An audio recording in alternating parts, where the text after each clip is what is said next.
Kendall, you ready? Swag, yes. All right, let's do it. 3, 2. Hello and welcome to WCBN sports coverage of Michigan football.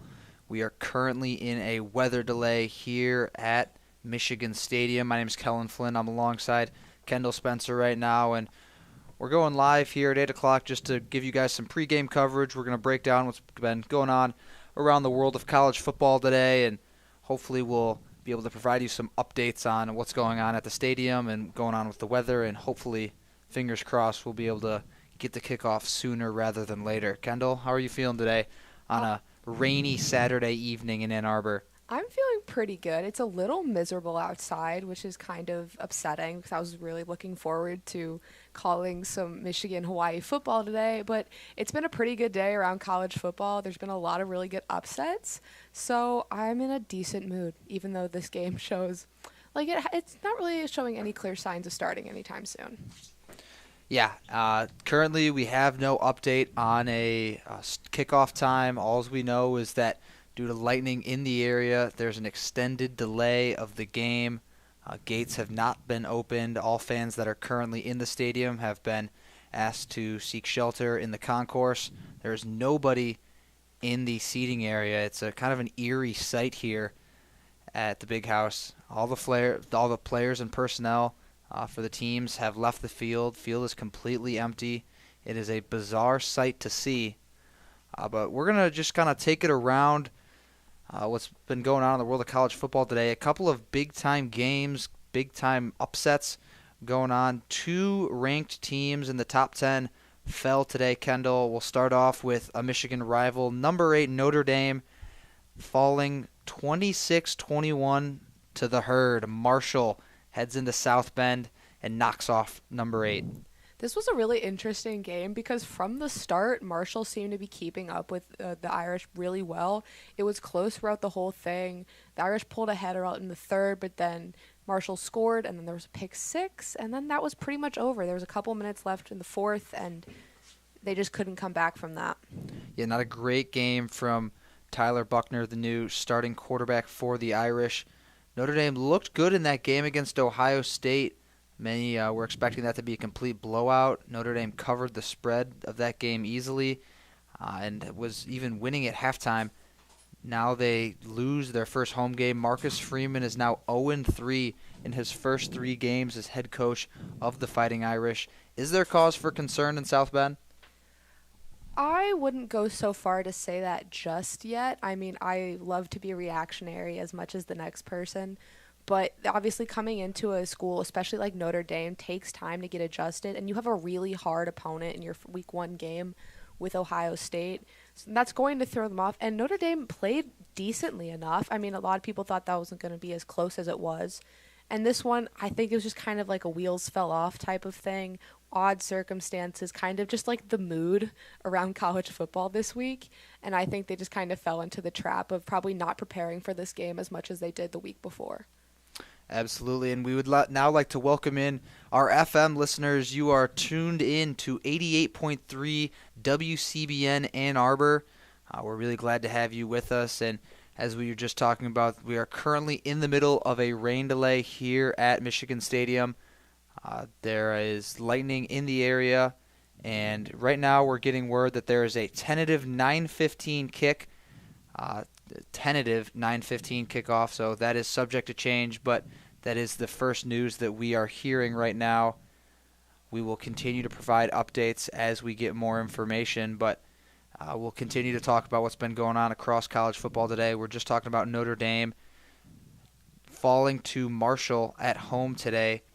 Another big upset, Texas A&M, App State came to town, and App State, as many Michigan fans know very well, they are prone to upsetting ranked teams, and they did just that. Knocked off the Aggies 17-14.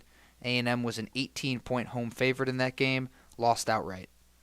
I think at this point nobody is immune to App State, and I, again, think this was just a matter of probably kind of thinking, oh, it's early in the season, we have time.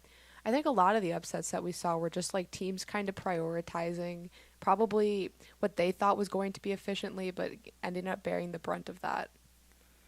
Absolutely, and this is an App State team that played UNC very, very close the week before.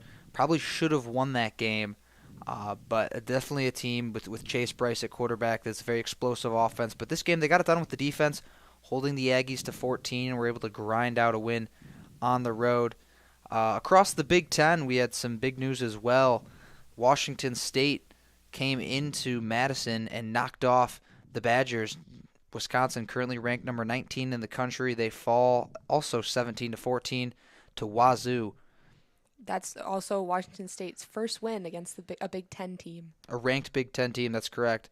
I believe on the road, their first ranked Big Ten. 1-13. Yeah. Wisconsin, heavy favorites in that game. They were 17-point favorites at home, and they lose outright. Badgers dropped to 1-1 on the season, and they were a team that a lot of people thought was gaining some steam, kind of underrated going into the year. It seems like maybe we need to pump the brakes on that. Braylon Allen, still a good game, but something about that Wisconsin offense, they just can't seem to get it going. If it's any consolation for Wisconsin fans, they're not too worried about the other Big Ten news, because there was a couple maybe upsets or just bad losses around the Big Ten as well. They were not the only one to fall trap to that. Yeah, exactly. Not a great day for the Big Ten. Northwestern and Duke played today at noon, and the Blue Devils came into Evanston and took down Northwestern. The Wildcats fall 31-23. There's not a great game for Northwestern. They coming off a big win against Nebraska in Ireland, and they just kind of seemed like they came out flat against a Duke team that just made more plays than they did. The Blue Devils were carried by their star running back, Jordan Waters, 90-plus rushing yards and a pair of scores on the ground, and he was the one that really kept the wheels turning for them in this game. I think it was just not an especially good day for the Big Ten West. Yeah, and Duke also had a pair of receivers go for over 100 yards. Explosive plays is what won them that game. Also in the Big Ten, we'll give you some good news. Minnesota blowing out Western Illinois 62-10. Penn State handles their business with Ohio 46-10. Maryland goes to Charlotte and covers the spread. They win 56-21. Michigan State over Akron 52-0 in East Lansing. Spartan fans had to feel a lot better about that one, especially coming off of a game against Western Michigan where they played well, got the job done, but was still a one-score game going into the fourth quarter. They definitely take care of business there. Although, if there is any cause for concern, it should be noted for Michigan State that their quarterback Peyton Thorne did throw 2 interceptions against an Akron team, 2 picks, no scores, and only 212 passing. Now, granted, when Berger and Broussard are running for nearly 200 yards on the ground and 5 scores, you don't really need to do a lot through the air, but something that should be noted, 2 picks, no scores from Peyton Thorne. Not the most efficient day from the Spartans QB. It's certainly concerning, especially against a team whose defense you're expecting to not be up to par with, the other teams, especially in the Big Ten that you're going to be playing later this year. Always a cause for concern, but obviously it's also early, so you can also say it's just working out the kinks and such. Illinois knocked off Virginia 24-3 today, and Purdue handled their business against Indiana State 56-0. Rutgers handled Wagner with ease 66-7. And then there's 2 games that we haven't talked about. A couple games we haven't talked about yet. Ohio State handled their business against Arkansas State. It was a close game in the beginning, but they were able to pull away toward the end, 45-12. Nebraska's currently tied with Georgia Southern 7-7 with 4:17 to go in the first. And Indiana has yet to play Idaho. That's an 8 o'clock kick. They haven't quite kicked off yet. Kendall, there's one game that we haven't talked about. Because There's one game we haven't talked about yet, and that would be the Iowa Hawkeyes. If you've never heard me on a broadcast or a broadcast where I've ever mentioned it, I grew up a lifelong Iowa fan, and this was the Cy-Hawk week, which is Iowa and Iowa State, and Iowa snapped their streak of winning this 6 years in a row and lost 10-7. I could go into heavy detail, but I will not because nobody actually wants to listen to me talk about that. But Iowa has already demonstrated within the first 2 weeks that they have somewhat of an abysmal offense. In their first week, they had 7 points, but 4 of those points came from the defense on safeties. This week, again, they got their first touchdown, but still, nothing was super impressive from the Hawkeye offense. And they ended up losing this game just because the defense was tired and they didn't have the ability to stop Iowa State when it came down to it. Came down to a missed field goal, but still a bit of cause for concern. Yes, Iowa is missing 2 of its top wideouts and its best running back, but still that's not something you can't be expecting your defense to carry you, especially once you start getting against offensive juggernauts this year. And the Iowa defense did what they did best, forcing 2 turnovers, 2 interceptions. But, yeah, like you said, Spencer Petras just flat out has to be better if this Iowa team is going to come anywhere close to winning the Big Ten West like they did last year and having a chance to go to Indianapolis, because 12 for 26 for 92 yards and a pick, no scores in the air, that is flat out not going to get it done. Coach Ferentz said there is no quarterback battle and that if Padilla was supposed to be starting, he'd be starting. In my opinion, that makes no sense. And they should at least be giving Padilla a chance to prove himself, not just in practice, but in games, because this stuff is not going to get you anywhere, especially in a Big Ten West that we've mentioned is probably pretty wide open compared to the East. Yeah, and especially considering, like we just talked about, it's not a conference game, but Wisconsin drops one. They're probably the favorite going into the year. Nebraska has not looked good. Northwestern loses. Again, maybe not the favorite, but they've won the Big Ten West in recent years. That's just a number of teams that have struggled, and should be a good opportunity for Iowa to strike and do what they do and just be steady. But you need to figure out some form of offense, and typically their ground game's been able to bail them out, but they rush for 2.3 yards per carry as a team. Obviously, you're missing players and you're missing pieces, and that's going to hurt. But they have Laporta, who has been mentioned multiple times, that is going to be a big weapon on this team this year. And it's coming down to just Petras cannot find guys. He can't make decisions under pressure, and he is not capable at this point, at this rate, of being a starting quarterback for a team like Iowa, because the defense can only take you so far, and the defense is playing out of their minds, and it's not going to be enough, especially when you get into conference play. Yeah, and Sam Laporta, the senior tight end, 8 catches for 55 yards, but no scores, and that's not going to do it. That's not going to get the job done. He needs, and it's not his fault. It's that falls on Petras, but Iowa's still tight end but you need a quarterback to throw to that tight end. So, yeah, that's really the best way to put it. Fans here are rowdy at Michigan Stadium. Saw some students doing pull-ups on the entranceways into the lower bowl. People are definitely anxious to get out here. Don't have any new information to give. Still that 9:15 tentative kickoff time. We're about an hour away from that. And I'd like to welcome in the third member of our crew right now, Adam Bressler, onto our little pregame coverage here. Adam, do you have any new insights to share with us? Any new news? Nothing new, but I figured I'll give a little bit of a recap for listeners at home and throughout Washtenaw County. With approximately 80 minutes ahead of the kickoff, so that was about 6:30, 6:40 or so, big news bulletin came across both of the jumbotrons in the stadium saying lightning was spotted within 10 miles. And per protocol, all fans, players, ushers, stadium event staff should leave the seats in the field. So since then, the stadium's been completely barren. Up here in the press box, we're fine. We're behind glass and enclosed inside. But that was over 80 minutes ago. That was almost 90 minutes at this point. And nothing has happened. All we have been told officially is that there is an extended delay of opening the gates. So at the moment, the gates haven't even opened yet. The only fans in the stadium are those loyal few who came 90 minutes ahead of the game and were preparing for the original kickoff time at 8 p.m. Everyone else has been locked out. The stadium and the athletic department has opened up Chrysler, so fans who were tailgating or maybe preparing to enter the stadium are allowed to go in there and actually encouraged to go in there and stay dry and stay out of the lightning. But everyone else is just encouraged to go back to their cars where they're tailgating, go back home.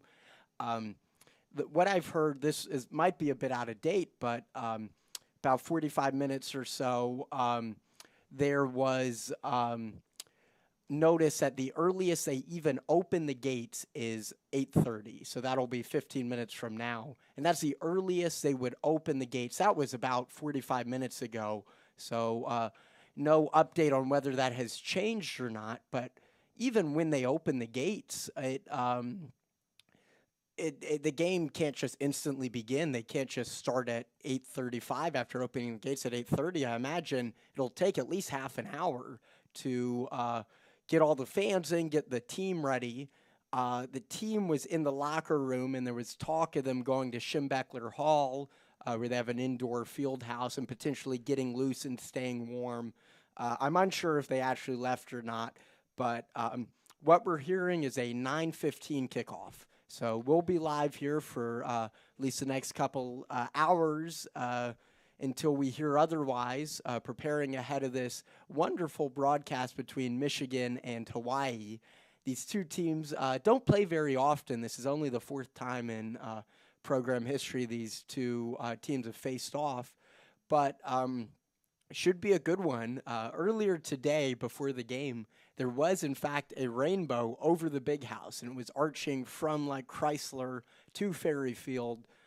For those who don't know, the University of Hawaii football team, their mascot is the Rainbow Warriors. So they must feel at home in this one, even though it's coming down. I know Hawaii is known for its beautiful weather. I was talking with one of the Hawaii media staff before going live. He said they don't delay almost ever back home. Even the high school football teams rarely get delayed, just because it's so beautiful in the 50th state. Sunshine all the time, beautiful weather. But here in Ann Arbor, the rain is starting to slow down, which is a good sign. No sign of lightning recently, which if there's lightning, that would reset the clock. And the stadium policy, I believe it's a Big Ten policy, within 10 miles of the stadium, any lightning, you have to wait 30 minutes, and each strike resets that clock. But I haven't had any lightning in a while. We had some earlier one west of Ann Arbor, but I believe it dissipated. The closest one is in Indiana. So right now, what's keeping the teams in the locker room and keeping the fans outside the stadium is more the rain, and that's starting to slow down. The AstroTurf on the field is really soaking up some moisture here. Looks almost like a swimming pool. I'm curious to see how the field staff prepares this one. I know the turf is made to take in some water, but we'll pass on any information as we get it.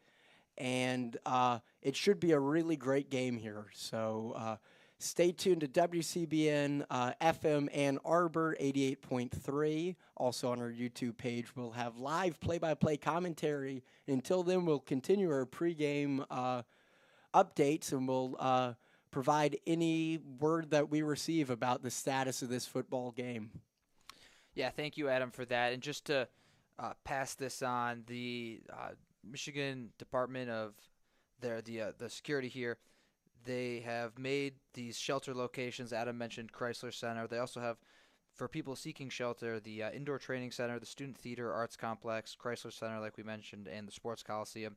Those are all designated shelters for any fans or students that are looking to seek shelter during the storm. And it seems to have mostly dissipated and passed, but just in case anyone out there that's tuning in is still looking for somewhere to be, those are the spots that they would like you to go to if you're looking for somewhere to stay dry. At 8:30 p.m., 12 minutes from now. Tonight's game will start at approximately 30 minutes after the gates open, around 9 p.m. Thank you. So there you have it. That is from the PA announcer himself. Gates are going to open in approximately 13 minutes. And the kickoff will happen approximately 30 minutes after that at around 9 p.m. And just like that, the football team is rushing out of the tunnel, and they're getting excited. They're hitting the imaginary banner, and they're excited to play this game.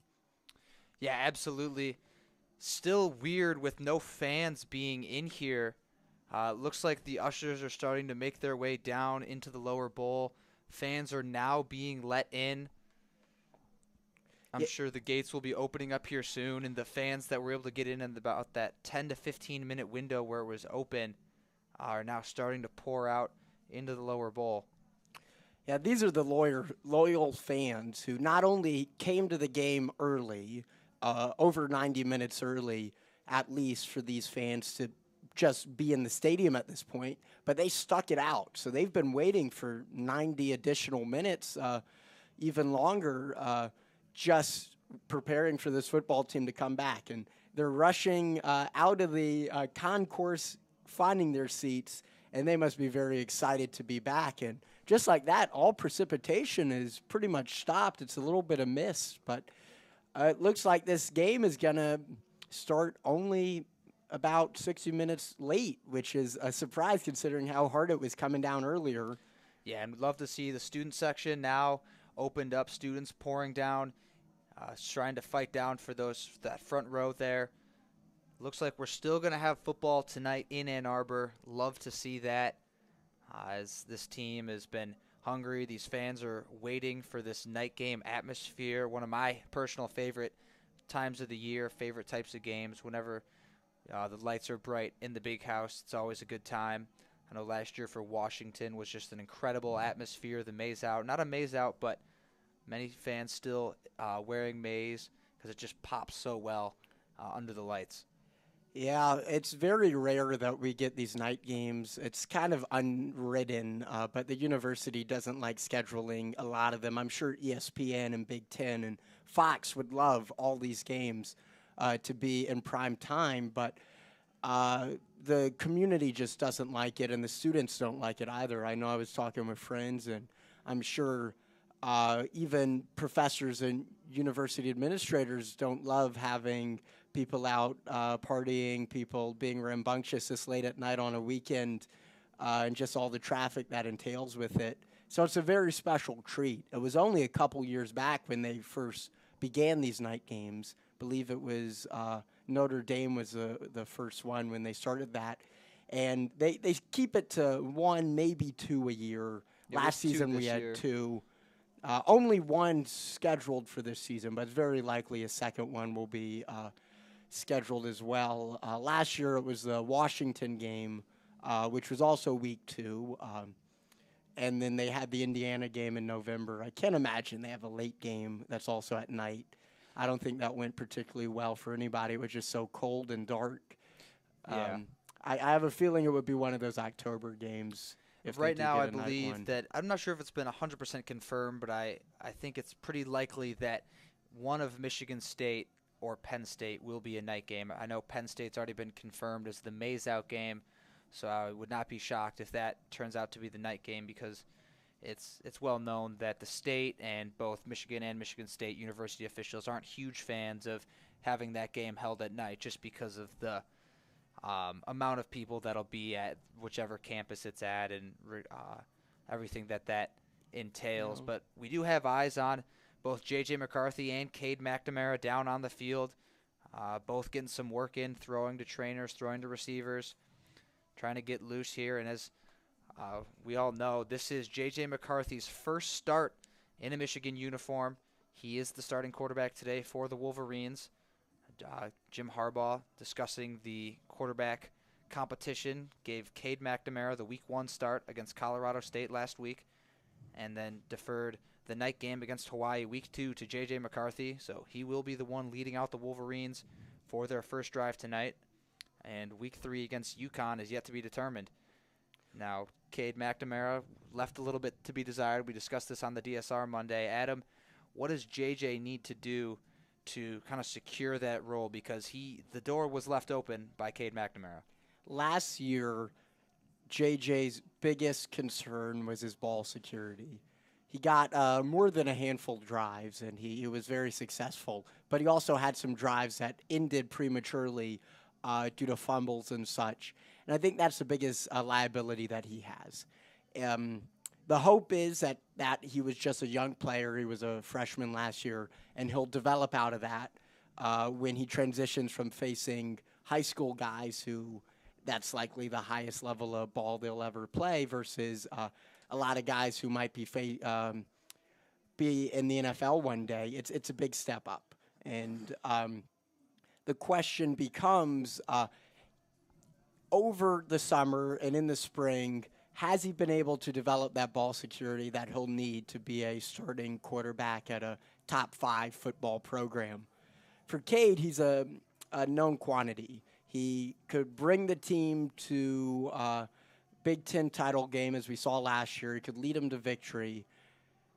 I just don't think his ceiling is as high as JJ. When we're facing off in the CFP against Georgia, against Alabama, against these really nationally great programs, you need everything you could get on offense. And part of that is you need to have a dual threat. And JJ brings that dual threat in a way Cade does not. JJ, he has the option of scrambling on his feet for 20-plus yards for a touchdown. He has an option of doing a dump pass. He has an option of throwing it 25 yards down the sideline.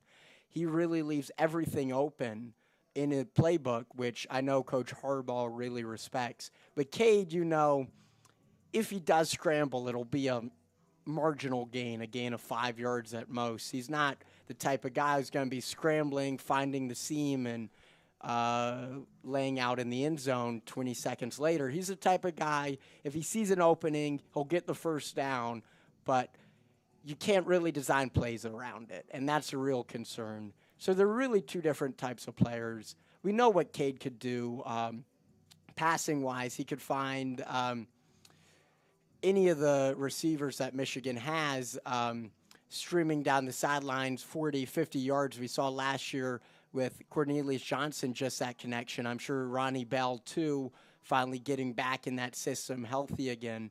So it's really tough. Michigan is a fortunate position right now to have these two excellent quarterbacks. And I imagine under the right team with good defense and good supporting players both in the line and skill position on offense surrounding the quarterback, this is definitely a Big Ten caliber team that could win the conference just like they did last year and defend their title. The question is, who maximizes Michigan's chance at a national title? I think at the end of the day, that's going to be JJ. But we'll have to see tonight.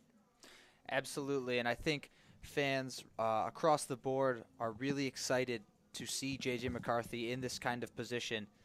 I know in the student section, people are often clamoring for JJ anytime Cade McNamara makes the smallest mistake, but there really just is the potential that JJ has. He's beloved by the fan base and the students.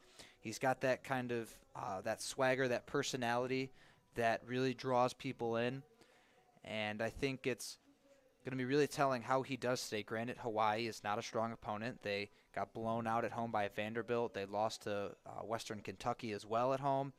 So people are definitely expecting JJ to come out and be clicking and have this offense humming. I think one of the biggest differences and things that, from my point of view, that JJ needs to do well to secure this job is capitalize on his opportunities. Cade McNamara left multiple drives settling for 3 points against Colorado State last week. These are teams that you should be scoring touchdowns on, and settling for 3 against Colorado State. Well, you can't be settling for 3 when you're playing Ohio State in the shoe. You can't be settling for 3 against Mel Tucker and the Spartans. You need to be converting for 6, and if JJ McCarthy can come out here and convert drives and score touchdowns, I think that'll really go a long way with this team and securing his spot in this competition.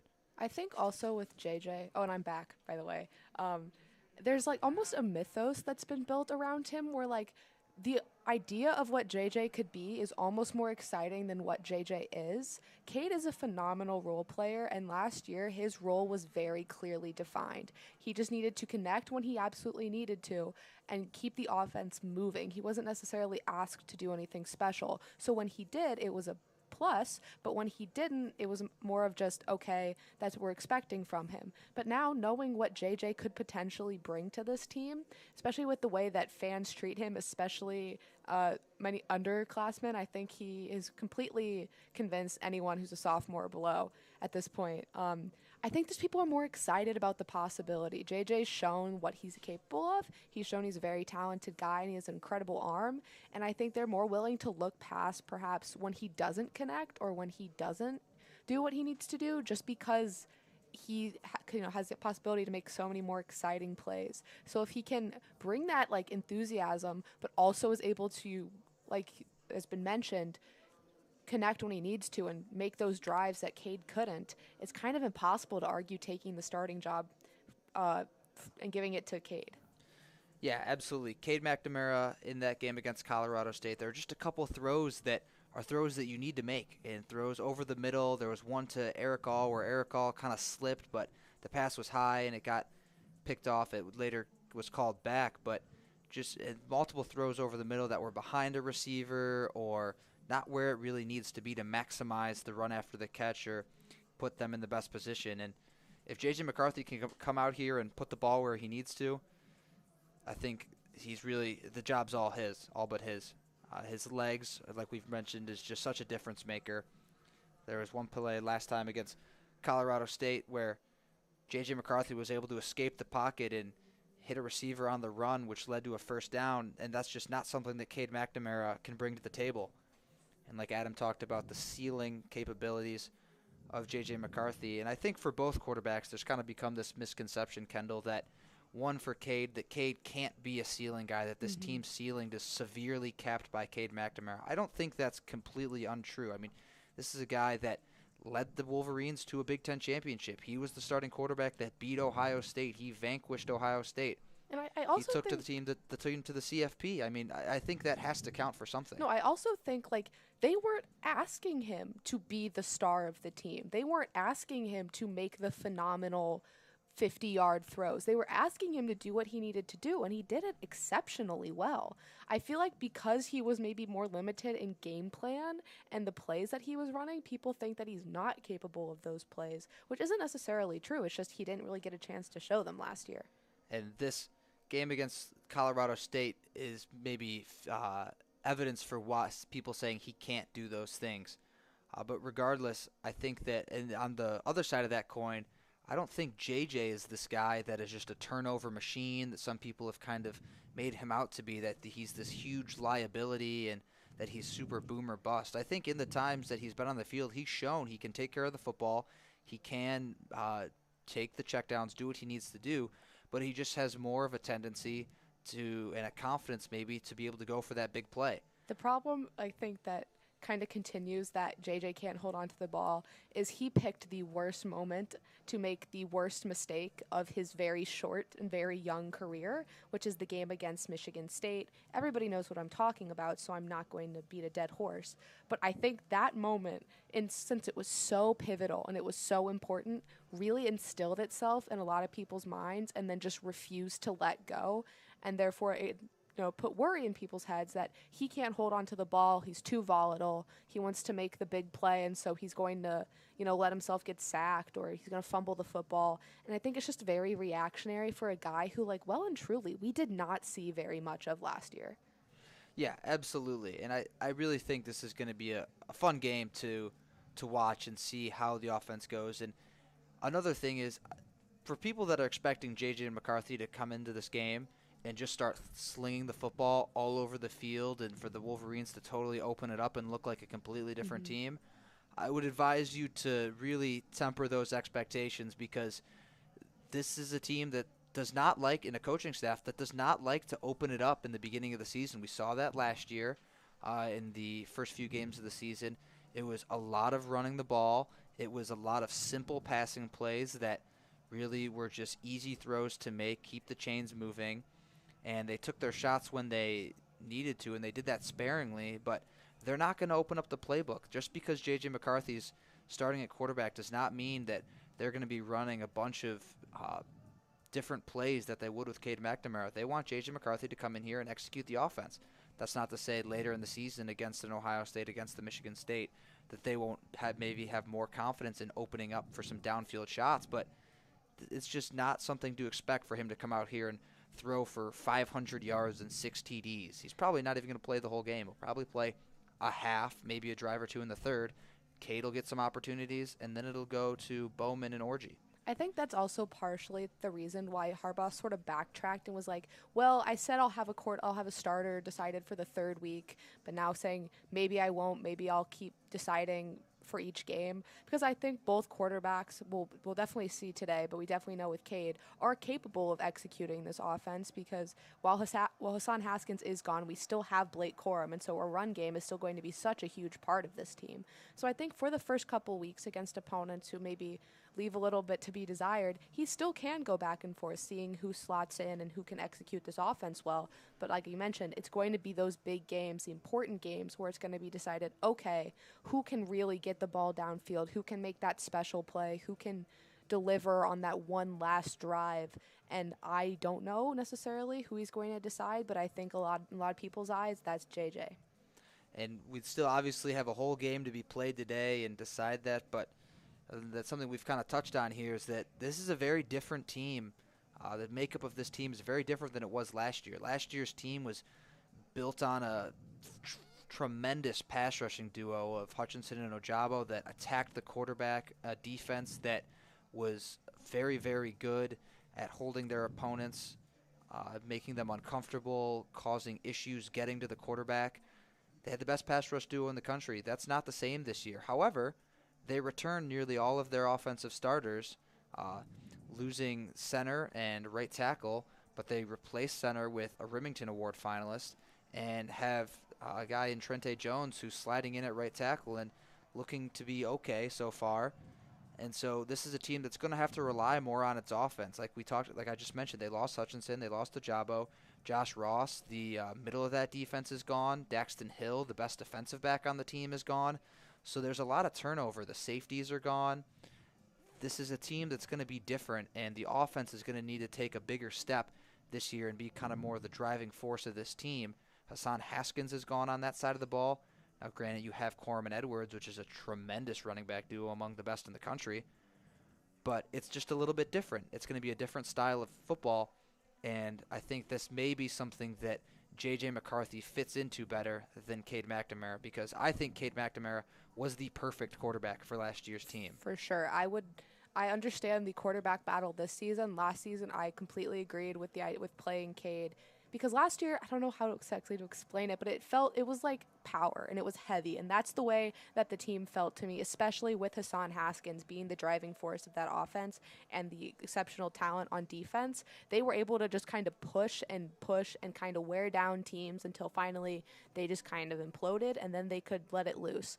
This team, you don't really have that, kind of wearing away, especially on the offense. So they're going to need speed. They're going to need those long throws. They're going to need to kind of change it up a little bit, and I think that's part of the reason why there's so much excitement around the idea of JJ, because that sounds perfect for him. Absolutely, and it's great to see the fans really filling in here. Both teams active on the field, going through their warm-ups. The student section starting to fill up. The band is on the field. This is what we look for here in Ann Arbor. A little late-night football going on. Again, we are still looking at a 9 o'clock kick. Nothing has changed from that we know of. Both teams, like I just said, on the field. Fans are coming in. The gates have opened up, and the students, other fans, all piling into Michigan Stadium and making their way into the seating area. We are about 25 minutes away from kickoff, and something we didn't talk about earlier on the show is the Alabama-Texas game that happened earlier today. The Longhorns welcomed the Alabama Crimson Tide into DKR, and they gave the Tide one heck of a fight. Final score 20-19. Bryce Young drives down the Tide at the end of the game for the game-winning score.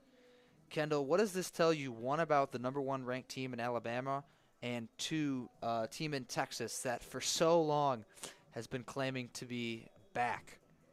Texas is so back. No, but anyway, that game was very contentious, not just necessarily in like the play itself, but in certain situations. There was some controversy with calls, and then of course the starting quarterback for Texas leaving the game with a shoulder injury after he took a hard hit. So that really does kind of change the outcome of this game. It's very possible, if that doesn't happen, that they win. With Alabama, I feel like we always do this whenever Alabama is tested early on, and we go, oh my God, they're fraudulent. Oh my God, Alabama, boo. Why are you guys almost losing to unranked Texas? And then they always prove to us that they're Alabama. I take more away from the final drive, to be completely honest, than I really do from the entire game ahead of that, because every team plays bad games. Alabama is not immune to playing bad games, and I think what mattered more was their ability to regroup and score on that last drive than their inability to play more of a complete game than you would expect from them. Yeah, this was a Texas team that looked really strong, and a really weird game that happened for the Longhorns. They came out really strong. The defense was tremendous. Star freshman quarterback Quinn Ewers, reclassified, was a 5-star prospect, number 1 in the class, flipped from Texas to Ohio State, rumored that he got $1 million NIL deal to go to OSU, then transferred back to Texas, so he just basically said, instead of going to my senior year of high school, I'm going to go make $1 million not playing for OSU. Then he just transferred back to Texas and is now the starting quarterback for the Longhorns, his childhood favorite team. He got injured in the second quarter, and former starting quarterback for the Longhorns, Hudson Card, came in and played well. Ewers was tremendous, connecting with a former Michigan commit in Xavier Worthy. Don't want to get too far into that, but Worthy had a big game. Card came in, got hurt himself, but was forced to battle out the rest of the game, kept the Longhorns in it, but in the end, Bryce Young, the Heisman Trophy winner, got the ball with just too much time left on the clock and was able to drive Alabama right down the field. The biggest things I took away from that game is that Alabama looked very undisciplined. Their defensive backs were very handsy against Texas receivers. There was a couple of times in the end zone where there could have been PIs called that there weren't. And Will Anderson had multiple offsides calls in the same drive. This is just something you don't see from a Nick Saban team. I believe it was the most penalized they've been in the Saban era. Yeah, it was definitely a little bit alarming, especially for Alabama, who even when they don't play up to par, they still play better than most of the teams in college football. But they were reeling a little bit in a way that's almost unsettling. If you're an Alabama fan, you're not used to that. And because of it, Texas was almost able to capitalize and win that game. And then I would hear Texas is so back 1 billion times. Yeah, just a really interesting game on both sides of the ball. A missed field goal at the end of the half for Texas. Just a missed opportunity. They had a chance to drive down the field and score a touchdown, put points on the board to break the tie. They were unable to capitalize. Just a chip shot field goal that they couldn't put through. And then a weird safety, not a safety, in the third quarter. Bryce Young tackled for a sack seemingly in the end zone. He was able to kind of throw the ball away as he was going down. He was eventually ruled to have not been down. A flag was thrown for a targeting. Targeting was eventually not called. They pulled the call back, but just a very weird possession that ended with Bama being able to punt it away and not have to give up those 2 points. Yeah, there's a lot of stuff that can be determining of whether or not how a game ends up. I think that had a potential to be very impactful, but then again, there's always moments like that, and you have to just recover from them. And I don't think so much as we can blame this game on referees so much as we can say, well, and every opportunity they had after that, they weren't able to do what they wanted to do. But there's a lot to be happy about. If you're a Texas fan, there's a lot to look forward to. Hopefully your injury is mild and it's not going to miss any extensive period of time, because they showed a lot of promise, and I do think maybe that game ends in their favor if he doesn't go down. With that, we'll start to get into more of our typical pregame coverage for the game. We have our 9 o'clock kickoff, and we're going to start to break down This game we have in front of us here, Michigan and Hawaii. The Rainbow Warriors coming into Ann Arbor for a matchup against the Wolverines. JJ McCarthy, like we mentioned, making his first career start, appearing in 11 games last season for the Wolverines, scored 7 times, 2 on the ground, and 5 through the air, including a score last week against Colorado State on the ground. Most recent matchup between the Wolverines and the Rainbow Warriors was in 2016 in Ann Arbor. Michigan won that game by 63-3. And that was the season that Michigan started off awesome and then just kind of unraveled down the stretch. Michigan played Hawaii in 98 with Tom Brady and Drew Henson, kind of in a similar 2-quarterback system that we have going on now. But Kendall, is there anything that really sticks out to you in this matchup just in terms of broad storylines or something that you want to point out? I mean, for Hawaii, obviously they have a very new head coach who got his fame from playing quarterback at Hawaii. And I think it's going to be super interesting to see how he uses this team that, to be honest, has not had the best past, and especially recently. And, the team has a bit of reputation for being one of the less impressive teams in college football. So I'm just interested to see how he morphs this offense, what he does with the defense. Really simple stuff, but for a team like Hawaii, the simple stuff is all you kind of have to look forward to at this point. And for Michigan, I'm excited to see in the 3 matchups against Hawaii, they have outscored Hawaii 138-30, and I'm excited to see how much higher that number can go. Yeah, this is a Michigan team that is coming in here and really matches up well with the Hawaii team that gave up over 500 yards rushing through their first 2 games to Western Kentucky and Vanderbilt. Now they have to deal with one of the best offensive lines in the country and a deadly pair of running backs in Blake Corum and Donovan Edwards. Big game for the Wolverines in terms of recruiting. There's a handful of notable prospects at the Big House tonight, and most notably is 2024 5-star quarterback Jayden Daniels. Daniels is one of the Wolverines' top targets in the 2024 class, and he's shown a lot of love to Michigan on social media, wearing Michigan cleats and towels throughout his high school season. He's a guy that the Wolverines would love to get, especially after missing out on 2 other 5-star quarterbacks, one in the class of 2024, one in the class of 2023 that are from the Michigan area. The 2023 Dante Moore committing to Oregon. And then the Carr family not continuing that Michigan bloodline. Notre Dame is where they will send their son, CJ. For the Wolverines, Jayden Daniels could be their next big thing at quarterback. Maybe, perhaps, there's the Michigan quarterback for the next 6 years is in the building right now between JJ McCarthy and Jayden Daniels. Maybe that's a bit of speculation too early, but it would definitely be something that the Wolverines would love to see.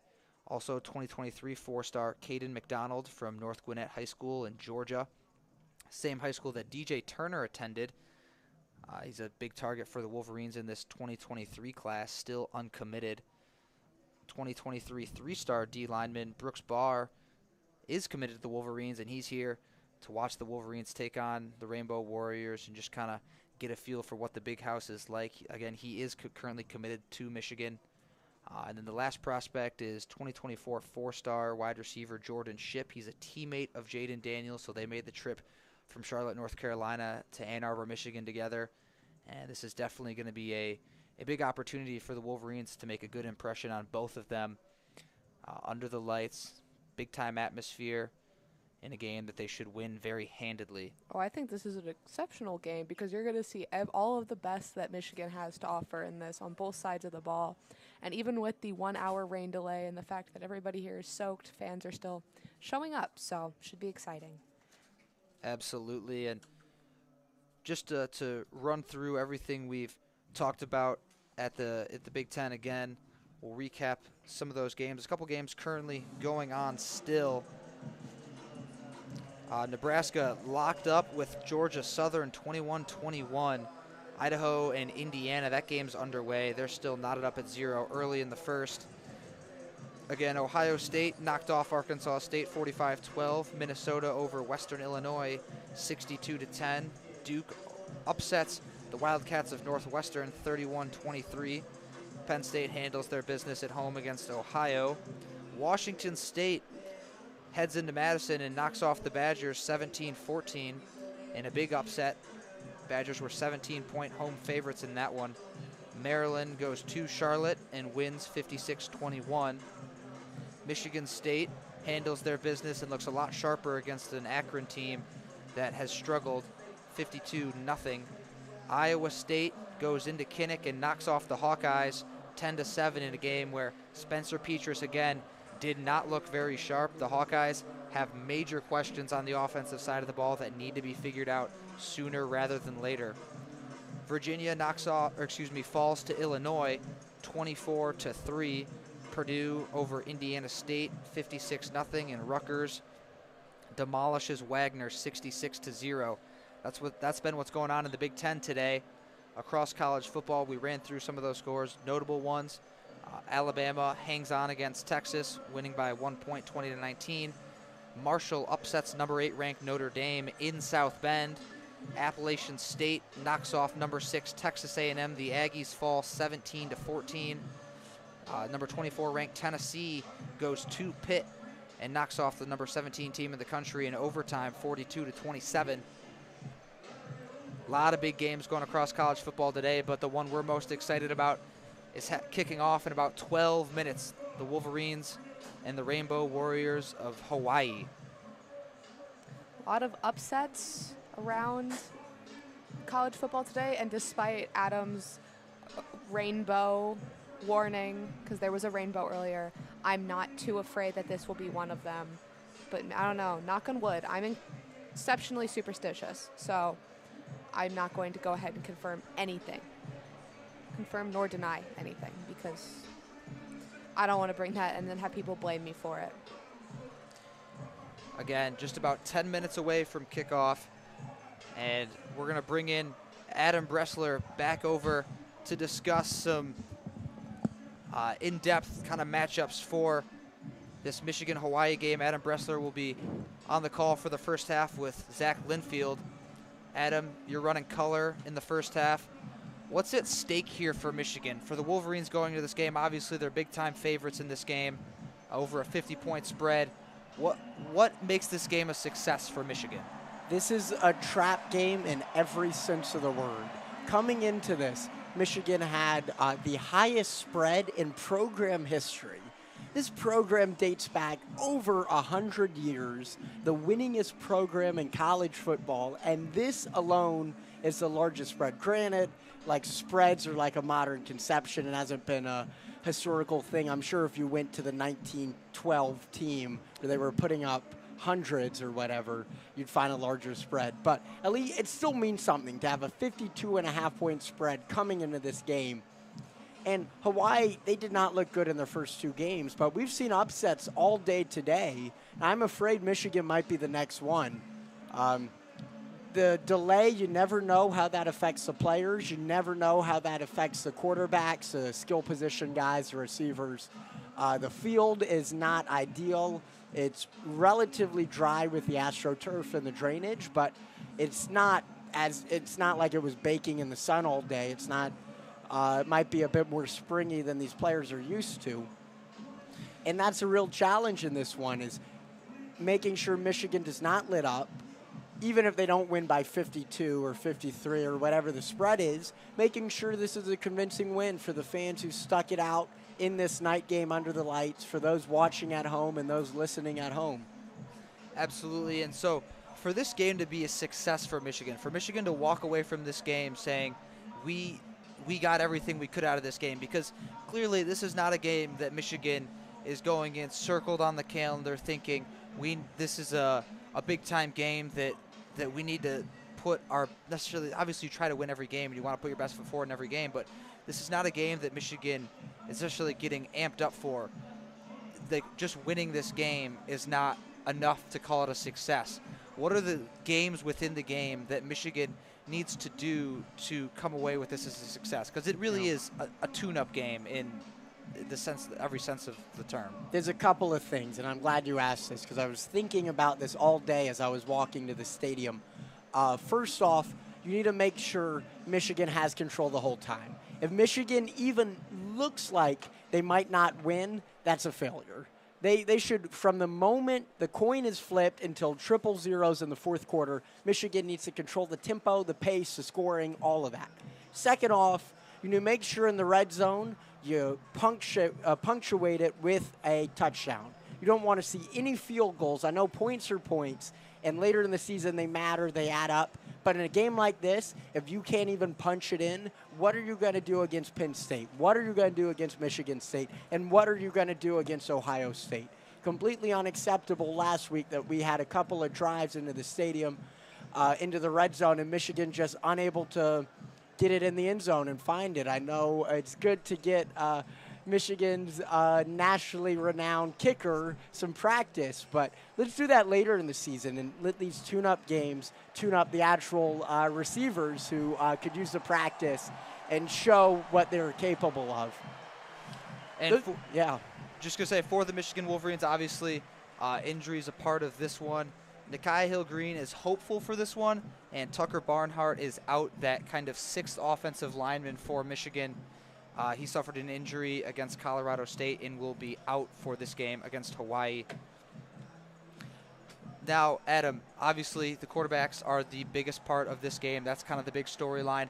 How do you see the snap share shaking out in this one? Because obviously Cade McNamara was the starter against Colorado State, but we saw a fair share of JJ McCarthy later in that game. Do you expect to see the same kind of flipped? Ideally, I'd say give JJ 3 or 4 drives on his own. Let's see what he could do. We don't like to judge it. If it's a 3 and out on the opening drive, we're not pulling him and putting Cade back in. But let's give him 3 or 4, evaluate there. If it's either a blowout or he's not performing up to standard, that's when you might want to make a switch. If it's a blowout, you still want to get Cade some practice here. Give him some redemption after last week. Even last week, he didn't have a bad week. It just wasn't what many fans were hoping for from him, especially against an opponent like Colorado State. So that's a real challenge for JJ and for Cade when he eventually comes in. But this is JJ's game to shine.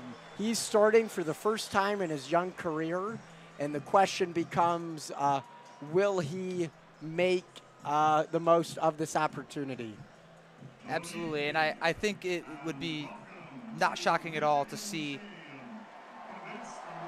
the Wolverines kind of do a similar thing like they did last time, is have JJ McCarthy play essentially through the first half, maybe a drive or two in the third quarter, give Cade McNamara a couple drives, 2 to 3, maybe 1 or 2, and then just let Bowman, Orji have the fourth quarter, half of the third, and let the backups get some reps, get some time in under the lights at the big house. Yeah, and they're just now welcoming the fans who came from Hawaii. That's got to be a really long trip. And really devoted fans, either parents or alumni who are devoted to this fan base, coming to the largest stadium in the free world and seeing their team likely lose by 50-plus points. That is dedication. I ran into a couple of the Hawaii media in the elevator as we are now moments away from the national anthem here at the big house. Yeah, so when the anthem starts, we'll take a quick break, and we'll be right back with Zach Linfield right after the anthem to get into the lineups, keys to the game, and get started after 1 hour of delayed, I guess 56 minutes right now. But clock is chipping down, and all the fans are excited.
apologies about that. The field might cut out a moment during the anthem, but we'll back now.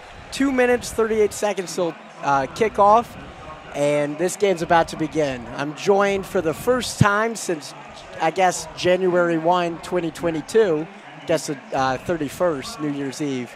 Back in the football booth with Zach Linfield. It's a real pleasure. How are you doing tonight, Zach? Adam, it's a great time. I'm very excited to be back after last week, a very successful broadcast. We brought a couple of youngsters into the call, but we're going to have a couple more youngsters today. Kelin and Kendall will take over after halftime, but we had to wait a little bit for this one, Adam, didn't we? We had a long, about an hour, rain delay, lightning delay. There was lightning within 6 miles of the stadium, which means 30 minutes of pause time. Every single student was sent home. They weren't allowed to stay here at the stadium. They were told to go home and return. And this is a pretty promising scene here from the students that are still here. There's, I don't know, what would you say, about 2/3 full? Yeah, especially for a night game, even if it started on time, I imagine the players, or fans rather, might stay home or leave early. But especially with the delay and the weather, to get this full of a crowd and people still filing in, it's a good sign for Michigan's faithful community. Curious to see what they say the attendance is in this one.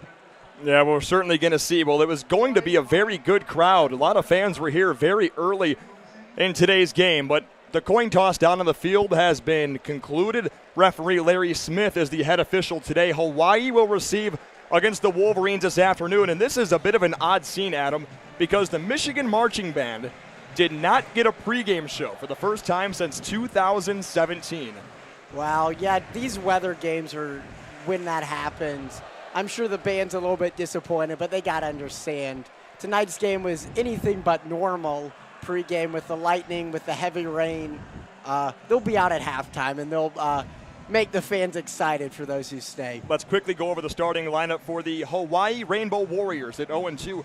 Starting at quarterback today is the junior transfer from Pitt, a native of Mission Viejo, California, Joey Yellen.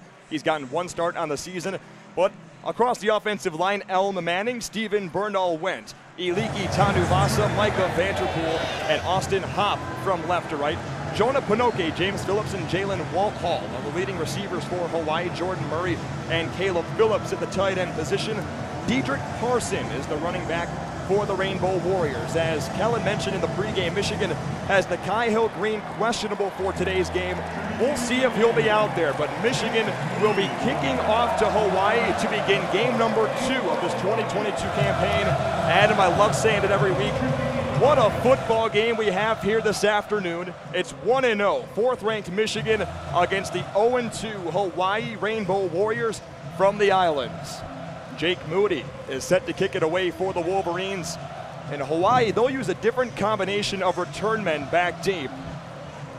And right now, looks like Chucky Hines, the wide receiver, will stand on the right hash. They have another returner back deep, but Chucky Hines typically used as one of their better return men. The other Rainbow Warrior is the backup running back, Nashe Bryant Lele. Playing Seven Nation Army, getting the crowd excited. Moody's prepared to boot it, kicking into the north end of the stadium, into the student section. Going back for the kick, and we're finally, after 61 minutes, we're about to kick off. Well, you don't want in Michigan. You certainly do not want to interrupt the first NFL Sunday, do you? Let's play some football on a Saturday night. Jake Moody will walk up to the football, put the toe through it, and we're underway from the big house. The kick is up, and it's almost good through the uprights. And just like that, we are underway from the big house in Ann Arbor, Michigan. It's Michigan and Hawaii from Ann Arbor. Very interesting. We could discuss this later, too. But Moody coming back here after winning the award last season, what does he have to show? He wants to show his leg strength. Plays like this that might mean nothing. If he can show that he has gotten a touchback in 90-95% of his kickoffs, NFL scouts are looking at that. And guess who the first one to meet him off the field was? That's the starting quarterback today, JJ McCarthy. We'll get to that in a moment, but here we go. Hawaii sets up from the left hash. Number 18, Joey Yellen, is the quarterback for the Rainbow Warriors. Michigan shows a 4-man front. Hawaii 5 down linemen, 1 up back, 2 receivers right, 1 to the left. Yellen hands off. This is Detriot Parson standing behind the line. He's swallowed up by the Michigan defensive front. Mike Morris and Jalen Harrell combined on the tackle. About a gain of 1 yard on the play. Second down and 9 yards to go for Hawaii. Michigan's defense is going to be under the microscope tonight. Last week they did give up some points. I think the defense is going for a shutout. Last time these two programs played in 2016, only 3 points surrendered to the Rainbow Warriors. Same formation for Hawaii. Two receivers right, one to the left. The up back is the big tight end, Jordan Murray. Detriot Parson, the back to the left, tip of Yellen.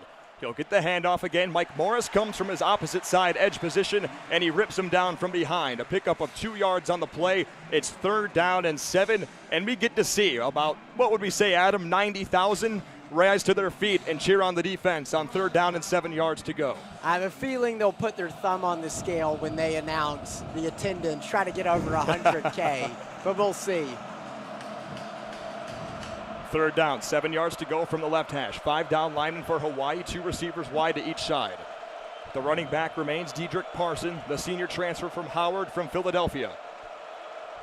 Yellen reaches down, calls for the signals from his center, Tanuvasa. He'll drop to throw, pressure coming, he's hit hard. The ball comes free down the right sideline, but it rides out of bounds. The pass is incomplete, no fumble on the play. Big pressure from the edge defenders, Jalen Harrell and Braden McGregor.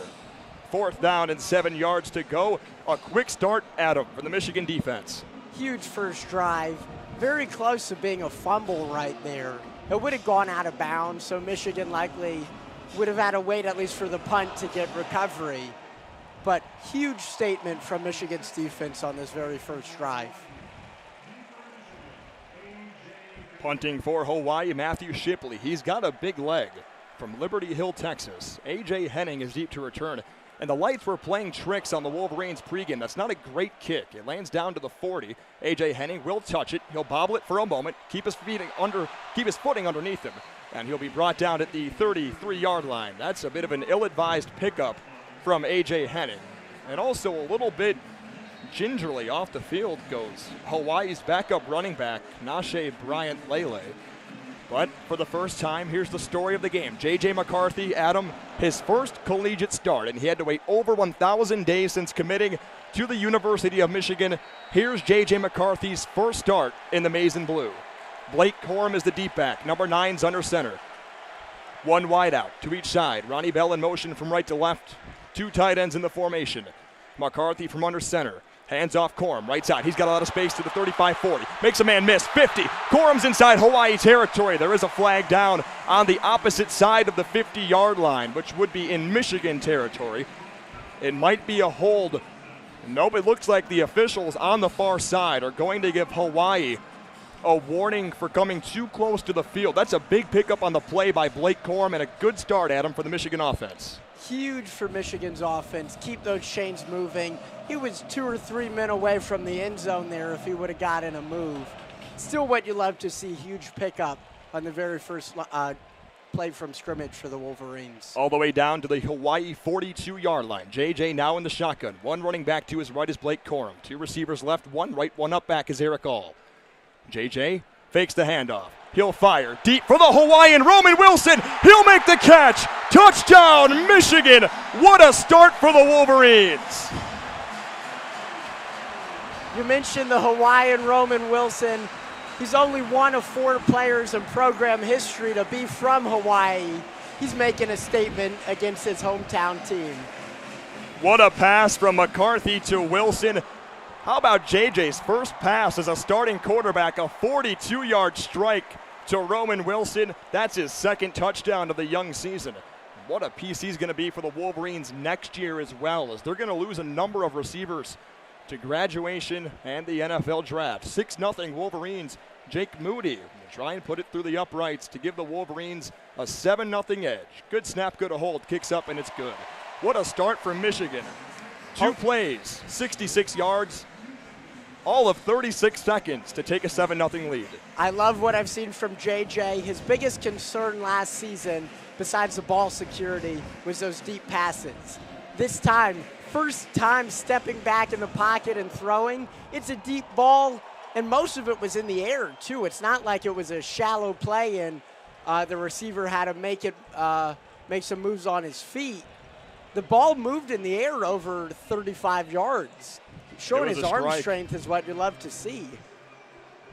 That certainly isn't an issue for JJ McCarthy. You and I were on the call for that Ohio State game last year, Adam, and he put a strike to Roman Wilson down this near sideline in crunch time about halfway through the third quarter when Michigan, Ohio State were still teetering back and forth. So arm strength, especially off the back foot of JJ McCarthy. And I know you weren't on the call with me in the Western Michigan game, the opener last season, but do you remember that pass he threw to Dalen Baldwin all the way to the far sideline off his back foot in pressure on this near sideline? And arm strength certainly is not an issue for the kid. Now, Michigan on their way to beating the spread there. First drive, it only took 2 plays, and they got 7 points up. Michigan fans had to wait a little bit for that one, but the team showed them what they came to see.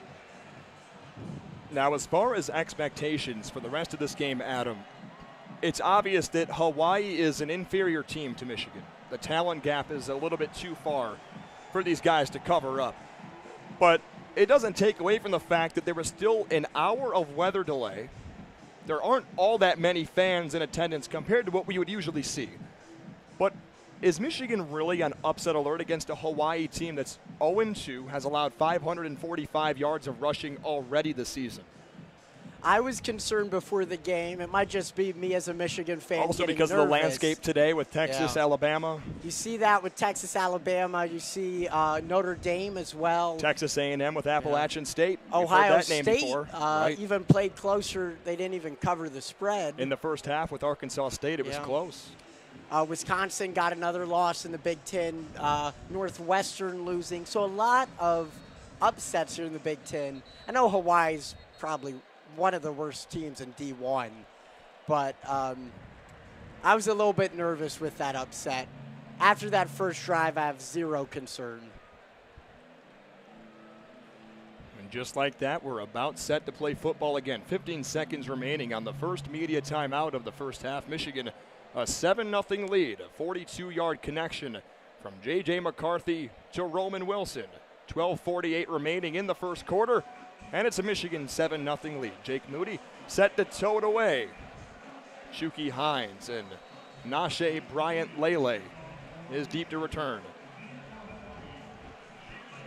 And what song are they playing? Pump It Up. Fired the team up last year. That's the favorite tune for you and I, man. Yeah, getting the fans excited now. Here comes Jake Moody in the maize and blue uniforms. Kicks it away, and Bryant Lele will call for a fair catch right at the end line. And we'll have it first down and 10 for the Hawaii Rainbow Warriors. One of my more preferred names in college football. I don't think you can get much better than the Rainbow Warriors. You mentioned that, too. There was a rainbow above the stadium. I don't know if you were able to catch that from where you were pregame. I think Hawaii fans thought maybe that was a sign. Yeah, maybe. And it was a huge rainbow stretching from, like, Chrysler to Ferry Field. I guess it maybe was a sign of surrender if you look at how this game is starting at least, with a 3-and-out and then touchdown on 2 plays for the Wolverines. They like this up-back formation. 2 receivers right, 1 to the left. One up-back is Jordan Murray, the big tight end. The running back is Dedrick Parson. Play clock below 5 for Joey Yellen in Hawaii. Here's a handoff. Right side, Dedrick Parson. He's the faster of the 2, and he's pulled down by Mike Sainristil across the right hash. Right at the line of scrimmage, no gain on the play, 2nd down and 10. That's a name we highlighted last week, Adam, was Mike Sainristil from his nickelback position. Yeah. And Michigan coming out here, how many yards have they given up? Like 2 yards of offense surrendered by Michigan's defense? 3 yards so far, Adam. Defense playing very stout to begin the ballgame. Hawaii, 5 down linemen. 2 receivers wide left, 1 to the right. The up back is Murray. The running back, Dedrick Parson, wears number 31 for the Rainbow Warriors. Joey Yellen calling for the signals. Play clock at 5. Yellen gets the snap. Play action. Fires right sideline. It's incomplete. Nice coverage by Jamon Green. The intended target was the redshirt freshman Jalen Walthall. Michigan's defense did lose a couple of key pieces, mainly the ends on the line and Dax Hill and Josh Ross. The question would be, how does this team bounce back coming in with some newer players, some younger pieces? And at least last week and so far tonight, they're showing they could do it easily. This team might even have a better defense than last year which is very exciting if you look at how the team performed. Trips wide to the left, one tight end to the right. Michigan showing pressure. Yellen from the shotgun. He's got Parson to his left. Gets a snap. Here comes pressure. He'll float it across the middle. It's complete to the tight end, Murray, but there's the safety, R.J. Moten.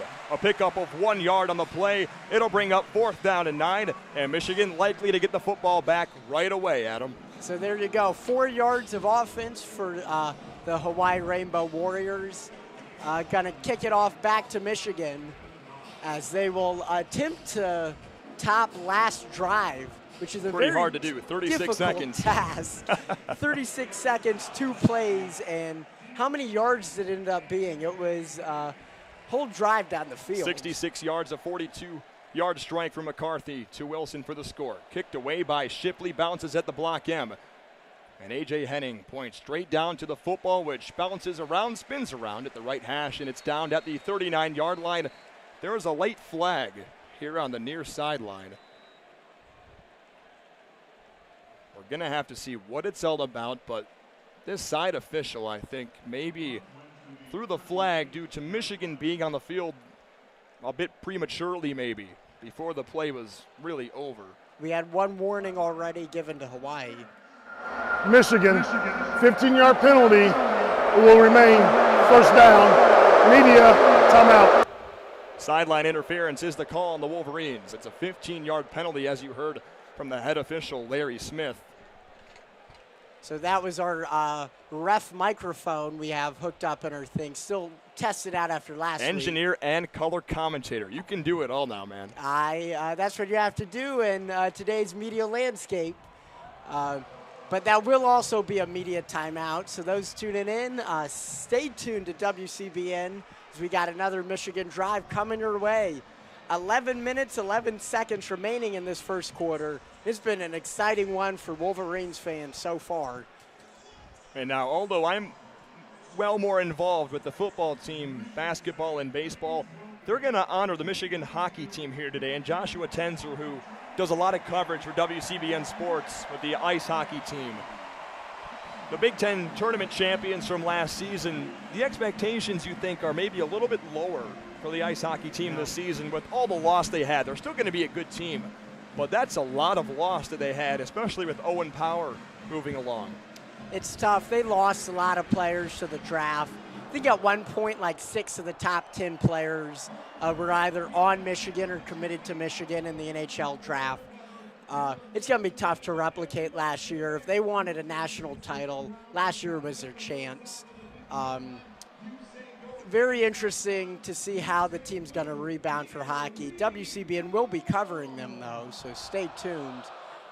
Beginning of October, they open up with, I believe, a game against Windsor, University of Windsor in Canada, exhibition match, international one. We've got a treat for you here on WCBN this season. A brand new updated scorebook, which, Adam, you put together, which makes these kind of broadcasts so much better. You guys can see the score. You can see what quarter it is, the possession, timeouts. So well done, Adam. You've been such a great WCBN executive board leader for us, you and Charlie Brigham. And now we're back, finally. Took some time, media timeouts. This game is broadcast on BTN. I'm curious how they played that because I know Indiana was also scheduled to begin at 8. Also Michigan's very own Jake Budd is on the call of that game. He is. I saw him in the hotel last night. He is a great guy. Jake Budd is an awesome human being. Michigan's got the football. 11-11 to play in the first quarter, a 7-0 Maize and Blue lead.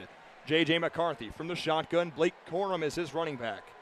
He'll hand off to number 2 around left end. He picks up a nice block, tiptoes down the sideline, and he's bounced out of bounds.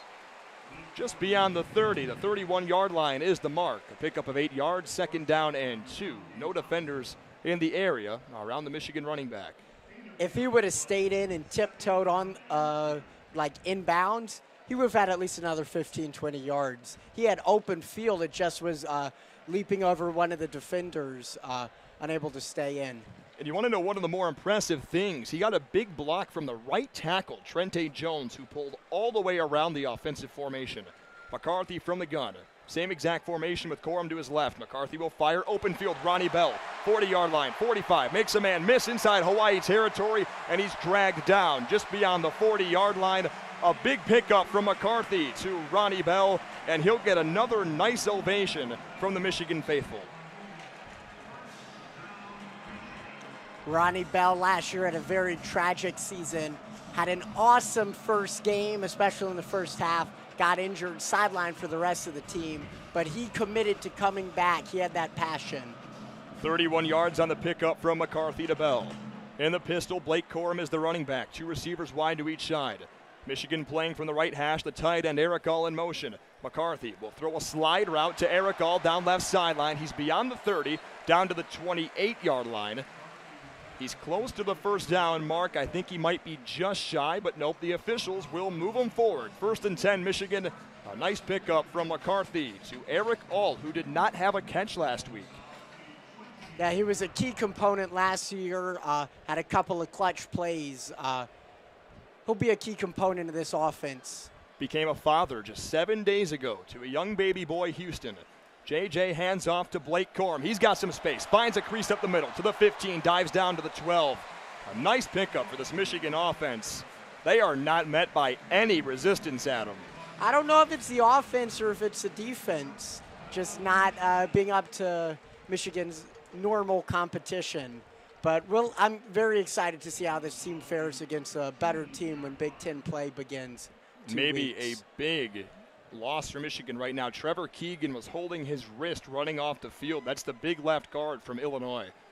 That's no good for the Wolverines. McCarthy under center. Ronnie Bell in motion left to right. Corum the deep back. He'll get the call right up the middle. Finds a crease to the 10. 5. Dives down to the 4-yard line. The referees will give him the 3.5. About a generous spot from the striped officials tonight. They'll line it up at the right middle hash. And Michigan, just like that, is moving the ball with ease against this Hawaii defense. 1st down and goal from the 4-yard line, they'll call it. Michigan's not quite as efficient as their first drive. And but no, they're going to bring it back and say it's 2nd down and 1. Both sidelines, the chain markers are kind of fighting back and forth with each other. But McCarthy will bring Schoonmaker in motion across the formation. Now he'll send them back, sets up on the left side. 2 receivers left, 1 right. Blake Corum is the back. Hand off Corum. Right up the middle. Can the Wolverines drive their big old legs into the end zone? Can't do that, but it is a 1st down. To the 1-yard line, the Wolverines only have 1 yard to go before finding pay dirt once again. Michigan finally got that 1st down they couldn't earlier. 1st and 1 on the goal.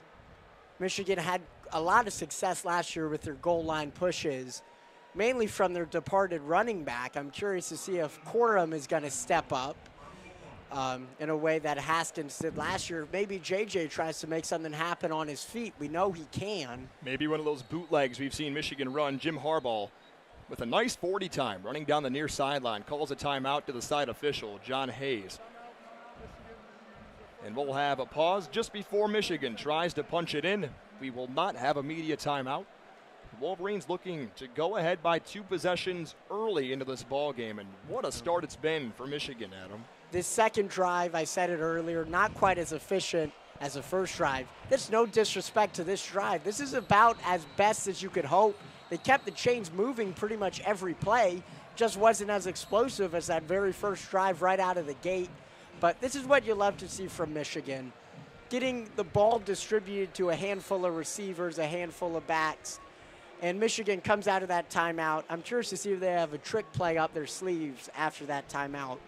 Michigan will go power from the 1-yard line. 7:39 to play in the first quarter. McCarthy under center.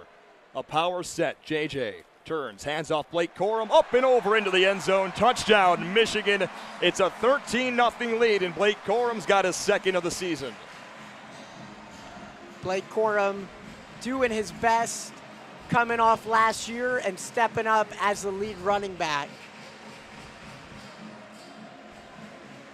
You figure maybe, Adam, they dedicated those first 2 drives to Blake Corum, and we're going to see a lot of Donovan Edwards today.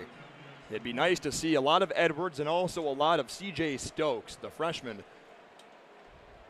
Hopefully the Wolverines are able to get a number of players into this ball game today, some that do not have a lot of experience. That'd be really nice to see for Jim Harbaugh and co. Moody will put it through the uprights, and it's a 14-0 Michigan lead. And so far, 7:36 through, Adam, the upset is not on alert right now. No, not at all. And there would have to be a big change in tide, because not only is it 14-0 with 7:36 remaining in this first, but if you watch this game, if you're listening to us, you know the momentum is completely one-sided. One team has yet to pick up a first down. The other team has almost essentially gotten a first down on every play. Just Michigan's offense cannot be stopped, and Michigan's defense has given up 4 total yards on 2 drives. I'm kind of trying to watch down to the sideline, Adam, as we've entered a media timeout. We'll have 2:15 to go before we have more action from the Big House in Ann Arbor. It's a 14-0 Michigan lead with 7:36 to play in the first quarter. But I'm keeping an eye on Cade McNamara down on the sideline. And this is going to tell you a lot about what kind of teammate he is along with JJ McCarthy. Because Cade was also the first one out there to congratulate the offense after scoring their second touchdown. He was out there after scoring the first touchdown. And he just shook Jim Harbaugh's hand right around the 25-yard line. So I'm curious to see what Michigan decides to do now at the quarterback position, already with a 14-0 lead, not even halfway through the first quarter. Yeah, Cade is a team player. We see it being selected captain. His fellow teammates really respect him. They see him as a leader, which is huge as a quarterback at a program like Michigan. The question is, with JJ playing so well so far, both on his own feet and distributing it in the air and on the ground, it's going to be tough to take that ball away from him, both this game and later this season. I'm curious if they maybe try to come to some time-splitting arrangement, kind of what you saw when Tom Brady was a senior, where you have one guy who's the spiritual leader of the team and the other younger player who might be a bit more athletic, a bit more agile.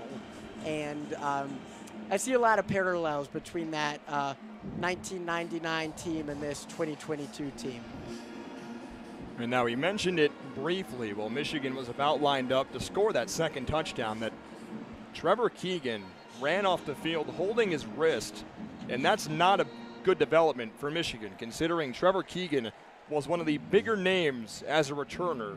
A 6'6", 305-pound senior. He's paired up with Ryan Hayes on the left side of that offensive line. And if Michigan loses him, that's big, because they're already down Carson Barnhart on the right side with a sprained ankle. He's out this week. We're unsure if Carson is going to be out against UConn next week, but the Michigan offensive line is not particularly deep on the depth chart. I should have mentioned that in the pregame. I mentioned 2 big keys, both punching it in the red zone and staying tight on defense and not giving up any points. Third key, I just thought of it now, don't get injured. Last thing you want to do in an early game like this. Jake Moody will kick it away, and it flies through the back of the end zone. No action from Bryant Lele or Hines. Hawaii will start from the 25-yard line. The Michigan offensive scoring drive, 7 plays, 77 yards, 3 minutes and 35 seconds off the clock. A Blake Corum 1-yard touchdown dive and score.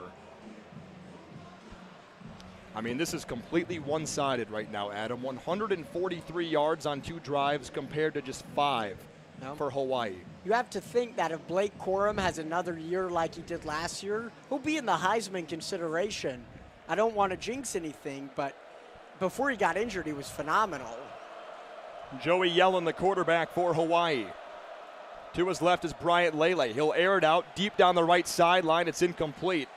Intended for Jalen Walthall. Jamon Green blanketing him in coverage. I hate to say it, but I think at this point they're pulling anything out of their bag of tricks, looking for just a spark at most. Like, that was a very difficult throw with 2 men on him, and yet that's what they're resorting to because they've made nothing happen on these short throws or these pitches up the middle. 3 receivers to the left, including the tight end Jordan Murray. 1 wide to the right, play clock at 10 for Yellen in Hawaii. Nashe Bryant Lele in the backfield. Pass is thrown out right side, incomplete. Two Rainbow Warriors ran into each other. That's the running back, Nashe Bryant Lele and Jalen Walthall. They collided and the ball slipped right in between them and fell incomplete. It's 3rd and 10. Jamon Green once again in coverage for Michigan. A 14-0 lead for the Maize and Blue, 7:28 to play.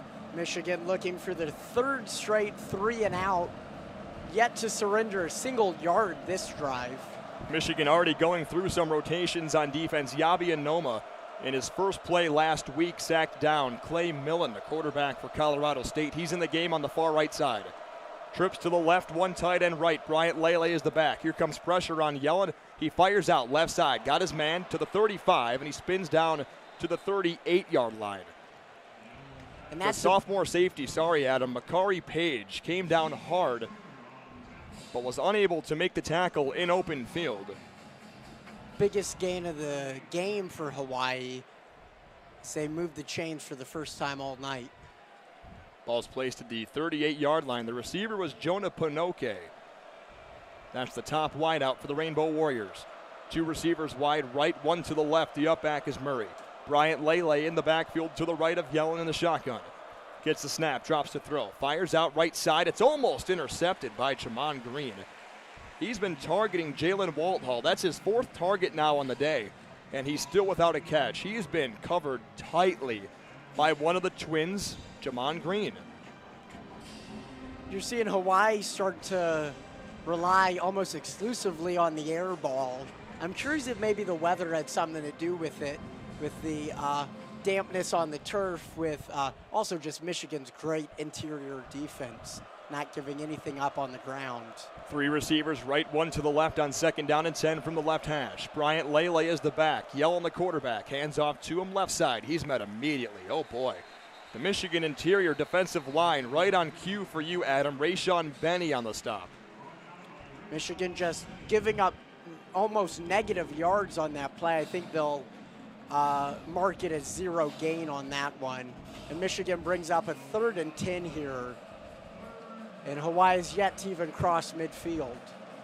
What's most impressive for Hawaii on the offensive side, Adam, is they've had well over 100 dropbacks in their 2 games and have only allowed 5 sacks. They've been getting the ball out quick against this Michigan defense. Trips receivers to the right, one to the left. Jordan Murray, the tight end, in motion wide out to the left. Bryant Lele is the back. Yellen drops to throw. Here comes pressure. He fires out deep right side. It's incomplete. His intended receiver, Tomatoa Makiao Atimalala, was out there, and his head had turned back, and the ball was already by him. I know you practiced that name quite a bit this season, or this week ahead of this game. It seemed like a miscommunication there. The receiver didn't even know the ball was coming to him until it hit the ground, essentially. Now, he did have him open down the right sideline, but he threw it well behind his right shoulder on that right sideline.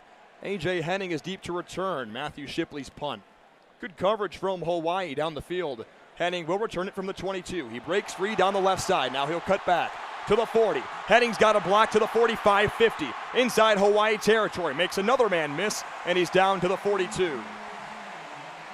A.J. Henning, one of the more explosive return men for the Wolverines, picks up a nice return. Michigan will have the ball inside Rainbow Warrior territory when we come back from the media break. Henning had some clutch plays last season. It's great to see him back in an action as he returns, both in special teams and on offense. Now this crowd is filled out pretty well now. Take a look down to our left. We're perched right up at about, I don't know, Adam, the 36-yard line? Yeah, on the north side. 36. But the student section has filled up pretty well for this late kickoff between Michigan and Hawaii. 14-0 Michigan, 5:44 to play in the first quarter. And, I mean, you look up at the scoreboard, and we have statistics of rushing, pass, total yardage, first down, third down, penalties and the yards on the penalties, and possession time.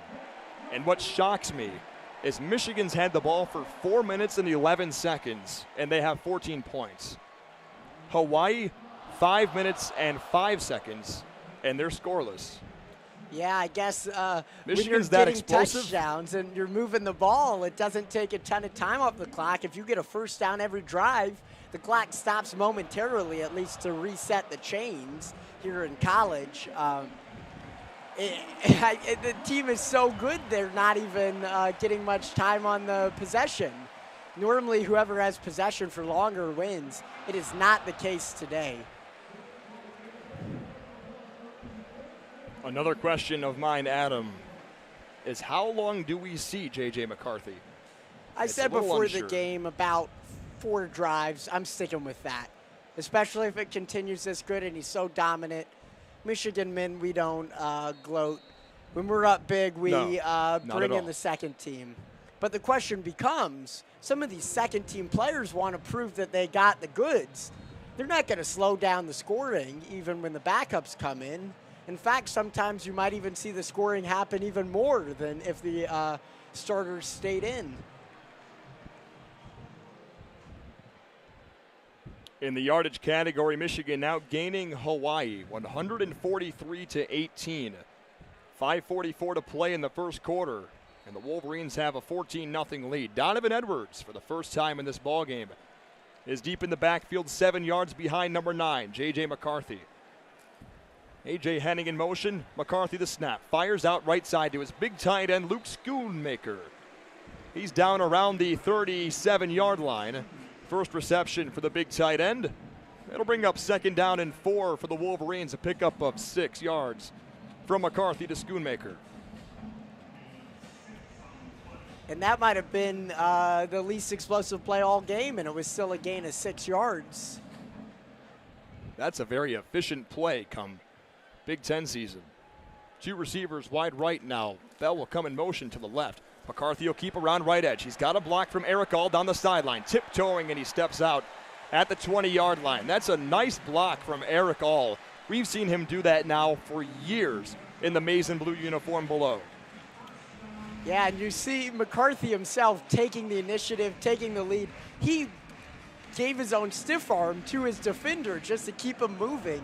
He's so fast on his feet, he could outrun anyone, offense and defense, pretty much on the field right now. I think they said he had a 4.5 in practice one day. Mekhi Pei pushed him out of bounds, the backup safety from Honolulu. A tight bunch to the left side for J.J. McCarthy under center.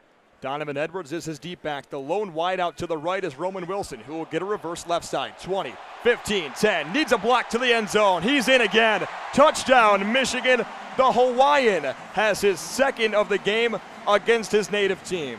This must be a special night for him. I know he'll never forget this one. The crowd is showing him some love. And look at that. 3 drives, 3 touchdowns. 2 of them to Wilson and 1 to Corum. Michigan shows no signs of even stopping. It's like a hot knife through butter against this Hawaiian defense. 21 yards on the reverse. Very similar to the play that we've seen A.J. Henning coin himself very often. That touchdown against Ohio State last season was on a play very similar. Jake Moody in formation to put it through the uprights, and once again, Money Moody comes through. It's a 21-0 lead for the Wolverines with 4:23 to play in the first quarter of the Michigan scoring drive. 3 plays, 43 yards, 1:21 on a Roman Wilson scamper to the corner of the end zone. And look who was all the way down to the goal line, Adam. That's the big left tackle, Ryan Hayes. And although the turf monster got him at the end of the run, he was all the way down there to try to block the Hawaii safety, Matongi Thompson. And just like that, it's 21-0. I think the turf monster is going to be very active tonight with the amount of precipitation we had earlier. And for the, I guess, 4th time tonight, Michigan looks to kick it off. They had the opening kick and then 3 touchdowns. Been a great night for Moody. You know it's a good night for him when you don't even think about it. He's automatic. Looking to maybe win Kicker of the Year again and defend his title. Sure would help if Michigan's team is high in the rankings in AP. And Jake Moody will boot it away. It'll squib to the up man, Shuki Hines. He's to the 20, and he's met by a gaggle of Michigan defenders. right at the 25-yard line. Caden Colasar, who celebrated his birthday this past week, made the stop. 25-yard line's where Hawaii will start as they trail by 21. So could have just called for a fair catch. Same exact spot. Look who it is in attendance. WNBA superstar Naz Hillman, drafted this past spring by the Atlanta Dream, and she played over the summer. Good to see her back in Ann Arbor. We actually have the WNBA Finals Game 1 tomorrow night. Same quarterback for Hawaii in the shotgun. Joey Yellen, the one-time transfer from Pittsburgh. In the pistol is Dedrick Parson. He'll get the call up the middle, just a little bit of space. A pickup of 3. The linebacker, Junior Colson, on the stop for the Maize and Blue. 2nd down and 7 for the Rainbow Warriors. I don't know what Hawaii's expecting, but they're not going to find a gap in that defensive line. The best they can hope for is a gain of 2 or 3 yards. 2nd down, 7 yards to go. Hawaii's offense splitting the hashes, 2 receivers to each side. Dedrick Parson is still the back from Philadelphia. Michigan showing a 5-man rush. Yellen from the gun, barking out some signals wide to the right. Calls to his center, Tanuvasa. Gets the snap. He'll drop to throw. He'll fire left side. Nice catch by Jordan Murray, the tight end. He had to reach back, and he brought that in with one hand. He's to the 41-yard line. 1st down, Hawaii. Second first down of the game for the Rainbow Warriors, getting the chains moving. Still having lots of struggles to keep the offense on the field, though. Pickup of 13 yards on the play. Yellen empty in the shotgun. 2 receivers wide left, 3 to the right. He'll drop to throw. Pressure coming from Michigan's defensive front. He'll fire out right side. Incomplete. Intended for the receiving back, Dedrick Parson. 2nd down and 10. Makari Page was in coverage for the Maize and Blue. Michigan secondary looking good. Only giving up a couple of receptions.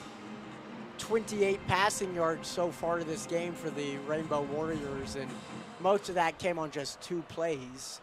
The junior from Mission Viejo, California, Yellen, is just 3 for 10 for 28 yards. 30% on his completion percentage. 3 receivers wide left, 1 to the right. A handoff to Parson. Almost makes one man miss, but Braden McGregor, long arms McGregor, pulls him to the ground. It's a loss of 3. 3rd down and 13. Man, is he becoming a superstar in the making for Michigan as he replaces Aiden Hutchinson. Well, is it too soon to start saying Michigan is defensive end U after Ojabo Hutchinson and maybe a 3rd to come? Especially in the Big Ten. Man, did Ohio State have that name for the longest time with the Bosa brothers and then Chase Young. But for Hawaii, it's 3rd and 13. 3 receivers left, 1 to the right. Michigan playing with a cushion of coverage. The running back is Dedrick Parson. Yellen gets the snap. He'll fire long right sideline. It's almost intercepted by R.J. Moten. Slipped off his fingertips in the damp Ann Arbor air. It's 4th down and 13. Hawaii should be very thankful that that was not returned for the touchdown. Because if he would have hung on to it, he had open field. And it was right to him. It just went straight through his hand. I'm seeing this replay. I'm sure he'll watch that replay after the game and kick himself all week. The senior transfer from Laney College, Dior Scott, was the intended receiver. And also, Adam, as we look back at that replay, looked like a Michigan defensive lineman got his hand on the ball as well. And it was a little tricky coming off the arm, and A.J. Henning will fall down as Matthew Shipley punts this one away. That's a nice kick, and he downs it at the 6-yard line. Jalen Purdue is all the way down there, the defensive back. Michigan will start at the 6-yard line. And we'll get to see the Wolverine offense once again. Boy, have they been efficient today. A 21-0 lead. They've outgained Hawaii by over 150 yards. And this is the first drive Michigan starting within the 10. They'll have to go, 94 yards to the end zone if they want to match the first 3 drives of the game. By far the worst starting field position for the Wolverines. Well, they're going to start with 3 tight ends in the formation. JJ McCarthy has 1 alone receiver wide out to the right. That's Andrell Anthony. Donovan Edwards is the back in the pistol set. 10 on the play clock for number 9. Claps his hands, he gets the snap. Hands off left side. Donovan Edwards is met at the 6. No gain on the play. Hugh Nelson makes the stop for Hawaii. And, well, the shortest gain for Michigan on the day was 6. That's no gain, 2nd and 10. The first time Michigan has really been stopped all night on any offensive play as they prepare 2nd and 10. Under 2 minutes left in the first. 3-touchdown lead for Michigan. Donovan Edwards is the back to the left of McCarthy. He gets the snap, fires incomplete, right off the hands of Ronnie Bell.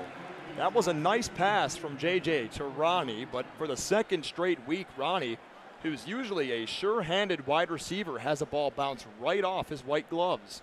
Yeah, that had a lot of zip to it. I wonder if Ronnie wasn't expecting it so quickly, but not a great sign as the season comes. I'm sure he'll practice that a lot this week and beyond. Especially as a captain of this team. That was a big storyline in the offseason, whether he would declare for the draft or return. He wanted to come back and play for his team. 3rd down, 10 yards to go. The Wolverines have 2 receivers wide to the right. A couple of tight ends in the set as well, but Jim Harbaugh blazing down the sideline. He'll call timeout. 3rd down and 10, and Hawaii has a chance to get off the field. Will be 30 seconds in length. There's Larry Smith, the head official tonight. I'm 1:27 to play. Did Harbaugh just not like what he saw? Did he want to make a change? It's odd to use 2 timeouts in essentially a blowout up 21-0 in the first quarter. It's not a time management thing, obviously. Well, the play clock was under 10, and also the receivers were flip-flopping their position. 1:27 to play in the first quarter. Michigan owns a 21-0 lead over the Hawaii Rainbow Warriors. We'd like to thank everyone tuning in both on WCBN YouTube page and on FM radio, 88.3 WCBN FM. 3rd down and 10, McCarthy from the shotgun. Pressure coming from the Hawaiian front. He finds Ronnie Bell, jukes a man out of his shoes. Ball comes free, and Ronnie jumps right back on top of it. It'll end up as a gain of 2 yards. It bounced all the way back to the 8-yard line. So it'll be a completion for just 2 yards as McCarthy hit Ronnie Bell in stride, and the ball was knocked out. Nice play on the defensive side by Noah Kema. Native of Lawrence, Kansas, knocked the ball free. And Brad Robbins will get a chance to boot this one away. And for the first time all night, Robbins steps on the AstroTurf. He told me before the game he loved to not even touch the field. He will kick it away. Oh, man, it almost got blocked. It's a nice kick high into the air, just inside Hawaii territory, and it's down at the 48-yard line by Dior Scott. So the furthest forward that Hawaii will start. 31 seconds to play in the first quarter. And the Hawaii offense takes the field, right. He was a split second away from hitting the leg. I know that's difficult to block, and it's an automatic penalty when it happens. But he got a good cut around the end of Michigan's line. It's tough when you're pinned so close to your end zone. You don't have a ton of space to work with. Hawaii will set up shop from the left hash, 48-yard line in their own territory. Joey Yellen remains the quarterback for the Rainbow Warriors. In the shotgun, Bryant Lele to his right. He'll turn, hand off to his running back, and he's met from behind. Chris Jenkins came from his defensive tackle position and brought him down right at the line of scrimmage. No gain on the play, right at the left hash. 2nd down and 10. And the waning seconds of the first quarter are ticking down. We have under 10 now. I highly doubt they'll get the snap off before the intermission. Hawaii will take a slow walk over to the far sideline, in Michigan a 3-touchdown lead as we head to the second quarter of play from the Big House in Ann Arbor. We had to wait 1 hour through a lightning delay, but finally playing football. here in Ann Arbor, Michigan, and the Wolverines own a 21-0 lead as we step into the second quarter of play. Michigan's looking, besides that last drive, very ideal, leading by 3 touchdowns and surrendering under 50 yards. Going into this first intermission, not a ton of notes, honestly. If I'm Coach Harbaugh, I got to be pretty excited. Besides that final drive, I know Bell dropped that pass and then had the fumble. But beyond that, team's firing on all cylinders. And through 15 minutes, Adam, the story of the game was the first collegiate start for JJ McCarthy. He's only thrown 5 passes, but it's been for 91 yards and a score. That was on the first drive. What are your initial thoughts of number 9's play through one quarter? He's been phenomenal. He's been everything Michigan fans could have expected, could have hoped for, and more. It's going to be real tough to not give him the starting job after this game if everything continues. On the ground for Michigan, the leading rusher is Blake Corum, 6 attempts, 60 yards and a score. He had that electric run on the first Michigan offensive play of the ball game. And then the 1 touchdown of 1 yard, but he's been solid as well. He's just finding those little tiny creases, and Blake Corum is not a big running back. Yes, he's built. Yes, he has tremendous balance. But Blake Corum is able to squeeze through the tiniest of gaps at 5'8", 210. And he has become such a promising running back that Michigan can really rely on. And one of the big things in the media this past week that they were talking about, the difference between Hassan Haskins and the backs that Michigan has right now is the power aspect. Who is going to be that one to punch it in from 1 yard out if they really need it? And Blake Corum says that's exactly what the weight room is for. I know. This team is really special, and not only are they incredibly talented on the field, you can tell it's a real great team atmosphere. Even with the quarterback controversy, the teammates support each other. We saw Cade earlier, even though he's not played a snap yet today, he's been supporting his teammates, picking them up. And even if he ultimately does not get selected as starter, you know he'll be there as a captain and a leader on this squad. Michigan certainly has plenty of opportunity left before the schedule starts to get to the tougher side. And who knows, that October 1st meeting with Iowa just continues to look more and more sleek for the Maize and Blue. Here we go, 15 minutes to play in the second quarter. Joey Yellen and the Rainbow Warriors offense from the 48-yard line on 2nd down and 10, moving from right to left. Play action, Yellen sets up, fires deep down the right sideline. It's almost intercepted by Makari Page. Both Page and DJ Turner collided with each other in coverage of Jalen Walthall. And Yellen's favorite target is obviously Walthall down the right sideline. You love to see that as a safety for Page. He played that ball perfectly, and honestly, if his teammate wasn't there defending the receiver so closely, likely would have had a pick. The one-time high school teammate of Donovan Edwards at West Bloomfield High School. Yellen is alone in the shotgun, an empty set. 2 receivers left, 3 to the right on 3rd down and 10 from the left hash. Yellen gets the snap, fires across the middle. It's broken up again by Makari Page. Jordan Murray, the tight end, was his intended target. 4th down and 10 for the Rainbow Warriors. Michigan's secondary has been a bright spot so far this game. Not letting any big gains in the air, and honestly not many gains at all. Only 28 yards passing for the Rainbow Warriors. That defensive backfield of Rod Moore, Makari Page, and R.J. Moten have been spectacular through the first 5 quarters of play. From the left hash, 4th down and 10. Standing 15 yards deep is Matthew Shipley. He'll boot it away with that big right leg. A.J. Henning underneath it calls poison. Now he'll retrieve it at the 8-yard line, and for the second straight possession, Michigan will start within their own 10-yard line. And that's dangerous what you saw there. I don't know if I love seeing that. will enter a media timeout here at the Big House. 14:40 to play in the second quarter. Michigan a 21-0 lead over the Hawaii Rainbow Warriors as they visit the continent as a 52-point underdog. And Jim Harbaugh in practice this past week said that this would be the biggest upset in all of college football. And how he knows that is because his Stanford team was a 42-point underdog at USC when he was coaching the Cardinal.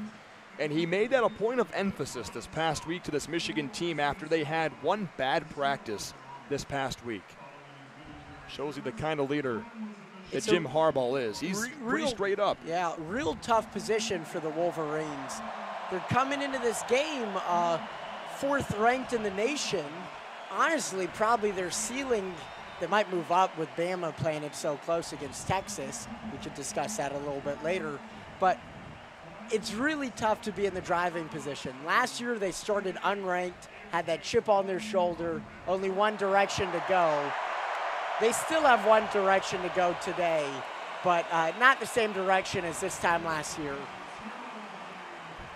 Well, it still looks like JJ McCarthy will be the quarterback for Michigan. At some point, we're going to see Cade McNamara. We will see him today. I would assume that would be in the third quarter, because if we want to be fair, Cade did get the first half of last week's ball game, and then JJ, oh boy, did he light it up in the third quarter against Colorado State. Now, what would you expect from Cade McNamara and the playbook from Sharon Moore and Matt Weiss to look like with number 12? I think with Cade, it opens up a lot of interesting plays in the air.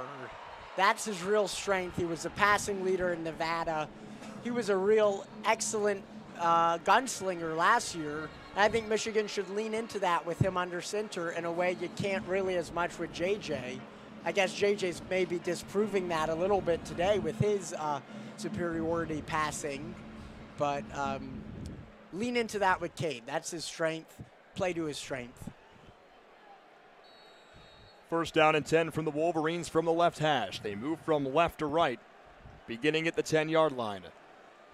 Two receivers wide to the right. Two tight ends also in the formation for McCarthy and the Wolverines. The official on the far sideline will run out to the top half of the numbers, and there will be a timeout called by Timmy Chang in his first year as a head coach. And another note that I want to make, Adam, is back on the field and looking completely healthy is Trevor Keegan. That's a good sign for Michigan. Certainly. That was a real scare. In these early season games, we're paying Hawaii to come out here. We don't want to injure any of our players. That might be the worst thing that could happen. You saw that last year with Ronnie Bell and how devastating. It's a $1.5 million injury. Yeah. Imagine how dominant. Michigan's receivers last year were incredibly prolific.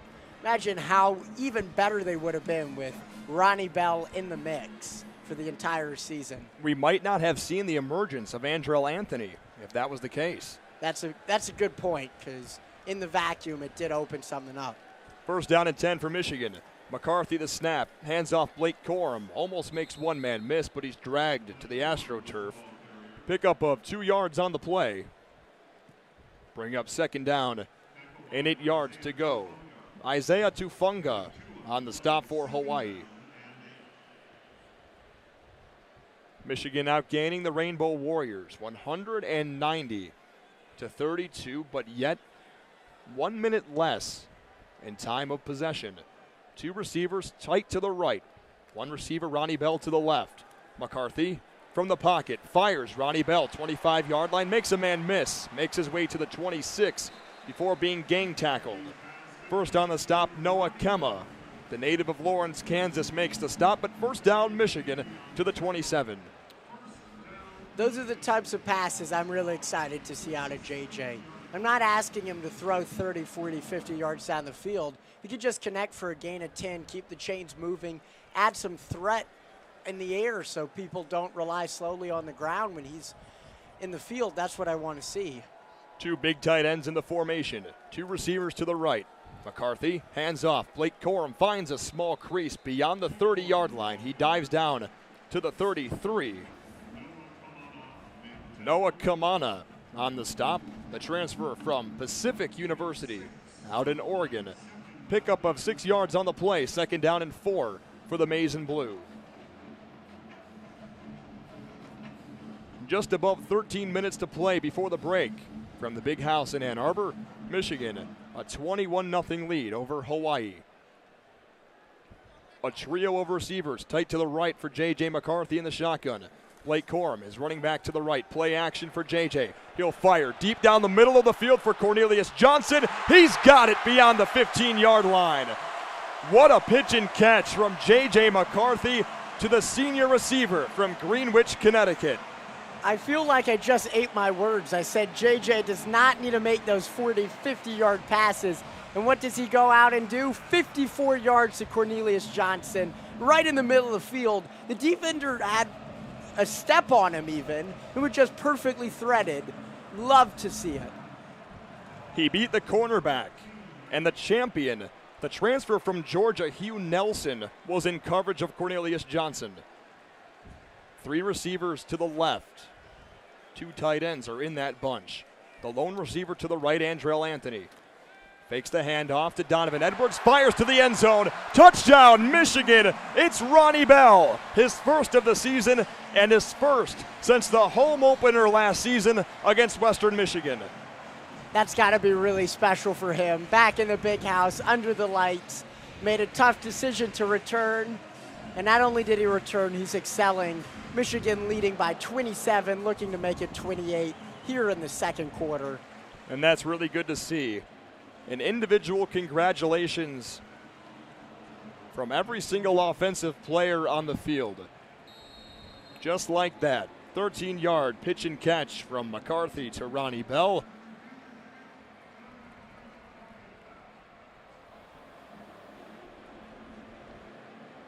Larry Smith, the head official today, I believe said this play is going to go under review. I believe there's a foul potentially they're looking at. Unclear which team it might be on. I'm looking at the replay and don't see any foul play, but that's what the refs get paid the big bucks for. You love to see Bell on the sideline, every single player giving him a pat on the back. Well, we're going to see here, Adam. We're taking a look at the replay. I think it may be potentially Matongi Thompson. The freshman from Honolulu came from his far side safety position and put a rattle on Ronnie Bell. What would that mean? Would that be added to the kick or would that be next drive? Well, what we're potentially looking at, too, is if maybe it's a targeting penalty. Now, they can go back. They can't review any other penalty besides targeting. So they can go back and say this is targeting on the safety Thompson. Now, that's their starting safety. After review, there's no foul for targeting. Number 25 can remain in the game. We'll have to try. There you go. Guess no targeting. It will be a touchdown, and Moody is coming out to kick this extra point, currently leading 27-0. Soon to be 28 if Moody gets it through the uprights. Michigan now outgaining Hawaii by 256 yards. Wow. Jake Moody, the graduate senior from nearby Northville, Michigan, will have it be held by Brad Robbins. The kick is up, away, and it's good. It's a Michigan 28-0 lead. 12:05 still to play in the second quarter. This is just a dominant performance, perhaps expected. Michigan comes in as a 52-point favorite in betting odds, and the Maize and Blue faithful that stuck around through this 1-hour weather delay, boy, have they been in for an offensive treat. In the defense, we're highlighting the offense a lot because the scoreboard looks really pretty, Adam, but the 0 on the scoreboard for the defense says a lot about this team as a whole rather than just the offense today.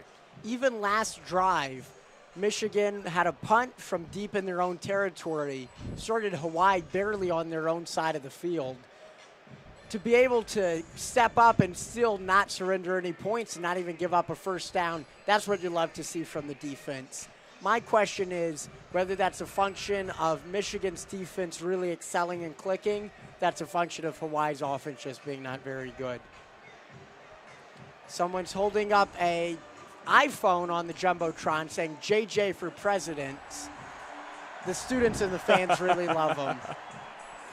That'll get him every time. Now, if we go back to that last drive, 5 plays, 90 yards, a Michigan score. JJ McCarthy to Ronnie Bell. McCarthy's second passing touchdown of the afternoon. 2:35 off the clock. Michigan moving the ball at ease. But it's not the typical Michigan that we've seen. It's these explosive plays. Michigan is typically chip away, chip away, chip away, and then eventually find pay dirt. But it's these explosive plays, and we're looking back at that last drive. The obvious one is the 54-yard strike from McCarthy to Cornelius Johnson. I mean, what a pass that was. Johnson had to stay back just a little bit, had to hesitate just a moment for the ball to fall right into the breadbasket. But almost all of the 54 yards was in the air. Yeah, especially it was just threaded. It was like a laser pointer. He didn't have much margin of error. Props to the defensive back staying on his man, not giving much room, but JJ just found the area and was able to thread it through. I got a question for you. We don't have a ton of time left in this media timeout. Shoot. But what happens with the AP rankings? I know Bama won, but they kept it very close. Ohio State struggled. If Michigan continues to dominate, do you think they have any movement on Monday when the new rankings come out?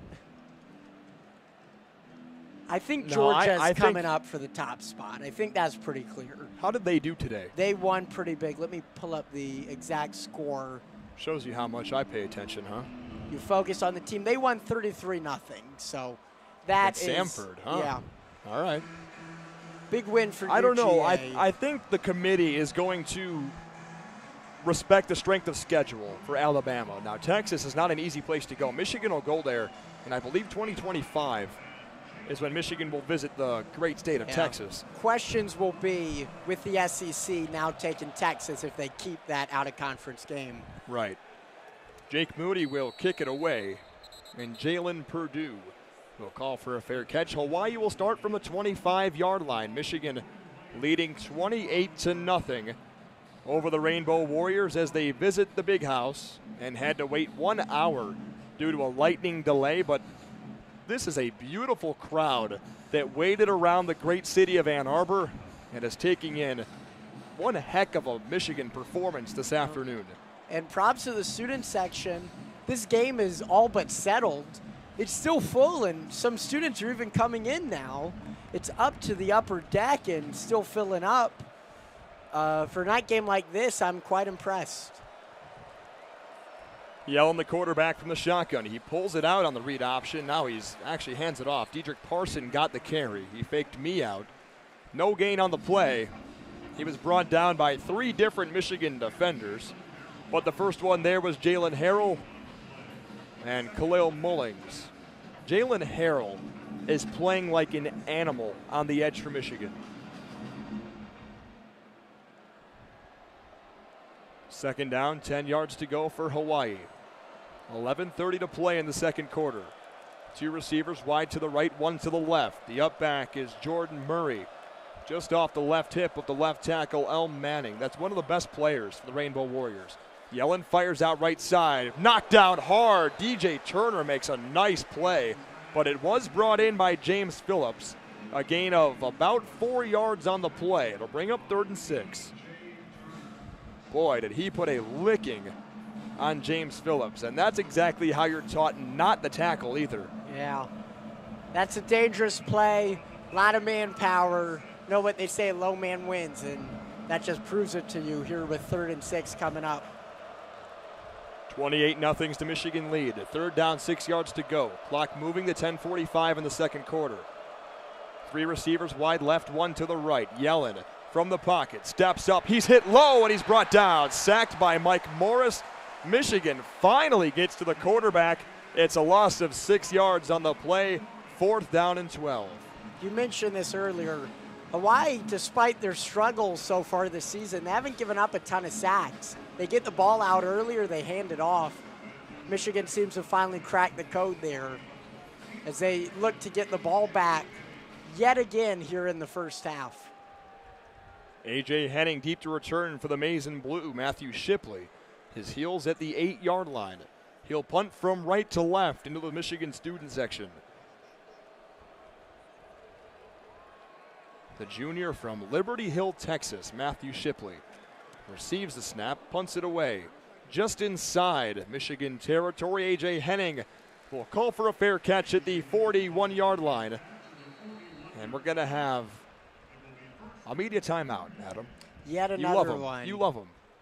Here in Big Ten, I thought they would get all the advertisements in during the rain delay, but I guess not. Here's the big question today. Tonight's attendance. Well, it's over 110,000. 302nd consecutive game over 100K fans. They need an asterisk there with COVID. I understand because they had like no fans here besides family. But here's the attendance for tonight. Wow. Wow. You believe it? I don't believe it. That might be the number of tickets sold. The amount of people who came, I'd say it's above 100. What did you say before the game about the attendance? Yeah, I said they might have their thumb on the scale on this one.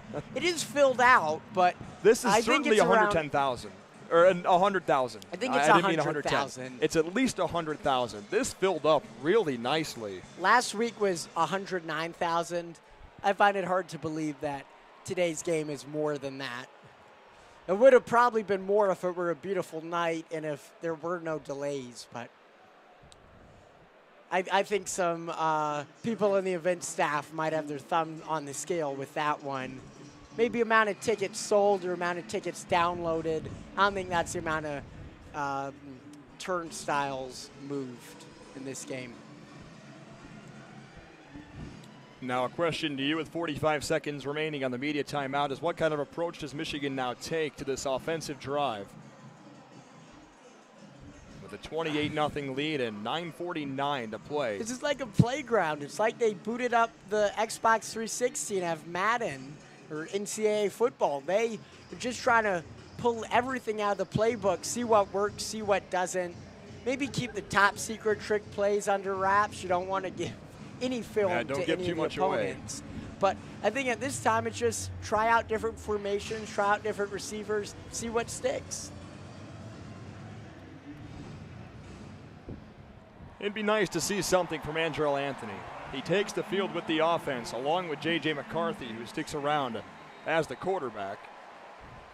Michigan will set up from the 41-yard line. They split the hash maybe a little bit further to the left side. Moving from left to right at the top left of the famous Block M. Edwards in motion to the left of McCarthy. A handoff to Donovan, who gets the call. At the middle of the field, one man to beat to the sideline. He gets to the 45. Down the sideline he goes, and he steps out at the 34.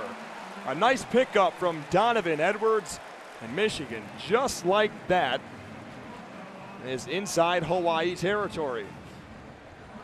Coming out of the media timeout, Michigan wastes no time getting the spark set up once again. Moving right down the field, and they're on the 34 of Hawaii, already barking at another touchdown. They'll now have it at the Hawaii 34-yard line. The pickup for Edwards was 25 yards long. He's also a great receiver. He's now wide to the right side of the field, and he's also got an arm. We saw that in the Big Ten championship game. From the empty set, McCarthy will fire down the right sideline. He's got Edwards. What a catch by the sophomore. Down to the 1-yard line. He had to go up, reach up for it, and he came down with it. A pickup of 33 from McCarthy to Edwards. If he would have stayed on his feet, he would have had a touchdown there, but Michigan is not far from the end zone now. You think he deserves the call here?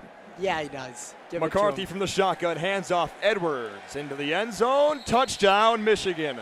It's a 34-0 lead. The Wolverines are pouring it on Hawaii from the big house. I think if you bet the over on the spread, you're pretty safe. Michigan fans getting loud. I mean, wow. Still 8 minutes left in the first half. Up 34, potentially 35, pending the kick. If Money Moody is any indication, it'll be right through the middle of the uprights. You watch, you'll miss this one. All fun and games when you're up 34, huh? Here's Jake Moody. It's no good. No, I'm just kidding. It's up and it's good. It's a 35-0. You got me for a second there. You were looking down at your laptop, so I had to give you a quick shout. It's a 35-0 Michigan lead. We'll avoid immediate timeout. I mean, wow. Is all you can really say. This is dominance at its finest. And that drive, 3 plays, 59 yards, and Donovan Edwards, he did it all. Every single play went to Donovan Edwards, responsible for 59 all-purpose yards, 1 minute and 11 seconds off the clock. A 1-yard touchdown carry for Donovan Edwards, a 1-yard touchdown carry earlier today for Blake Corum. And with that last drive, Michigan finally overtakes Hawaii in the time of possession. 10:55 for Michigan, 10:27 for Hawaii. Chucky Hines and Jalen Purdue are deep to return for Hawaii. 8:38 to play in the half. Jake Moody will boot it away. And Purdue will call for a fair catch in the south end zone, right at the A in the script, Michigan. 25-yard line for the Rainbow Warriors. They're led by a first-year head coach, Timmy Chang, who owns the record in NCAA passing. Back in 2000, he played for the Rainbow Warriors. He returns home after a stint with Nevada. We know plenty about Nevada after the coaching staff from Colorado State last week. Was that June Jones when he was head coach back at Hawaii? That was an incredible air raid offense they had back then. I don't know if he was head coach then or not, but still an incredible program they used to have. Seen better times than it has this season. They've stuck with Joey Yellen through this whole first half. Walt Hull in motion, a handoff to the left side. Boy, oh boy. Dedrick Parson met immediately by Taylor Upshaw. He went nowhere, no gain. 2nd down and 10. Taylor Upshaw figures to have a big season for Michigan as well after the departure of Hutchinson and Ojabo. Yeah, another great stop for the Wolverines. Just nothing on the ground. Just nothing in general. 30 total yards. They got negative rushing yards this game. Parsons, 6 attempts, 4 yards, a long of 3. Yellen from the shotgun. They'll try it again, right up the middle, a short gain, but Rayshawn Benny is right there. Pickup of about 1.5 yards. Gonna bring up 3rd down and long for Hawaii. Michigan student section staying loud and on their feet this game.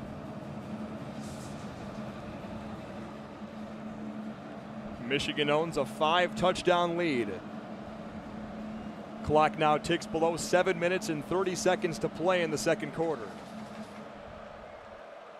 Yellen barking out the signals. The transfer from Pittsburgh, 1 start against a Power 5 opponent, came back in the COVID-riddled season against Miami, who was ranked at the time. He was the backup to Kenny Pickett, who's now in the NFL. Pressure coming to Yellen, fires out to the right side. Here's Dedrick Parson out of the backfield, and he's met by 3 different Wolverines. The middle linebacker, Junior Colson, shadowed him the whole way out to the right sideline and made a nice stop. Maybe a gain of 1 yard, but Hawaii will be forced to punt it away. A.J. Henning will be deep for Michigan.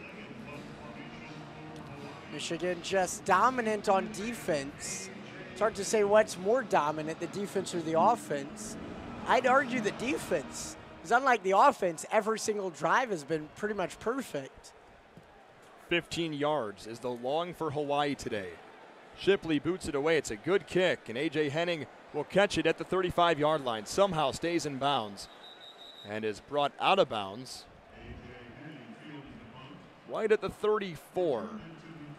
So Michigan will have to march 66 more yards to take a 6-touchdown lead. If this game is any indication so far, they'll have no trouble doing that. Got another media timeout. Big Ten must be selling a lot of advertisements tonight. Michigan 337 yards compared to Hawaii's 33. A topic of conversation between Amir Bektash and I last week was the over-under on how many times Hawaii would take a snap on Michigan's side of the field. And we said it was under 10. It was 6.5. Really? Right now it's 0. Yeah. Do they get there at some point? You have to think so in the second half. We got another team being honored by the Big House, the women's soccer team, who won the Big Ten tournament and went decently far in the NCAA tournament last year. WCBN covered that, and we look forward to covering more women's soccer this year. So stay tuned to WCBN. We'd like to thank everyone tuning in tonight. Especially through that delay. Yeah.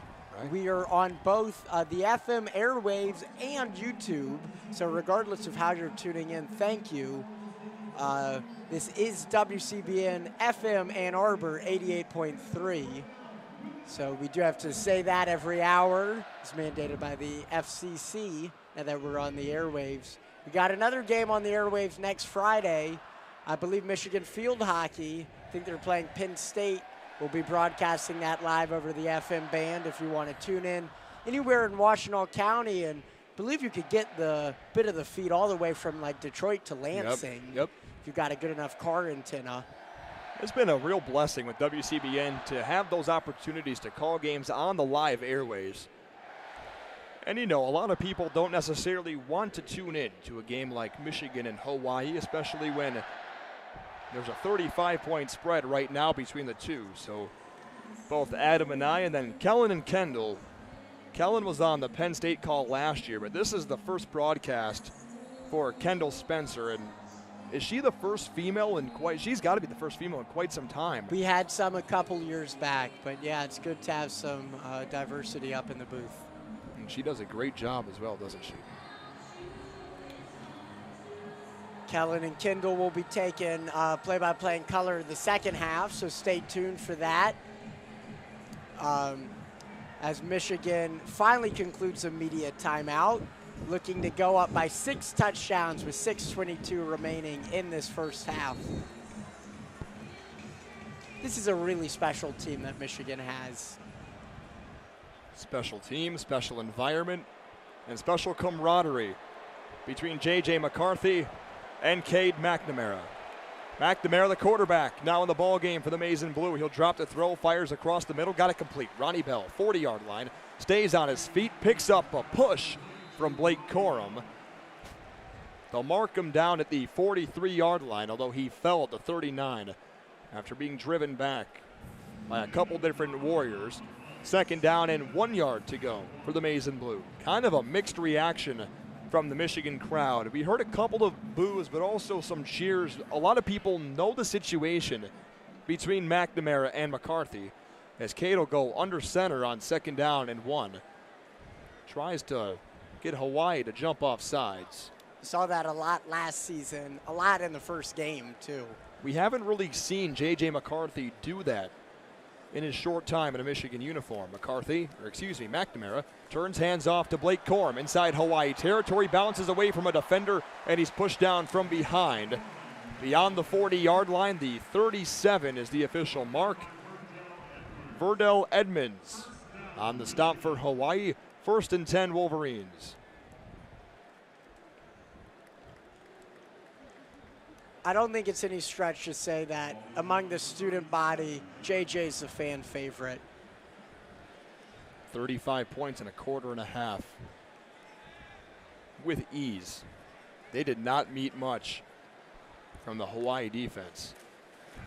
McNamara, the snap, has to step up, fires away to Blake Corum. He's knocked hard to the ground after a pickup of just 1 yard. Panay Pavihi, the native of the American Samoa, on the stop for the Rainbow Warriors. Here's a highlight I want to mention. And I think we haven't discussed it simply because it's the absence of penalties. So far this game, Sure. Michigan has only had one. It wasn't even really the team. It was the sideline encroaching on the field for 15 yards. Beyond that, it's been a clean game for both sides, really. McNamara from the shotgun. C.J. Stokes is his running back to the left. He'll get the snap. Cade will roll out to the right. He finds Stokes left sideline. It's incomplete. Cade was brought to the ground hard by Matteo Soli. Bring up 3rd down and 8 yards to go. And C.J., after the drop, will be replaced by Tavier Dunlap. This would be an interesting situation for Michigan. I'm not rooting for the Wolverines to not get this first down. I would really like to see the leg strength of Jake Moody and see if he could potentially put one from here through the uprights. This would be about a 51-yard field goal for Money Jake Moody. 3rd down and 8 for the Wolverines from the left hash. Ball set up at the 35. McNamara the snap. Has to step away, and then he's sacked. That settles that question for you. Yeah, we're not going to see a field goal, and unfortunately, we're going to hear some boos, and that's really sad. Blessman Ta'ala is more than likely the best player for Hawaii, and he comes up with his 2nd sack of the season. I don't like that. Yeah. And it's from the crowd. I really don't like that because everything that Cade McNamara gave you last season, and you boo him. I know. The fan favorites JJ and a lot of lay fans. It's what have you done lately for me? Brad Robbins on for his 2nd punt of the ball game. Timmy Chang at the 45-yard line will call a timeout. Dior Scott was back deep for the Rainbow Warriors. And I don't know, Adam, that just kind of irks me from this crowd. And Michigan fans generally are very, very good in support of their own team. But that's just something I don't agree with from the crowd that's here today. It irks me, but that also wasn't a great play. I It know in wasn't, this but it's game it one. doesn't matter, but on a 3rd and 8, 3rd and 7 on the cusp of field goal range, last thing you want to do is take a sack. Even if you had to just like dip it off, even if it's like grounding, you don't want to take that sack at all. It doesn't matter in this game, but it doesn't speak well in the future. I know fans aren't happy. You shouldn't boo the player. In a game like this, it's unnecessary. And I think if this was a general competition between two guys that both haven't played and have completely equal stances with the team, as the Wolverines retake the field to punt this ball away, Dior Scott is deep for Hawaii. I just don't agree with that. Brad Robbins will kick it away high into the air. It'll bounce at the 10. Ronnie Bell is right there at the coffin corner. Bounces out of bounds at the 9-yard line, and Brad Robbins continues to pin Cancer deep. And what a stance he's taken against Cancer, and really pairing with C.S. Mott's Children's Hospital to help pin Cancer deep. Any punt, I believe, inside the 10-yard line is a $150 donation to C.S. Mott's. That's right. That's what you love to see with the new NIL rules. I know these student athletes are working their butts off. They deserve to get some compensation.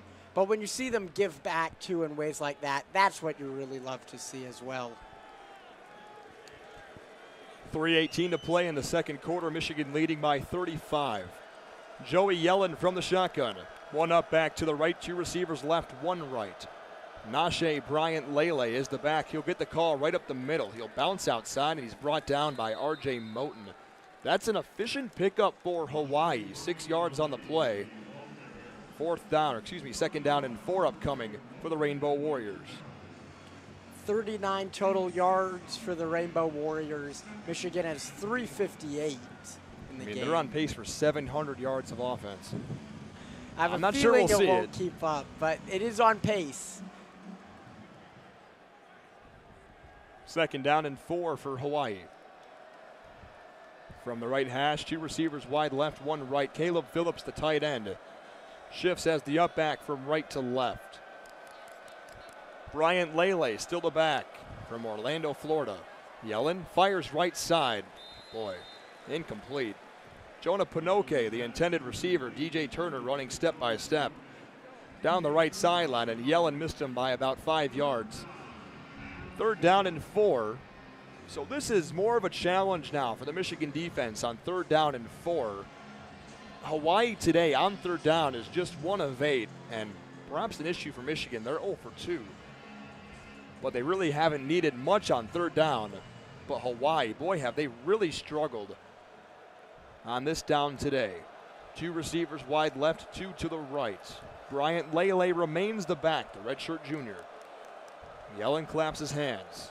Puts his hand to the ground to call for the snap from Tanuvasa. He drops to throw, fires well out of bounds, right sideline, incomplete. A Hawaii reserve makes the catch on that far sideline. And with 2:23 to play in the first half, Michigan will get the ball back and likely another chance, Adam, for Cade McNamara. Exactly. 2 minute and some change. 2-minute drill. I love to see this. Still only 2 first downs for Hawaii this entire game. I know Hawaii's not exactly a difficult opponent that Michigan was gearing up for, but this is just a complete teardown. Shipley punts it away, and Henning, right at the 50-yard line, will retrieve. He'll take a big turn, and he's taken down inside Michigan territory, so he reversed 2 yards. And Michigan will take over with 52 yards of space in between them and touchdown number 6 this afternoon. A 35-0 lead, 2:14 to play in the first half. Michigan, a dominant performance so far today over the visitors from Hawaii. We got a JJ halftime McCarthy show coming up. And look at that, JJ coming on out. The crowd loves to hear that. Let's see, the sophomore from LaGrange Park, Illinois. The graduate of IMG Academy in Bradenton, Florida. JJ gets the snap, hands off CJ Stokes, bounces outside, gets away from a defender. 40-yard line, 35, down to the 32. A big pickup for the freshman. And that's nice to see the Wolverines continuing to bring in big running backs. None of them, size-wise, are the biggest guy on the team like Hassan Haskins. But Corum, Edwards, and Stokes makes for a good trio of running backs for the Maize and Blue. Pickup of 21 yards, the biggest gain in the freshman career of CJ Stokes. McCarthy from the left hash, fakes his hand clap, gets a snap. Hands off to Stokes around right end, picks up a block from Trevor Keegan, sneaks inside the 25. And he's brought down after another nice pickup, 8 yards on the play for the freshman. Michigan moving quickly. Brought down by Peter Manama. 2nd down and 2. McCarthy drops to throw. Fires right sideline. Got it complete. Ronnie Bell. He stepped out of bounds. But it is a Wolverine first down to the 17-yard line. Michigan with 1:13 to play. Looking to take a 42-0 lead, or at least 41. Against a Hawaii team that traveled a long ways.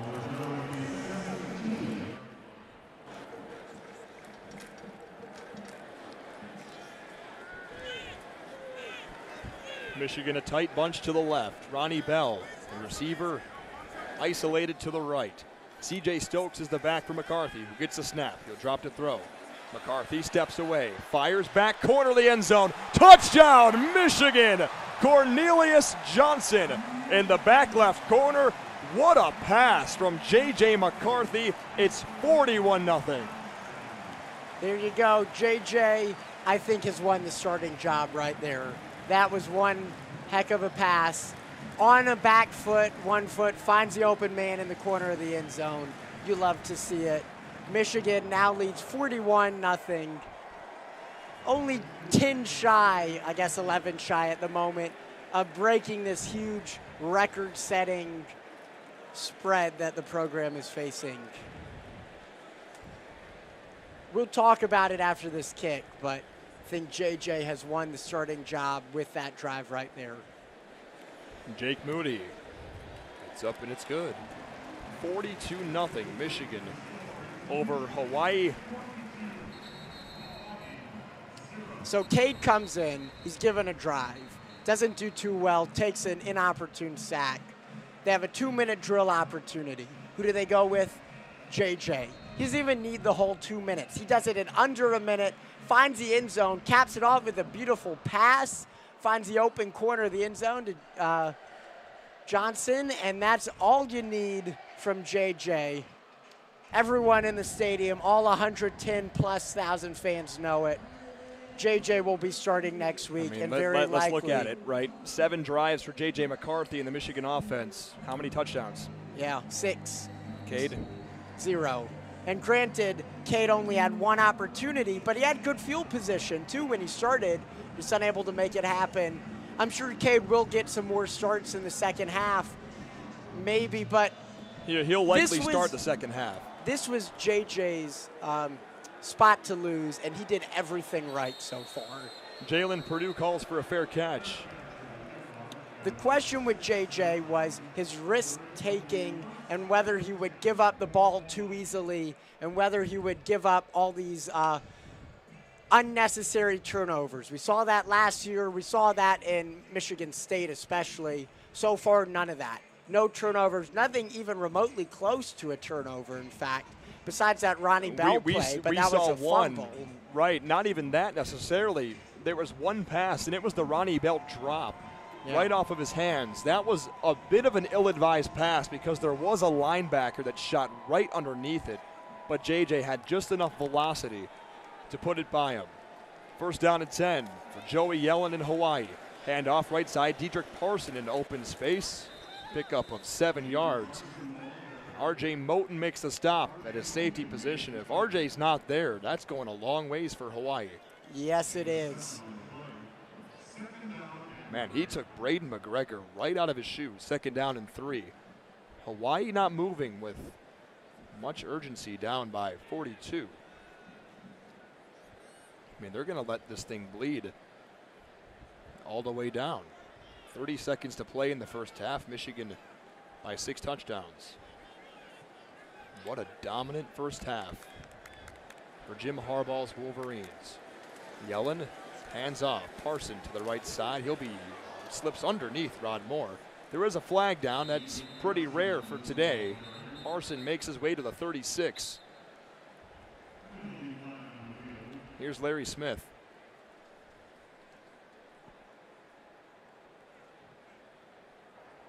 During the run, holding,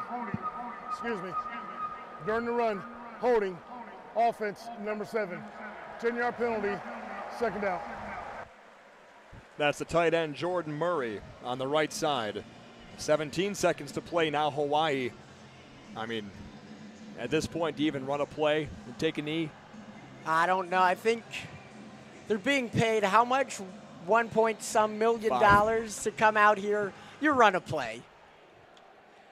They had a first down there. It would have been the 3rd of the game, but obviously negated. First penalty for the Rainbow Warriors so far. Joey Yellen has Detriot Parson to his left. He'll give him the rock to the right side, and coming from behind is Kenneth Grant. First time we've said his name this season.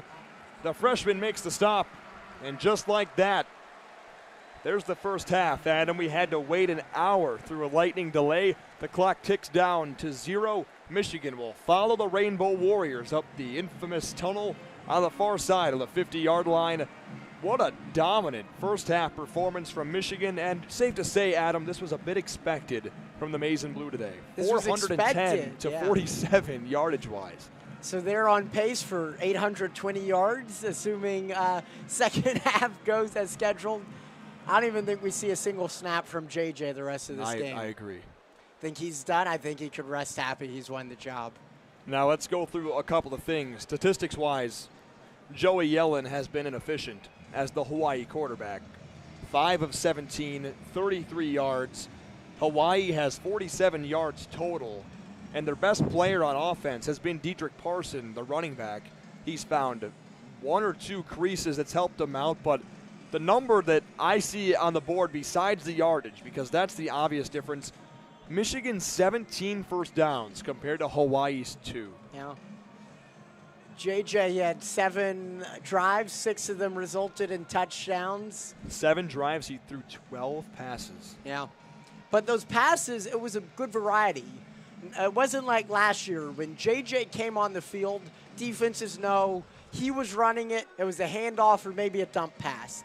This game, we've seen him do everything. He's had a couple of those dump passes, don't get me wrong, but he's also had a couple of slants for 10, 15 yards. He's did some deep passes for 56 yards. He's doing a great job.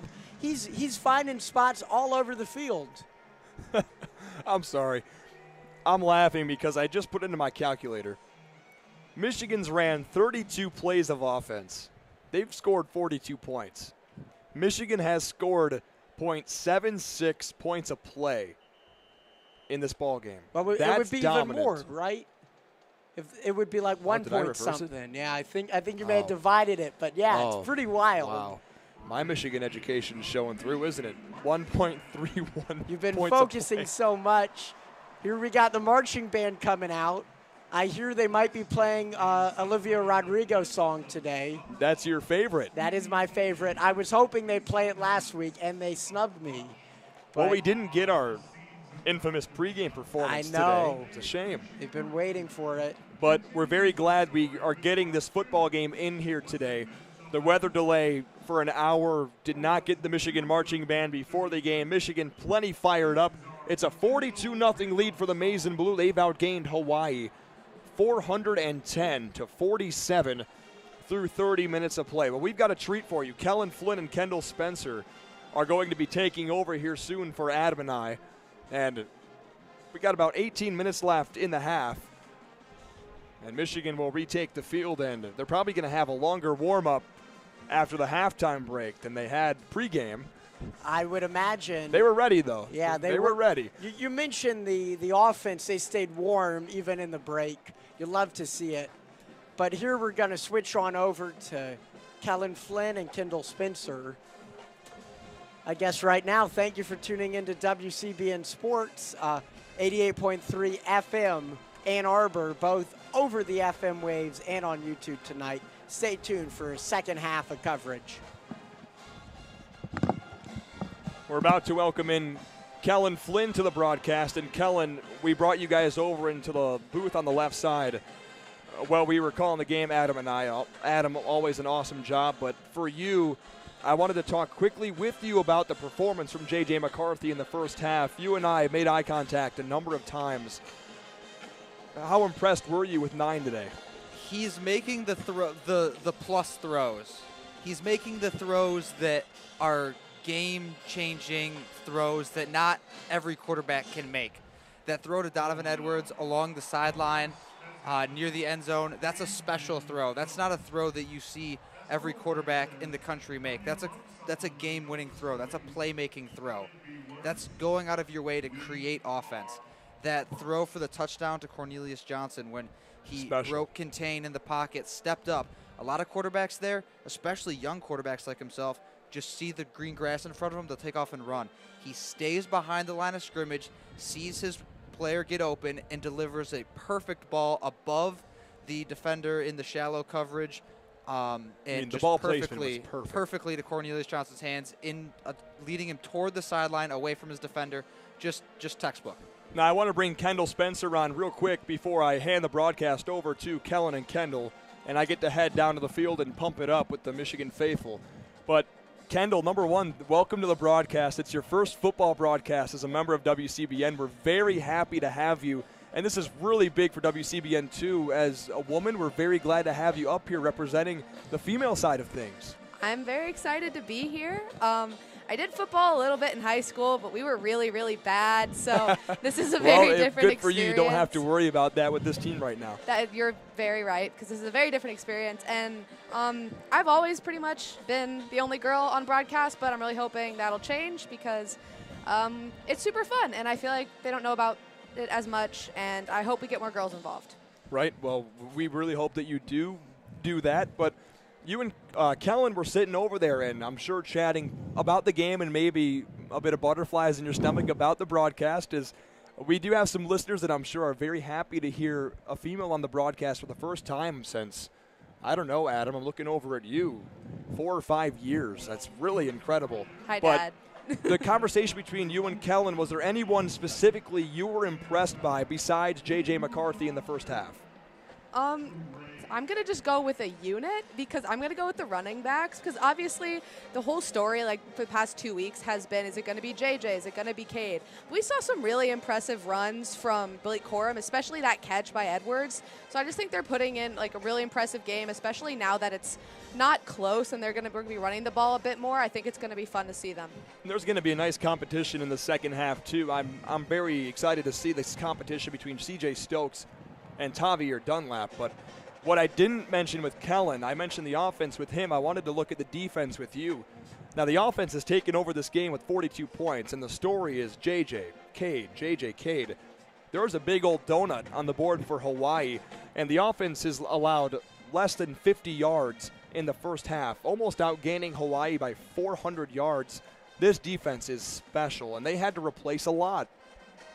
I think I looked over at one point, and there was almost 10 times as many offensive yards for Michigan as there was for Hawaii. The defense is very silently putting on like a spectacular show. Even when Hawaii is able to get a pass off, it's blown up almost immediately. We've seen some really impressive tackles by the defensive backs there. And I think, yeah, they've kind of been overshadowed because the big story has been the offense, especially the quarterbacks. But no, they're putting on a really impressive performance. Now, Kendall, Kelin, good luck on the rest of the broadcast. It's a Michigan 42-0 lead as me, Zach Linfield, and Adam Bressler are very happy to have had you guys along here this afternoon. But now passing it over to you guys. Have fun and go blue.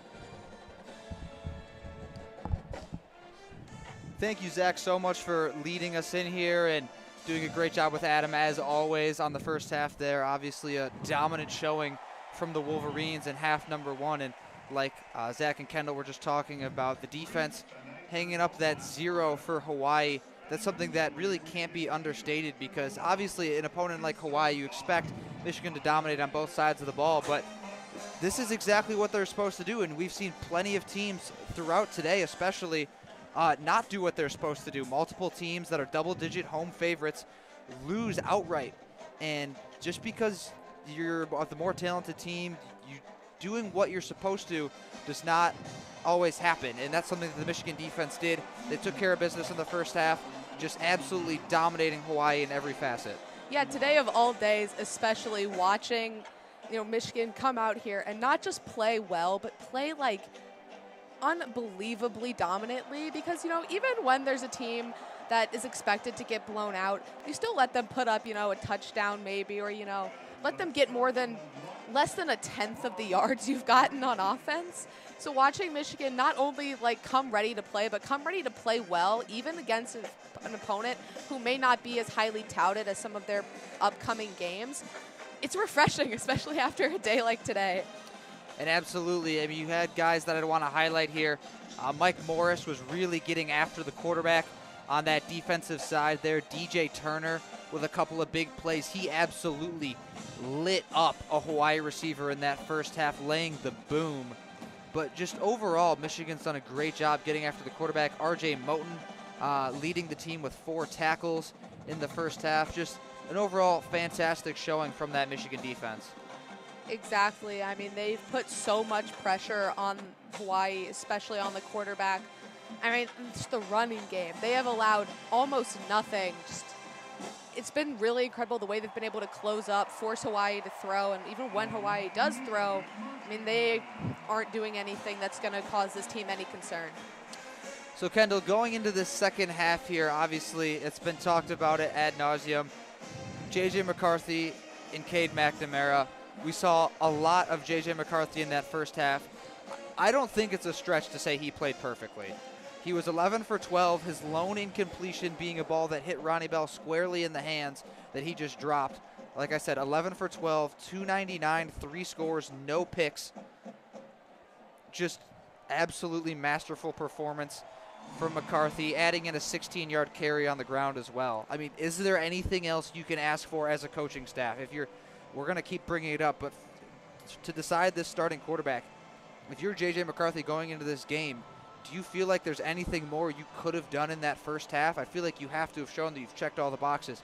You showed off that you can move with your legs. You've made the big-time throws down the field. You've taken the short passes, the checkdowns when they're available to you, and you've been extremely, extremely efficient and converted touchdowns, something we talked about at the top of the show. not settling for field goals, punching everything in for 6. He's checked all those boxes. Is there anything else he could have done? I don't think JJ McCarthy could have dreamt of a better game for him. I mean, it almost felt like something out of a movie watching them come in on offense. 2 plays and a touchdown to Roman Wilson, the lone player from Hawaii. I mean, I don't think a screenwriter could have come up with something better.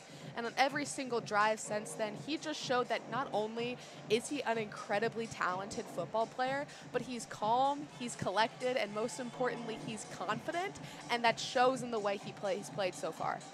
Absolutely. Getting all the different receivers involved. A number of Wolverines with a catch in that first half. 6 in total, making receptions in that first half.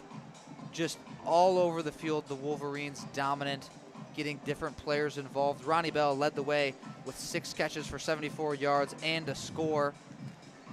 Oh, and I think we're going to see even more. I mean, Harbaugh said in an interview this week, he wants to get 100 players involved. He wants to have 100, 110, 120 players having played in these games, especially early on when there's the time to prove yourself. So I think we're going to see that number increase even more here in the second half. And speaking of stuff Jim Harbaugh has spoken about, he has absolutely raved at the depth of his receiving core. We saw a lot of Roman Wilson, a lot of Cornelius Johnson, Ronnie Bell in that first half. In the second half, I would expect to see a lot more of guys like Andrell Anthony. Peyton O'Leary is someone he's really hyped up, the redshirt freshman from Massachusetts. Darius Clemens as well, the freshman from Portland, Oregon. I would expect to see him in the game as well. Just a number of these guys that have the talent, and this is kind of their opportunity to shine. 42-point game. No reason not to let these younger guys that have been tearing it up in practice, as Harbaugh has raved about, no reason to not let them get some shine under the lights here against Hawaii. And I think something that's also fun about getting to see so many guys on the receiving core is that it's so nice to see that even like the future is so bright. Yes, we have amazing players, Ronnie Bell coming back, obviously. Cornelius Johnson's more than proven himself. But to see all these guys that, maybe are freshmen or maybe are these 3rd or 4th string coming up, just watch them be dominant in this offense, even though it's maybe against an opponent that allows it to happen. It's really encouraging for the future, and it lets you see a little bit of these guys. Some of them may not be playing that much. There might be redshirting going on, but it's really, really refreshing to see. Absolutely, and that's something I'm really excited to see personally going into this second half, is see how some of these younger players that we'll see likely a lot more next year.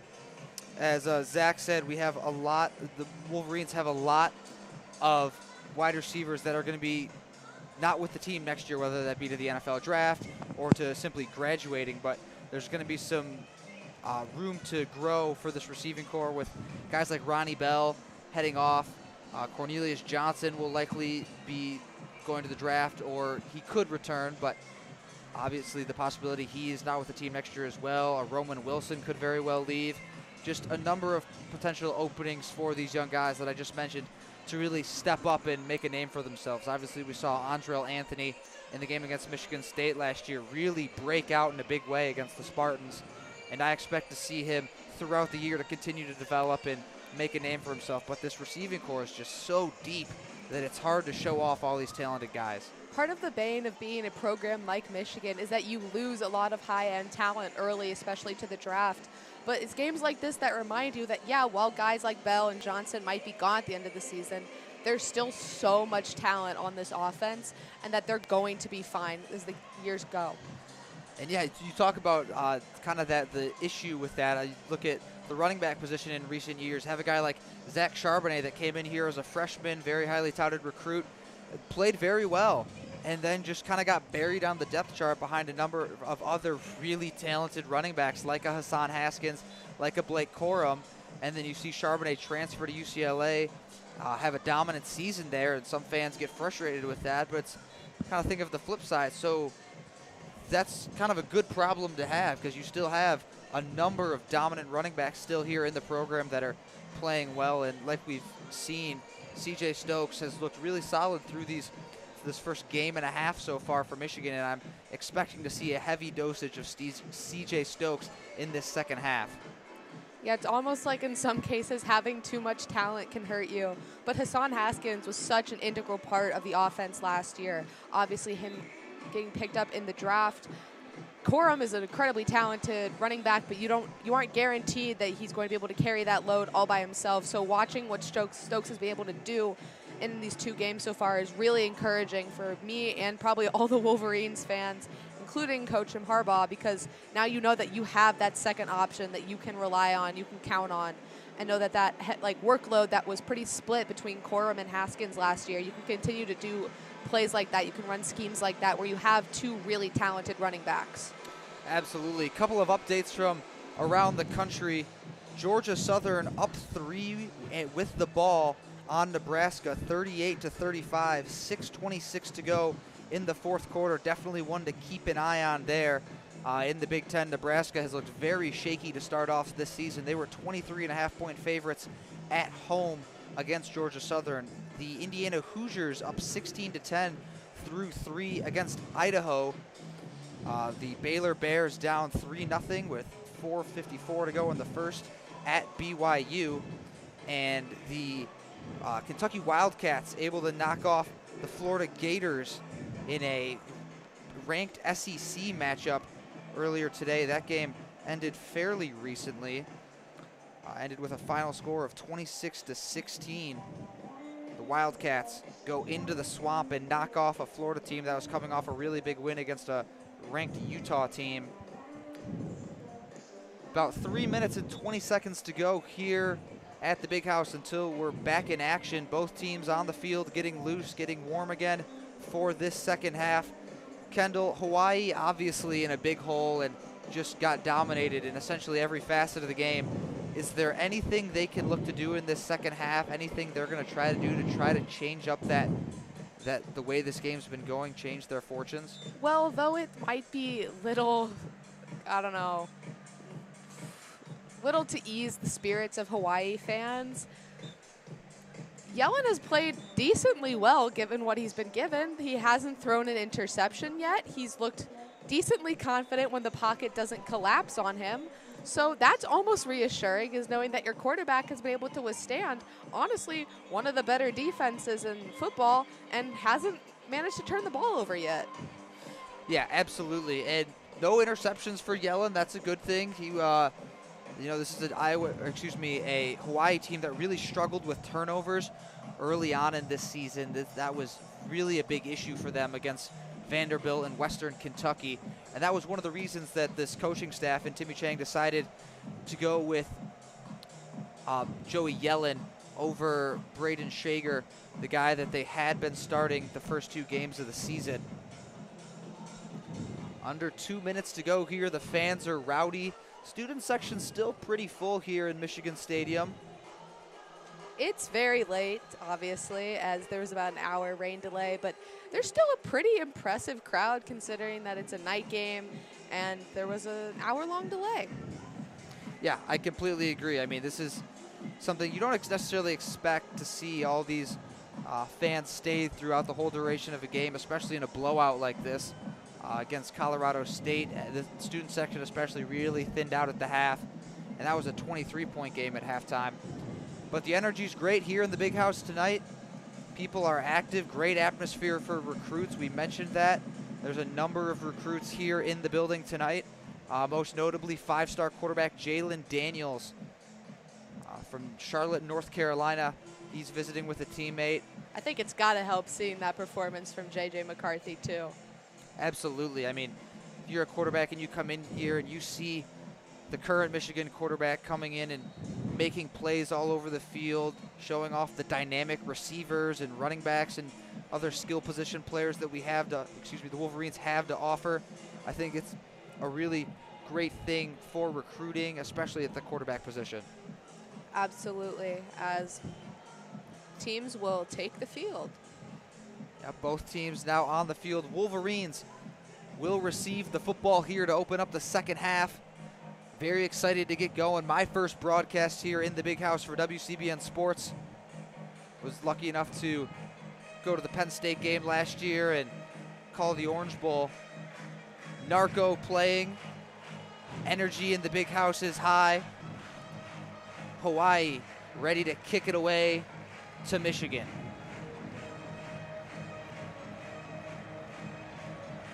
Boy, oh boy, is this a fun place to be tonight. Absolutely electric, even up big in the second half of a pretty one-sided game. And away we go to start the second half. That is a deep kick into the end zone, and it will be taken out. And a very, very short return. That was Isaiah Gash on the return. He was stopped at the 10. Caught that pretty deep in the end zone. Almost thought it was going to be a fair catch, but wanted to try his luck, and this time Hawaii was there and ready to make the stop. Can't blame him, though, because we've seen Michigan with some pretty impressive returns so far. Mark that at the 12-yard line. That ball was fielded about 9 yards deep in the end zone. Gash decided to take it out anyways. Was not a very smart decision. And number 12 is in the shotgun for the Wolverines to open up the second half like we anticipated. Henning in motion. It's a handoff up the middle to Stokes. Stokes will bounce to the left side. And C.J. Stokes will pick up about 5 on the carry off the left tackle. Unlikely we see McCarthy again in this game. McNamara went 2 for 3 in the first half for 11 yards. Unfortunately took a pretty brutal sack, but hopefully you can see him kind of straighten things out here in the second half and maybe put together a pretty good drive. Andrell Anthony, the receiver, to the left. Stokes still in the backfield. McNamara under center. It's play action. McNamara rolling out to the right, throws it underneath, and that ball is caught. It's the tight end Matthew Hibner on the reception for Michigan.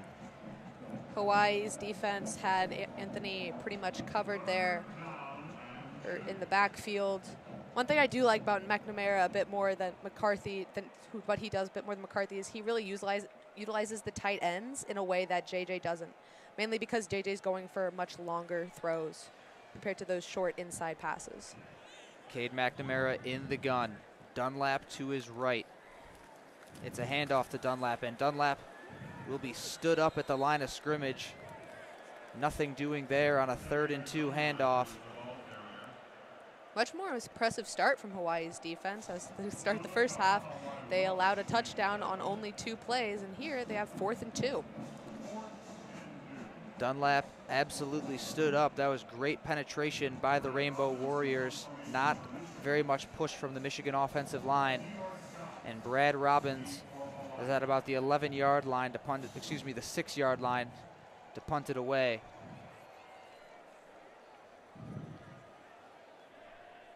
"13 minutes and counting to go here in the 3rd quarter. Snap to Robbins. Is caught cleanly. Robbins booms that one away. Good punt. And a fair catch is called for at about the 29-yard line. That will be where the Rainbow Warriors will take over with their first possession of the second half. Exactly the type of start Hawaii is looking for. They managed to get a stop pretty quickly. Michigan just couldn't really string anything together. They kind of blew up the run, especially on that 3 and 2. Hopefully looking to maybe string together some more competent plays on offense like they just did on defense and get their first points of the night as it's 42-0 starting the 3rd. Timmy Chang sticks with Joey Yellen, the Pittsburgh transfer, for the start of the second half. And a lot of new faces on the defensive front for the Wolverines compared to last year. Anoma, the transfer from UT Martin in Alabama, former 5-star prospect. Snap to Yellen. Yellen drops back to pass. He throws down the left sideline, and that is incomplete. It's the freshman defensive back from Grosse Pointe South, Will Johnson, on the coverage. And I have seen this guy firsthand. He is a special athlete. He went to high school with my roommate. Just a tremendous athlete and somebody that the Wolverines are going to be very fortunate to have in the coming years to step right in and fill the void left by DJ Turner, as he's likely going to the NFL draft next year. Yellen in the shotgun. Claps his hands a couple of times. Receives the snap. It's a handoff. And that ball is going to be taken up to about the 38-yard line. It's Parson on the carry for Hawaii. Hawaii, one thing that they really struggled in that first half was their running game. It was pretty abysmal. They had very few successful plays, only 21 rushing yards in this game. So to be able to have a better running game here in the second half, maybe when it's a little more available for them, would be very good for this program.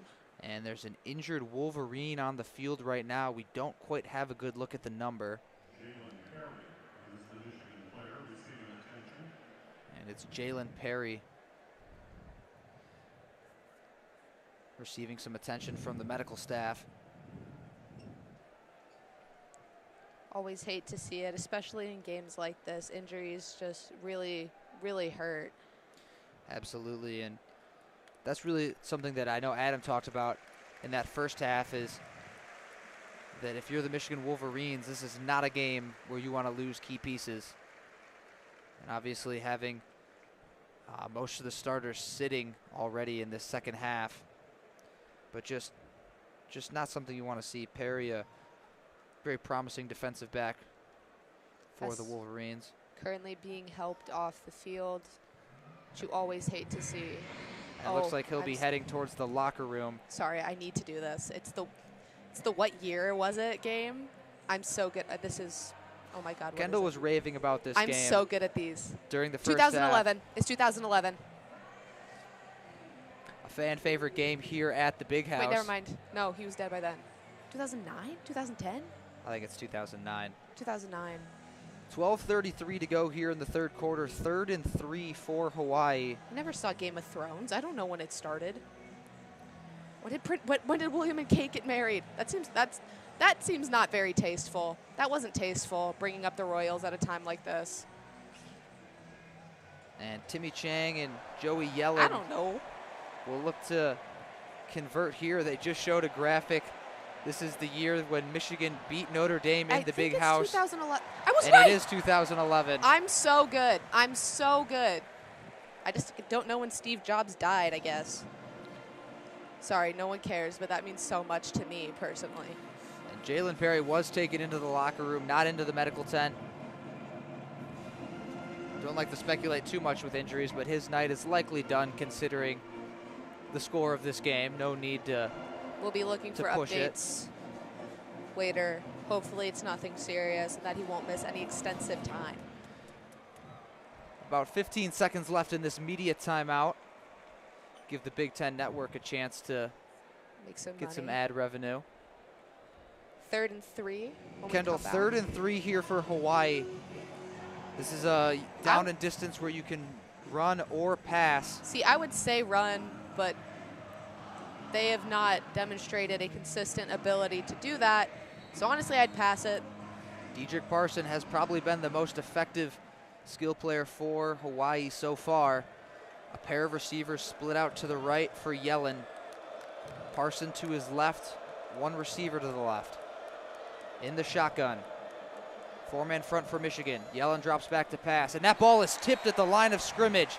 It is batted down. Mason Graham. He was all over that second it left the quarterback's hands. Mason Graham, the freshman defensive tackle, gets those big mittens up there and knocks that one down. 4th and 3, and the Rainbow Warriors are forced to punt. Hawaii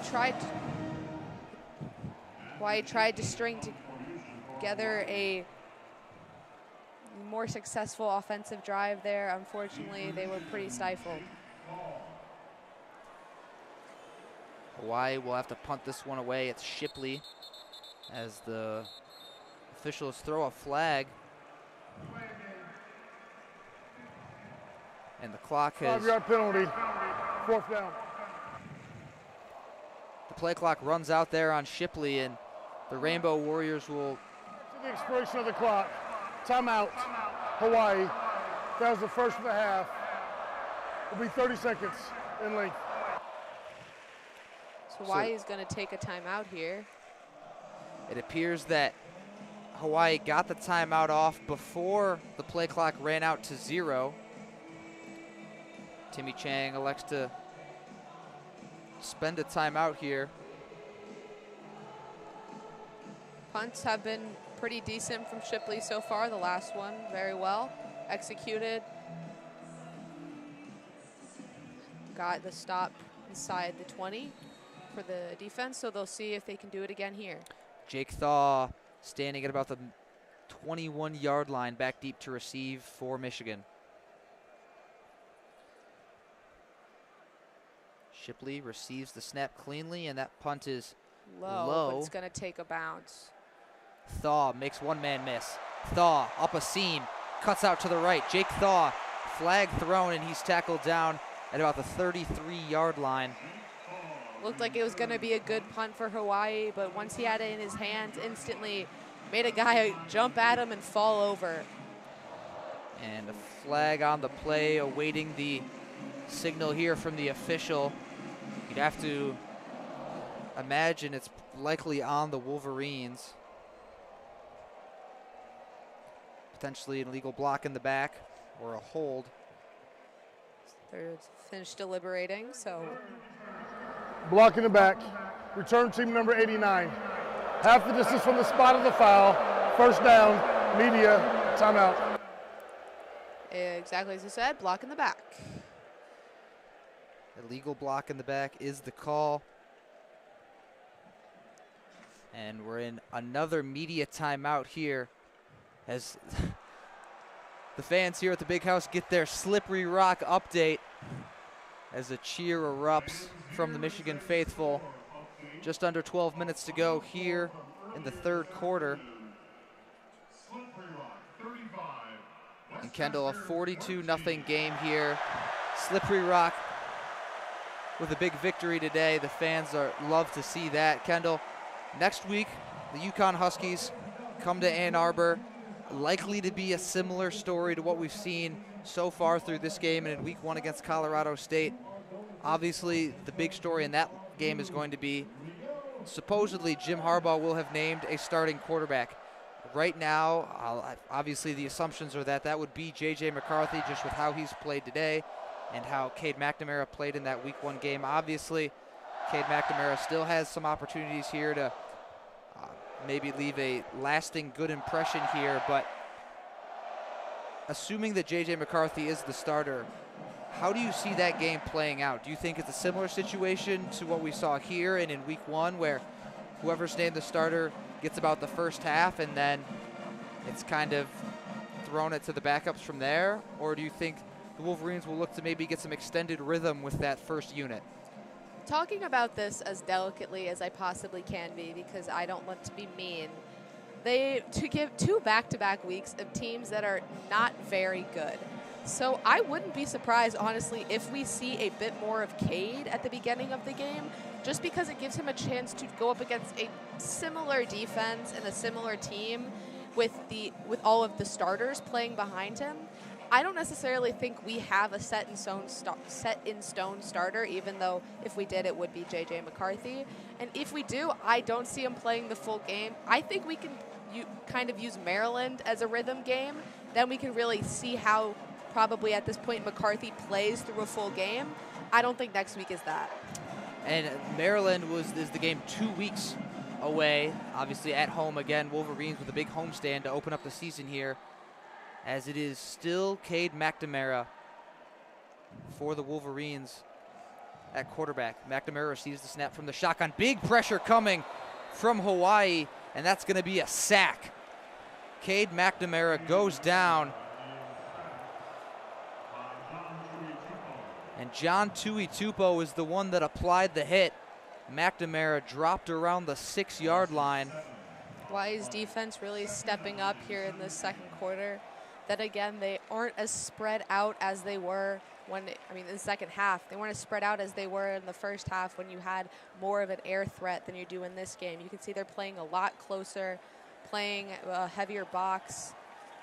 There's really more defenders in there, and if Cade's taking too long, they're going to capitalize on that. McNamara hands this one off on 2nd and 17.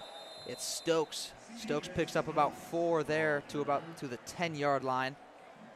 Wolverines spreading the field out a little bit more on that play. 4 receivers, 2 on the left, 2 on the right, with Stokes in the backfield to try to soften up those running lanes. Fortunately, it's gotten a little bit too big of a hole. Got to throw here. Third and 13, 10:51 left. Interesting to see what the strategy is here. Empty set for Michigan. 3 receivers to the left, 1 to the right. They bring Tavier Dunlap in motion. McNamara throws it over the middle of the field. It's caught. And down at about the 20-yard line there is Colston Loveland, the tight end for Michigan. Like I said, dropped at the 20. That's going to be 3 yards short of the first down marker. I think we need to show the tight ends more love. Michigan has a very deep tight end unit, starting with obviously your top guys like Eric All and Luke Schoonmaker, but Seltzer and a number of these other guys are really talented as well and can slide in when needed for the Wolverines. Brad Robbins in yet again to punt for Michigan. Standing at the 6-yard line yet again to boom this one away. Snap is good. Caught cleanly by Robbins. Robbins puts that one high into the sky. And it bounces around the 45-yard line down at about the 46. Unfortunate. Oh, and things are getting a little bit testy down there, but it'll be broken up pretty quickly. Unfortunately, not a great bounce for Michigan, but it gives Hawaii some of the best field position that they've had in this game. It'll be interesting to see if they're able to capitalize on it. Even just getting field goal range. Dior Scott watched that one bounce at about the 45, officially marked down at the 48-yard line. And Michigan will send its defense back out onto the field. Still pitching a shutout. Score is 42-0 here in Ann Arbor. 9:41 to go in the third quarter. I'd like to thank Adam Bressler for staying on the score bug and keeping the clock accurate. This would all fall apart without you, Adam. Yellen still in at quarterback for Hawaii. He's got Parson to his right, 2 receivers to the left, 1 to the right. It's a quick out route to the right side receiver as he's driven out of bounds. Chucky Hines on the reception for about 6. One place Hawaii has really been able to capitalize is on those short throws, especially more towards the inside. That's where they've gotten most of their passing yards, and they've been working really well. They just don't manage to string multiple of them together. Germon Green was the one that forced him out of bounds. Another shotgun set here for Hawaii. Same formation. Yellen claps for it. This time it's a handoff up the middle to Parson. Parson looks like he stopped just short of the first down marker. At about the Michigan 46-yard line, had to get to the 44. Micah Pollard, the freshman, is the one that brings him down. Parson is the leading rusher for Hawaii in this game with 21 yards on 10 attempts. And that just shows how frustrating of a game it has been so far for the Rainbow Warriors on the offensive side of the ball, especially. 3rd and 1 here for Hawaii. Shotgun formation. Yellen with Parsons to his right. It's a handoff up the middle. They'll get a first down, and we can avoid punt number 10, at least for now. Excuse me, that wasn't Parson. That was Nashay Bryant Lele in there, the backup running back, in to spell Parson. It's his 5th attempt for 16 yards in this game so far, as long as his gain of 6. Hawaii able to pick up the first down, keep the chains moving. This has been their most sustained drive so far this evening in Ann Arbor. Yellen in the shotgun again. Ball at the 39-yard line, the Michigan 39. Parson behind him. It's a handoff. Michigan went single high there, really stacked the box. I would not have ran on that play, but they've seen more success rushing here in the second half, so I guess they were feeling confident. George Rooks brings down Parson after a gain of 1.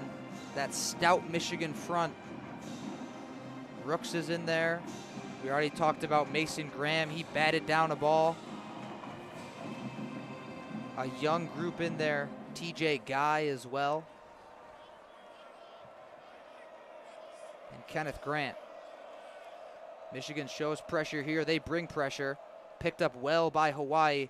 Chucky Hines catches it and will advance that ball to about the 33-yard line.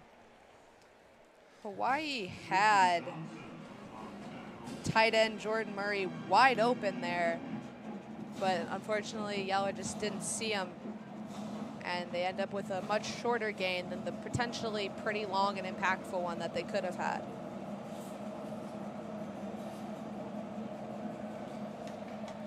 Yellen, shotgun again. They've been successful with it. Clapping his hands. He's in a bit of a rhythm here. Hawaii moving it for the first time today. 3rd and 4, ball in the 33. It's a handoff up the middle. And Parson looks like he has enough for the first down. Down to about the 26-yard line of Michigan. Hawaii slowly chipping away, potentially in field goal range. Maybe want to get one more first down or at least a couple more yards to try and get their first points of the night. And they're going to go with some tempo here. Yellen snaps it. Quick pass out to the right side for Chucky Hines. And he is thrown down out of bounds. Will Johnson on the tackle. And their kicker is also their punter. And Parsons will come out of the game. Ryan Lele in at running back for Hawaii. He's to the left of Joey Yellen. 2 receivers to Yellen's left, 2 to his right. They're spreading the Wolverines out. It's a fake handoff, play action pass, and it's caught.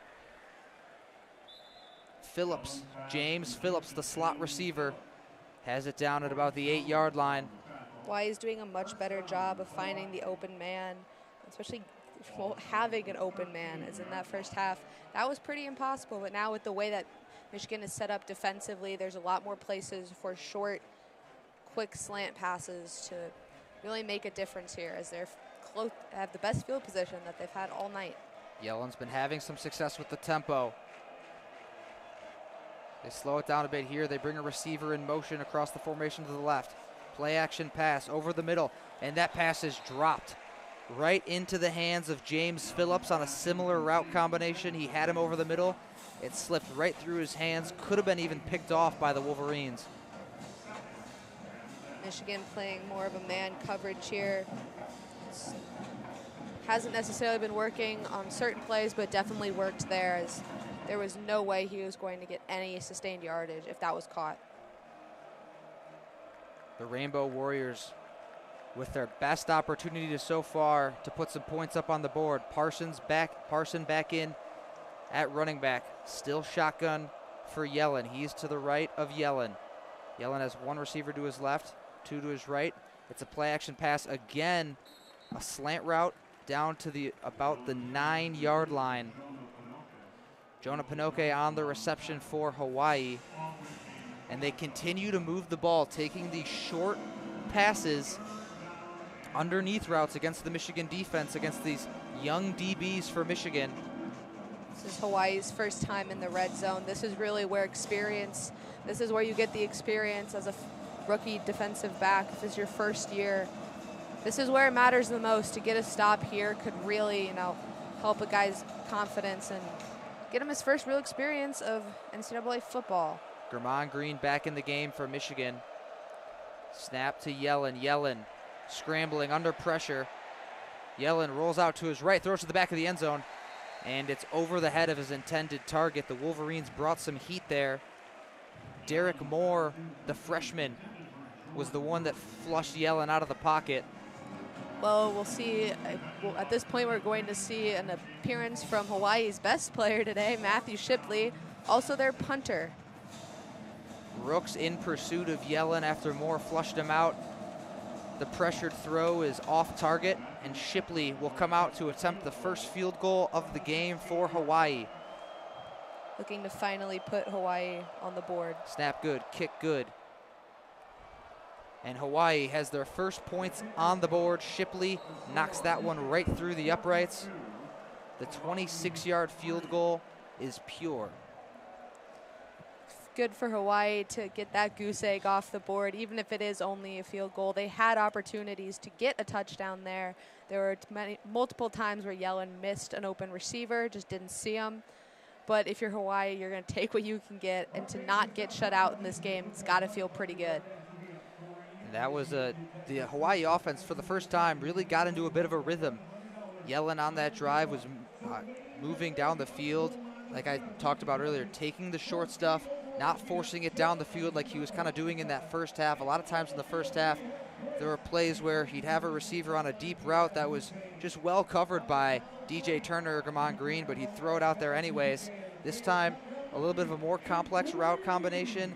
They're taking the underneath stuff, letting the ball work, taking it slowly, and it was very effective, just moving the chains slowly. I mean, I'm honestly surprised that they didn't try more of that in the first half, because it was pretty successful. Now, there are a lot of backups in, and the circumstances are probably not the same as they would have been had they tried that on their first drive of the game. But we were able to see them put together competent play on pretty much all sides of the offense.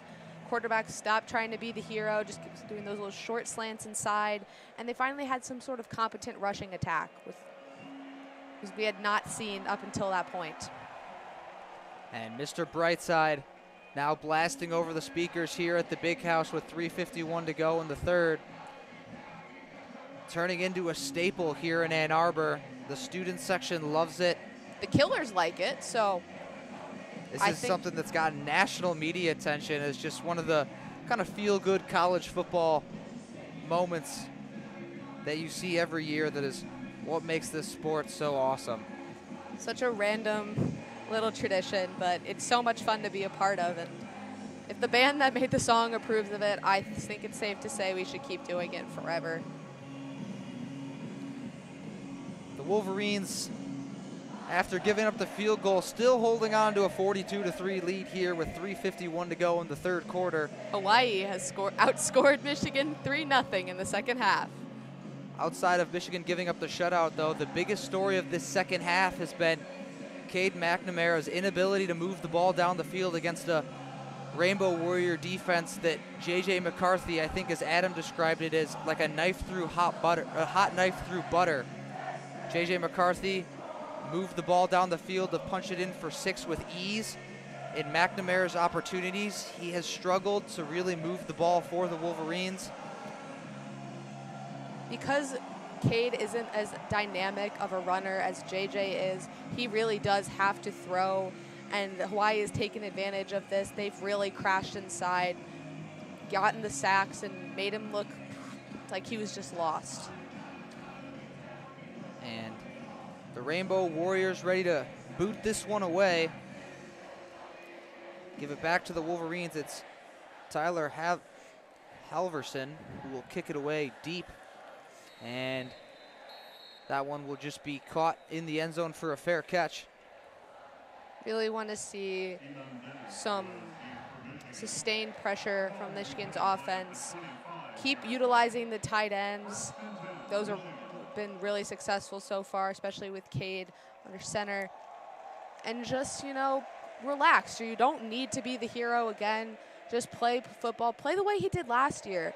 I mean, Cade was such a competent quarterback for all of last year and really was such a huge part of the Wolverines' success last season. And I feel like there's a lot of pressure both from the coaching staff and from the fans for him to kind of make those JJ-esque plays, which he doesn't need to do. He just needs to get, do what he's been doing all of last year and want to see a successful drive here. Eamon Dennis was the one that fielded that kick and needed in the end zone. Both Davis Warren and Cade McNamara throwing around the football on the sideline here. Would not be shocked to see more of Cade. Would not be shocked to see another quarterback like Davis Warren, like Alex Orji, like Alan Bowman get a chance here under the bright lights of the Big House in Ann Arbor. I think we'll see at least one more drive from Cade, and then depending on that, we'll probably see either Orji or Warren come into this game. And an update here as I'm seeing from Kendall. The Nebraska Cornhuskers have fallen to the Georgia Southern Eagles 45-42 in Lincoln. Like I said earlier, Nebraska 23.5-point favorites. Another Big Ten heavy favorite falls at home. Not a great day for the Big Ten. But a great day here in Ann Arbor. 3 favorites fall. Three home favorites fall. Wisconsin, Northwestern, and now Nebraska. Not a great look for the conference. And Iowa was the favorite. Iowa was a home favorite as well. That's right. 4 home favorites falling for the Big Ten. However, the Wolverines, a lot of football left, but they look like they're taking care of business here. As it will be Cade McNamara who comes back out for this drive to try and lead the Wolverines down the field, put them up even further. Just as Kendall said, it's McNamara who will be at QB for Michigan. He's in the shotgun. He's got C.J. Stokes to his left, pair of receivers out to the left as well. This one's a handoff to Stokes. Stokes to the right side. Nothing doing there. Michigan going a lot more conservative here, a lot more handoffs, and some that aren't necessarily, no huge holes that they're trying to force themselves through. Kind of just grinding it out, trying to find a sneaky place to get the running back through, but nothing too special. Freshman receiver Darius Clemens checking into the game for Michigan. He's split out far to the left. Number 0 on that left side. Dunlap to the right of McCarthy. McCarthy will throw. McCarthy looking, and that ball is picked off. He was looking for Andrell Anthony along the right sideline. And that ball is intercepted. It was Edwards for Hawaii that picked it off. Just not a good throw from Cade McNamara there. I don't know if he was trying to force it or what, but Anthony was just not that open, and it was a ball that was underthrown. Didn't even give his receiver a chance to make a play on it. Hawaii did have an interception on the season already coming in, but just not what you want to see from McNamara in that case. Tried to force it and backfires. Hawaii will start at around their own 45, and kind of feels like a little bit of the life has drained out of the stadium just a bit after that last play. Absolutely, that was just not a good throw there for McCarthy, as the Rainbow Warriors will hand it off there for a big gain. That's Jordan Johnson, the running back, big number tackle 11. On the end there.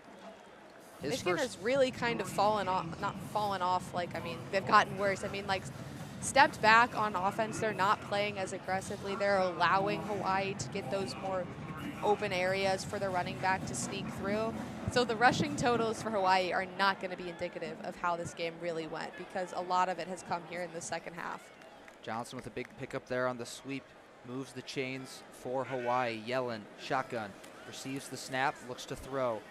Yellen takes a shot down the field, and he overthrows his intended target. Michigan, once again, going single high there, really trying to force Hawaii to make those deep throws. On most of them, Yellen has overthrown. He's a lot more accurate when it's inside. So that's a strategy that seems to be working, but eventually someone's going to get beat. Tylen Hines, the running back, was the intended receiver on that throw. A little wheel route out of the backfield. Just overthrown by about 5 yards by Yellen. No chance for Hines to come up with that one. And there have been a few times in this game where Hawaii has had open guys and Yellen has just overthrown them. There's been other times where he's been throwing at people that have been completely covered. So a lot of those deeper throws for Hawaii have not really been working out. And I thought on the last drive where we saw them, you know, kind of move away from them, it really worked out. So it's odd to see them on this drive go straight back to them. Yeah, an interesting shot there from Yellen. Had been in a fantastic rhythm, taking the underneath stuff, decides to open it up there, and it doesn't quite pay off. Hasn't paid off for them throughout this entire game, but, you know, at this point, if you're Hawaii, you might as well just try new things, you know, see what's working, see if maybe there's a certain route that you really want to implement for next week, because It's unlikely at this point. I'm going to say unlikely because I'm exceptionally superstitious, but it is unlikely that they come back from this. And we're in another media timeout here. 2:30 to go here in the third quarter. 2nd and 10 now for Hawaii. Once we get this settled, looks like there was an injured Rainbow Warrior on the field. It appears it's number 71, Micah Vanterpool. As he's Michigan able to will walk come back off the field under his own power. And it looks like we're ready to go here. Jordan Johnson, the running back in the game for Hawaii. They've been really mixing in all of the running backs here on these last couple drives, and it's been effective. Johnson had the big carry to start off the drive here for Hawaii, and it's Yellen utilizing the shotgun, 3 receivers to his left, 1 to his right. Michigan has been playing almost entirely. And that's another one that Yellen just got away from him. Almost entirely single high man coverage so far in the second half, and they've prevented any of those really long plays, but they're allowing Yellen to find the inside guys, and sooner or later he's going to make them pay for it if they keep it up. Makayo Atimalala, the intended receiver there. Will Johnson had a chance at a pick. Couldn't haul it in though. Yellen in the empty set, in the shotgun, receives the snap. Yellen looks to throw. Yellen gonna air it out, and there is nobody within about 10 yards of that throw.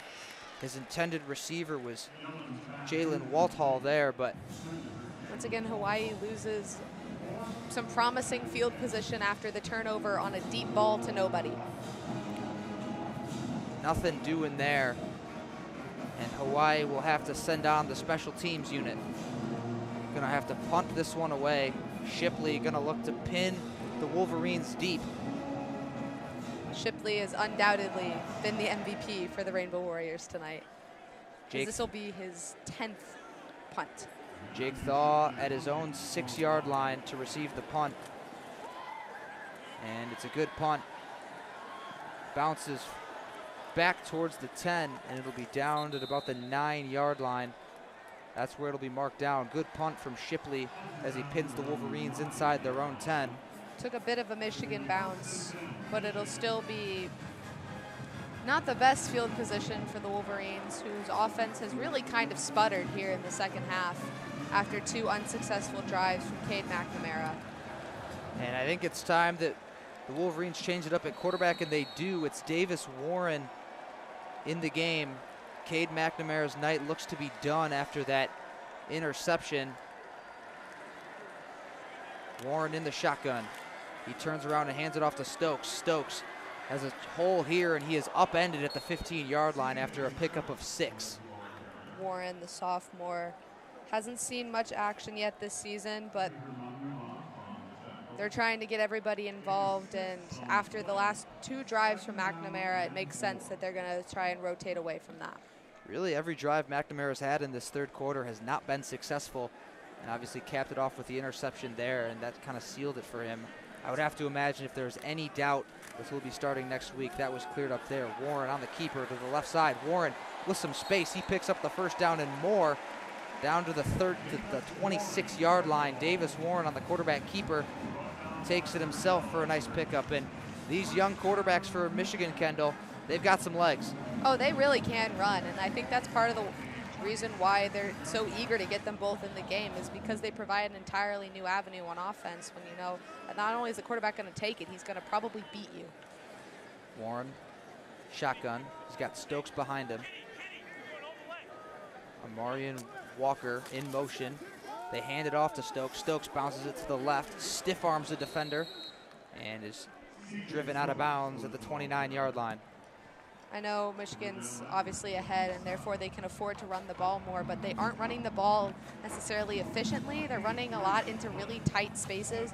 They haven't gotten a lot of wide pockets for the running back to sneak through.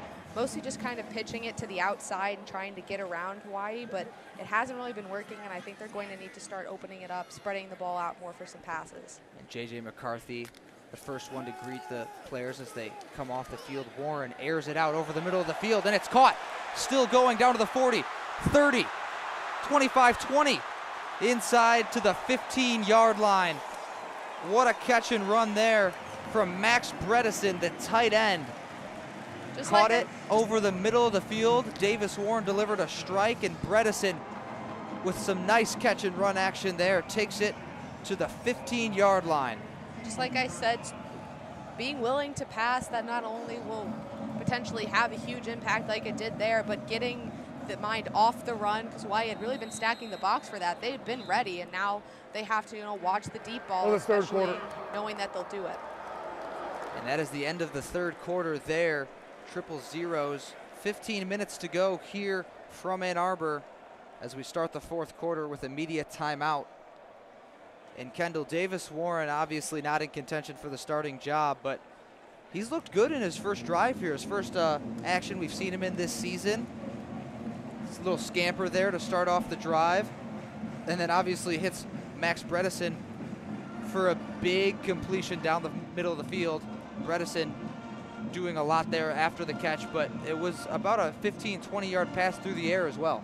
Bit of an interesting character because he kind of provides slightly what JJ provides, but no, not in a way that obviously JJ is the higher up on the depth chart, but he's pretty similar to McCarthy. He's gonna run very well, and he's also a lot more willing to make those deep throws, and as we saw, he just connected with the tight end. I always think we should have more tight ends. That's my position. We should always get the tight end involved more. And the fans getting into it here in Ann Arbor. Just a wonderful atmosphere for some evening football. Michigan and Hawaii, 42-3 as we start the fourth quarter. Wolverines with it at the Rainbow Warrior 15-yard line. On the big completion from Davis Warren to Max Bredesen. Obviously, after that last pass of success, you want to see him kind of open it up again, spread it out, get the passing touchdown. But now that they know that the pass is an option, they can go back to the run. They want to run the ball. It's obvious that they keep pitching it to Stokes outside. But now that they know that they're going to open up and that they will throw it, they can't stack the box the way that they've been doing, and it becomes a viable option again. Then again, if they just run it into the ground, I'm going to say pass it, and I'm going to pretend that I never said to run it. Just can't overstate how awesome it is to be up here, be in the booth here at the Big House. It's a phenomenal experience. It's both of our first games here in the Big House, and it's so beautiful. It's so beautiful. I wish I had a better way to describe it, but the atmosphere is incredible. During the long rain delay, we were both sitting up here, and I just couldn't stop staring out into the empty stadium because it was just so, I don't know, unlike anything I've ever seen before. And Michigan starting to pump it up here as we get the fourth quarter underway. Both teams taking the field. Michigan, the student section, bringing their banner out. For those of you that don't know, it's a folding chair with a Michigan logo at the top that says "Pump It Up" in the middle of it. And that's what they had on a chair last year throughout the season. As we get going here in the fourth quarter, snap to Warren. It's a handoff up the middle using his blockers as Stokes. Stokes attacking the end zone, and he's in. Barrels his way in for 6. C.J. Stokes. Once again, they took Stokes, pitched it to the outside, but now they were able to get that hole. He was able to find that gap, punched it right through, and it was an excellently designed run for the Michigan offense. Finally scoring, they went scoreless in the third quarter. It's put them up 49-3. And I'm sure bettors that have the Michigan spread, they love to see that after a quiet third quarter from the Michigan offense. C.J. Stokes takes that one to the left side and barrels his way in for 6. And it's not Jake Moody out there for Michigan, it's Rhett Anderson. Everybody needs reps.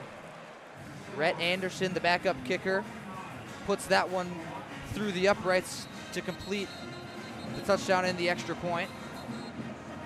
49 now for the Wolverines. And I know we just kind of talked about it, Kendall, but that was an excellent drive from Davis Warren, driving the Wolverines all the way down the field.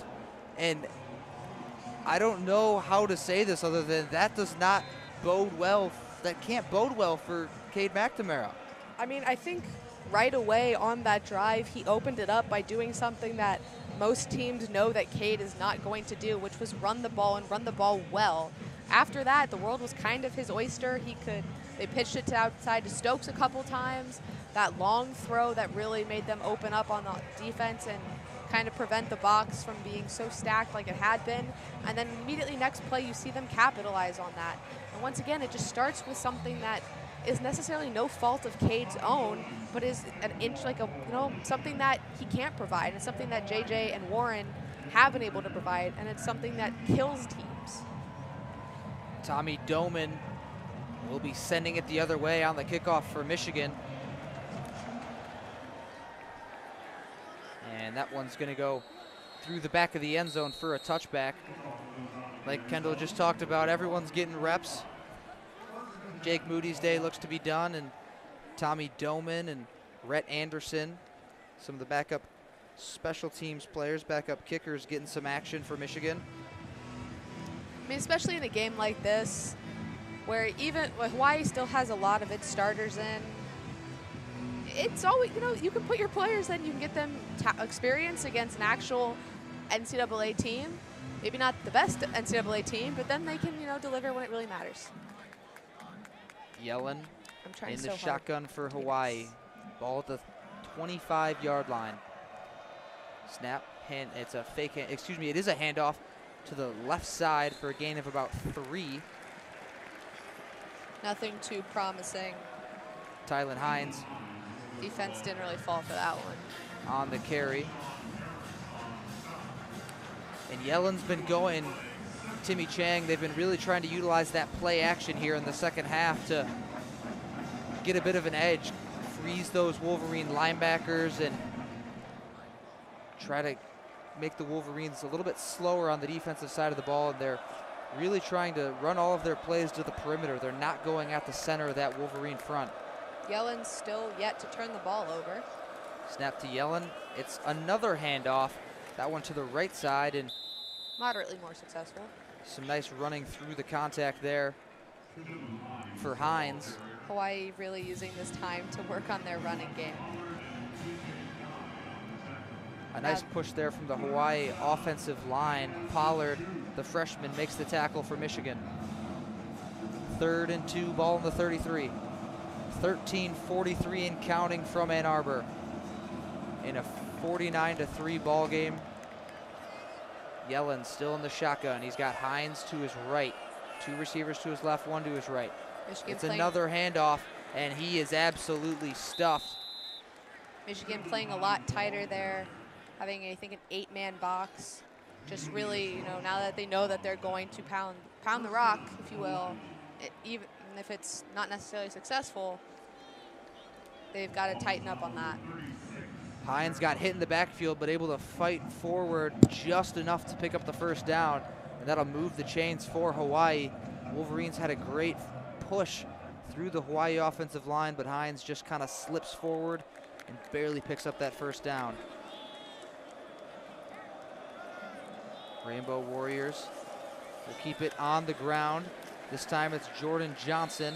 I think that is you can run that play 4 times, and then it stops working. Johnson to the left side, nothing doing there. Swallowed up by that Michigan front. And although these guys are young, they are still doing well. The future of this Michigan defensive line, Mason Graham already playing heavy minutes for the Wolverines as a freshman, and he's making his presence very well known. I think he's going to be a big difference maker throughout the season and for the next few years to come here in Ann Arbor. Makes a lot more sense for Michigan to be playing tight, as we've already established. Yellen loves throwing it to nobody. Michigan brings a little bit of pressure, and just like you said there, Kendall, Yellen throws that one in the dirt in between a pair of receivers. He put that right in between Jalen Walthall and James Phillips. There was a very brief period where that worked, where he was very successful on those intermediate throws, and then he tried to throw it mile high and all the way downfield, and then he forgot how to throw them, I guess. Kendall, keep an eye on number 8, Derek Moore here, the freshman. subbed in for the 3rd and 10. Clear passing situation for Hawaii, but for him to get after the quarterback. Michigan has had a pretty successful blitz so far this game. So 4 receivers for Hawaii, 3 to the right, 1 to the left. It's Johnson in the backfield. And the Wolverines bringing pressure. Gonna be hit, gonna go down. That's a sack. Yellen is dropped in the backfield. It's Rayshawn Benny. There is a flag around the 50-yard line. Interesting to see what that's gonna be, because that was Number 1, 10-yard penalty from the previous spot, automatic first down. And the sack is going to be negated. Benny, the Oak Park, Michigan product, has that sack wiped off the board. It was a great pressure, great hit, great sack from Benny, but holding in the secondary, Jayden McBurrows was the one that got flagged for the handsiness. Just truly unfortunate, because that was a really impressive play up front to get that sack. Instead of a punt, Rainbow Warriors now 1st and 10 from the 46. It's a bunch set to the left. Hawaii will keep it on the ground, and there's a big hole. It's Hines. Hines in a foot race, 25-20, 15-10, 5, touchdown, Rainbow Warriors. In this second half, the Wolverines have had a really hard time with stopping the run. Hawaii has been pushing it heavily. And on that, just think about how much more that holding penalty hurts, because that should have been a punt. And instead, they're going to get their first touchdown of the game. Instead of a sack and a 4th and forever punt, it's a hold by McBurrows in the secondary. And Tylen Hines takes that one about 54 yards to the crib. First touchdown for Hawaii. Extra point is up and good from Shipley. 49-10 is our current score. And in a game that was 42-0 at the half, the Rainbow Warriors have outscored the Wolverines so far in the second half. Obviously, Michigan benching all of its starters, but still not what you'd hope for in this second half. No, and obviously they're just trying to get some of the, younger guys reps here, but it doesn't necessarily mean that everything has to change. And it feels like there's just been some questionable choices, especially defensively, with the way that they've been set up here, allowing Hawaii to really establish themselves on the ground, giving Yellen those opportunities to make those intermediate passes. And then giving him too much credit on the long ball, because he has yet to really convert on one of those, and yet they're playing him like he's going to, torch them. And I think until he demonstrates that he can, that's not smart play defensively. It's a party in the USA here at the Big House. What's remaining of the student section with their hands in the air to some Miley Cyrus. Very dedicated down there. It's very late. Approaching midnight here from Ann Arbor, Michigan, obviously due to the hour rain delay. We're still going here, burning the midnight oil.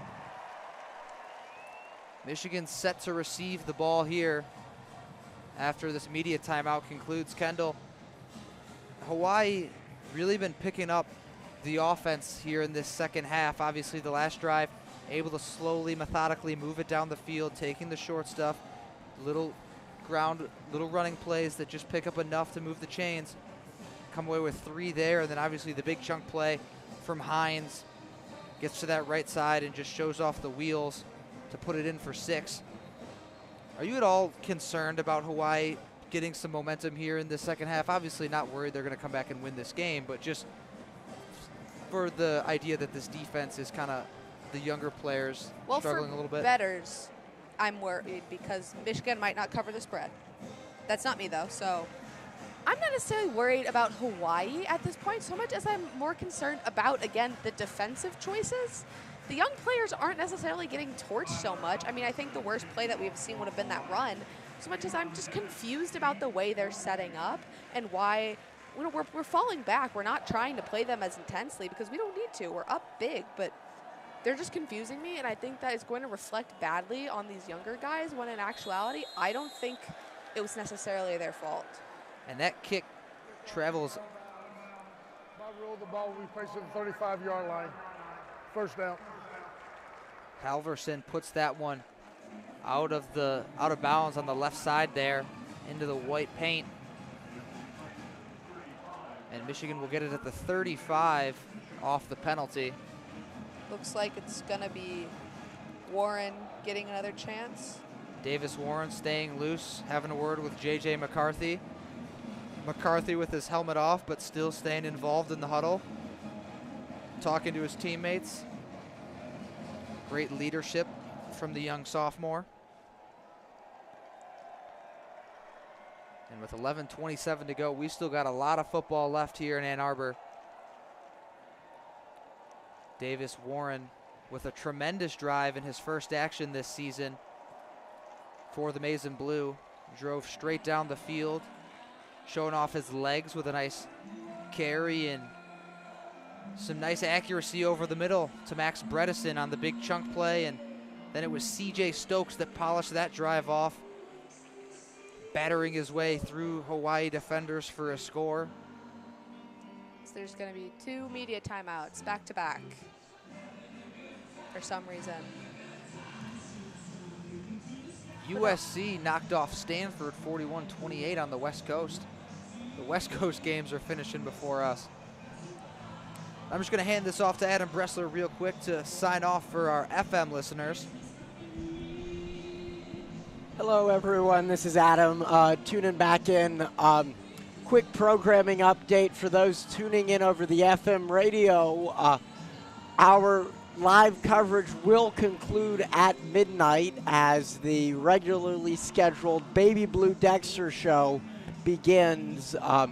Michigan is currently up 49-10 with 11 minutes 27 left. So any fans listening over the FM radio who might want to catch the end of this game, go to WCBN Sports' YouTube page. You could just Google WCBN Sports and go to our YouTube page, and we'll have the remainder of this game and a abbreviated post-game show. I know it's late with the delay, but we want to give the FM airwaves back to the regularly scheduled programming at midnight. But thank you for tuning in over the FM airwaves. We got another live broadcast beginning next Friday. It is 5 p.m. as the field hockey team faces off against Penn State. And I believe Kendall will be joining me for that one. So, and Kelin, too, are you on that one? For field hockey next Friday. Get all of us back. Yeah, he'll have to check his schedule. But that will be over the FM airwaves. So tune in both on YouTube. Subscribe on YouTube to our channel for updates and to be notified every time we have a broadcast. And that concludes my programming update. Thank you from the sports director of WCBN Sports for tuning in as we return to the game as immediate timeout wraps up. We got a deep pass here. Wide open Michigan man, unable to be completed. And I'll pass it off to the play-by-play voice for the second half. Could have potentially been pass interference, but I think it's late enough that no one wants that. Everyone wants to go home. Yeah, Warren had Armorion Walker there deep down the field, just underthrown, not quite enough juice on that one. But that could have been 6 if they connected there. Davis Warren's first error in his playtime so far. Warren hands that one off up the middle for a game of about 5. Would not be surprised to see, sorry, I was literally mid-yawn. Would not be surprised to see Michigan sort of try and run it out here. It's very late. To be honest, I think if you're Harbaugh and the coaching staff, you've seen what you needed to see from this game, and you don't want to risk any more injury to your players. So I don't know how many more flashy plays they're going to see, like that one that was just previously attempted. I would love to see some more, but I wouldn't be surprised if they play this pretty conservative. Dunlap on the previous carry there. Warren will fire over the middle here. It's Tyler Morris. And that'll be enough for a first down to the Michigan 48-yard line. Maybe I was just completely wrong there. That's fine. It happens. Michigan continuing to move the chains. Davis Warren putting the ball right where it needs to be there.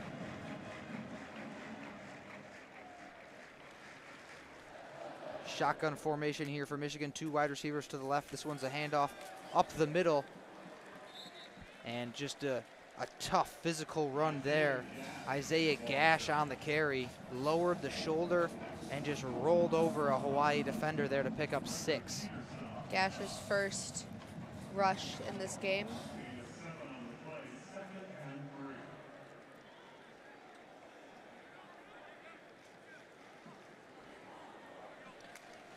Shotgun here for Davis Warren. Rush moves over to his right. Warren claps his hands. It's a handoff. And he'll be dropped just short of the first down marker. Gash just a bit short there on a 3rd and 3 carry. Seems like they're relying on Gash here for this drive. 2 pretty decent runs he's stringing together, and it looks like that actually will be a first down as they'll move the chains, as Michigan is just before the 40-yard line for Hawaii. 9:10 to go here from Ann Arbor. Wolverines pick up the first. Warren claps his hands. 2 receivers to his left, a tight end in there, in line. Warren making some adjustments. He'll move Dunlap to the tailback spot. And it'll be a handoff to Dunlap. Dunlap falls forward for a couple. Again, not surprised to see Michigan just trying to hammer out these short runs, keep the game clock going, and keep the ball moving. Maybe put together another touchdown at the end of this drive, but most importantly, just passing the rest of this game by with minimal fanfare, except for maybe the occasional throw. Ball on the Hawaii 38-yard line here at 2nd and 7 for the Wolverines. 2 receivers to the left, 1 to the right. Warren will look to throw here. Pressure coming from Hawaii. Warren gets it away. Morris jumps up for that one, but it's just a bit out of his reach. That was a pressured throw from Warren. Yeah, we've definitely seen Hawaii take advantage and pushing the pocket a little bit here in the second half, obviously with some sacks of McNamara, and there was a lot of pressure. Warren was able to just back up and get the throw off, but Hawaii doing a much better job here of kind of, collapsing on the Michigan offensive line. Davis Warren with Gash to his left, 2 receivers to his left, 1 to his right. It's a handoff to Gash. Gash with a big hole. He breaks a tackle. Gash to the 20, 15, 10, 5, and he's in for the score. Touchdown, Michigan. Isaiah Gash breaks off a 38-yard run, breaking tackles. And he got hit around the 5-yard line and just fell forward into the end zone. A big, tough, physical run from Isaiah Gash as the Wolverines continue to pound the rock against this Hawaii defense. That's exactly what you want to see here. A big, exciting play. Got everyone who's still here at Michigan Stadium really into it. And it was a phenomenal run. Seemed like he was going to be pulled down, but he had 2 defenders on him and managed to drag them both into the end zone with him. Tommy Doman puts the extra point through. And it's now 56-10 Michigan over Hawaii. The Wolverines starting to get things going offensively in the 4th quarter as Davis Warren leads 2 drives in for 6. Both capped off on the ground. CJ Stokes the first time. This time it's Isaiah Gash with a big physical run of 38 yards in for 6. Just barreling over Hawaii defenders along the goal line. I think there's been a pretty simple game plan here in the second half, but the difference between the 2 quarterbacks executing it is what else they offer. With McNamara, we saw him, kind of once the pocket collapsed, he sort of collapsed. There was a sack and then just sort of the inability to get any deep throws off, whereas with Warren, he's going to run, he's going to move those legs, and then he's able to not only do that, but get those long throws off as well.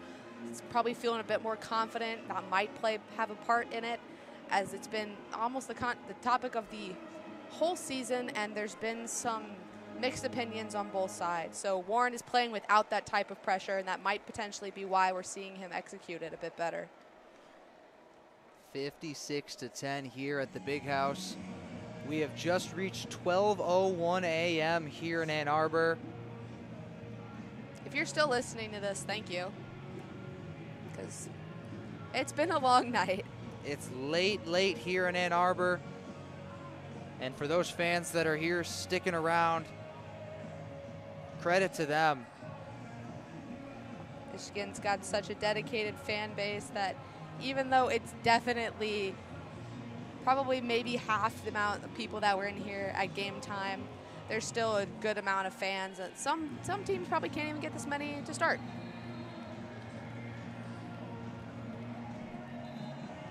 And the Wolverines will take the field to kick this one back to Hawaii, as these media timeouts have been seemingly non-stop here in the second half.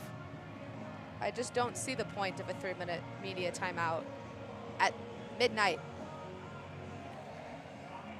Tommy Doman will be the one to boot it away again for Michigan.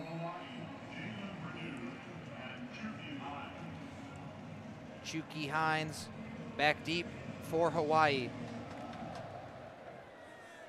And Doman will bomb this one. It will be fielded and kneeled for a touchback. Hoping to see potentially some more schemes that make sense from the defense here. You know, really actually setting up for the run, something that they did maybe once or twice and they stopped it, but then they just kind of opened themselves back up again, and Hawaii instantly took advantage for that long touchdown run. And the Michigan defense will look to shore up a little bit here, as they've given up scores on the previous 2 possessions. A lot of young players in for Michigan. Yellen still in at quarterback for Hawaii. Shotgun snap, handoff to Parson. Parson going to be swallowed up after a gain of about 2.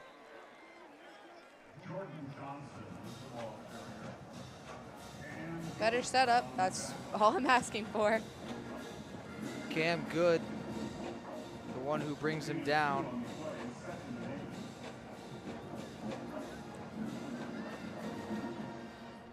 Jordan Johnson to the left of Yellen.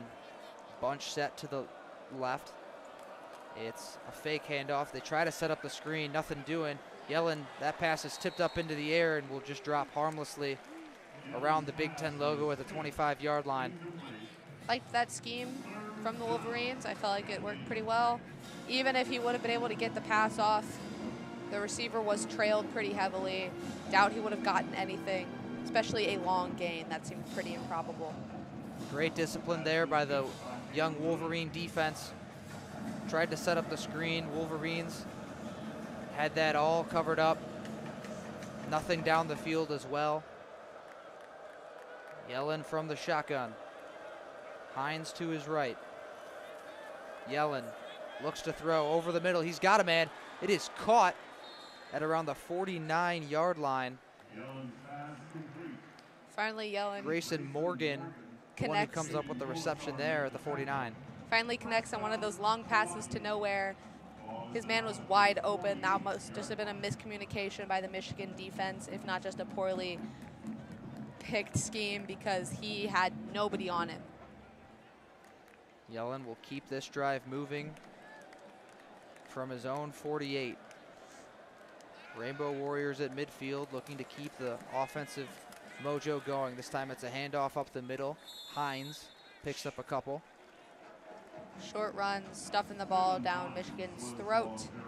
Probably going to see a lot of that on this drive unless they break off for another long pass, assuming Yellen connects. Cam Good and Joey Velasquez, the ones that combine for that tackle. Hawaii keeping a little bit of tempo here. Hines to the left of Yellen, 3 receivers to his left. And that's another run that Hines saw a little bit of daylight in. He's wrapped up and brought down, but Hines saw daylight there. Velasquez and Spurlock the ones that are in there to bring him down. Seeing a lot of the same here. Another short play. Would not be surprised to get another run. Michigan can turn it over. They can start attempting to run the clock out. Just under 6 minutes. 3rd and 3 here for Hawaii. 4:50 and counting left on the game clock. Yellen from the shotgun. He's got Johnson to his right. It's a handoff to Johnson. Johnson has enough for the first down. It'll depend on where they mark him. It looks like he had enough. Deuce Spurlock flying all over the field for yet another tackle. And that was enough for the first. It'll move the chains. Michigan again just allowing them to really get those short runs off. They can't have too many men in the box, or now Yellen is making them pay for it as he finally got his first long pass to nowhere to connect with a player. Yellen from the shotgun again. They've been operating exclusively from the shotgun in this second half. Fake handoff. It's a pass out to the slot receiver on the outside there, and a nice little run after catch for James Phillips. Takes a couple guys to bring him down. No, that shotgun formation has definitely worked for the Rainbow Warriors as they've vastly improved their rushing game in the second half. And when they're throwing the football, they're not taking a lot of time. It's a lot of quick throws. They're not letting Michigan get pressure on the quarterback.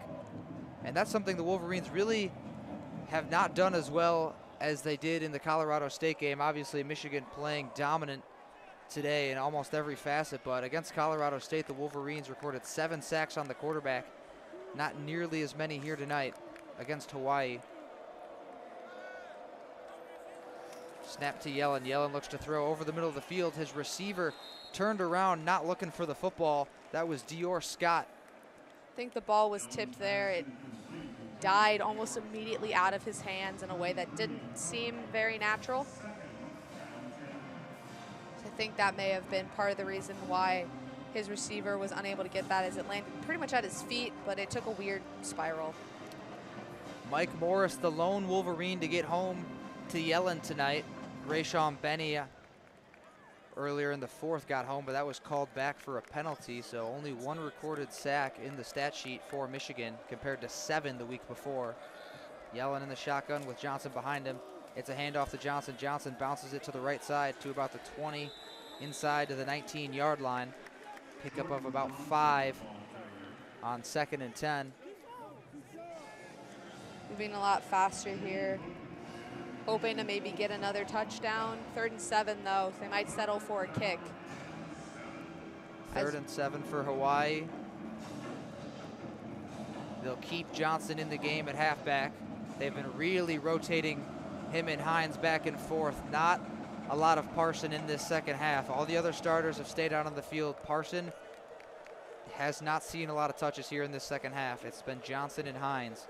Johnson to the right of Yellen. Yellen will throw here. It's caught by Johnson. Johnson breaks a tackle, moving forward to about the 8-yard line. Joey Yellen finds Jordan Johnson out of the backfield, and that'll pick up another first down. Hawaii just moving down the field with precision against the backups for Michigan. Their starters being able to find and start to exploit some of the weaknesses of Michigan's younger guys. Put together some pretty competent drives here in the second half. Under 3 minutes to go here from Ann Arbor. Yellen with Hines behind him. They bring a receiver in motion. It's Scott. It's a handoff to Hines. Hines inside the 5 down to the 4-yard line where he's dropped by a swarm of Wolverines. Hawaii doing a much better job of creating openings for their running back here. Earlier, there was really nothing going for them, so they gave up on the run almost entirely, but they're finding a lot more open holes and creating those pockets.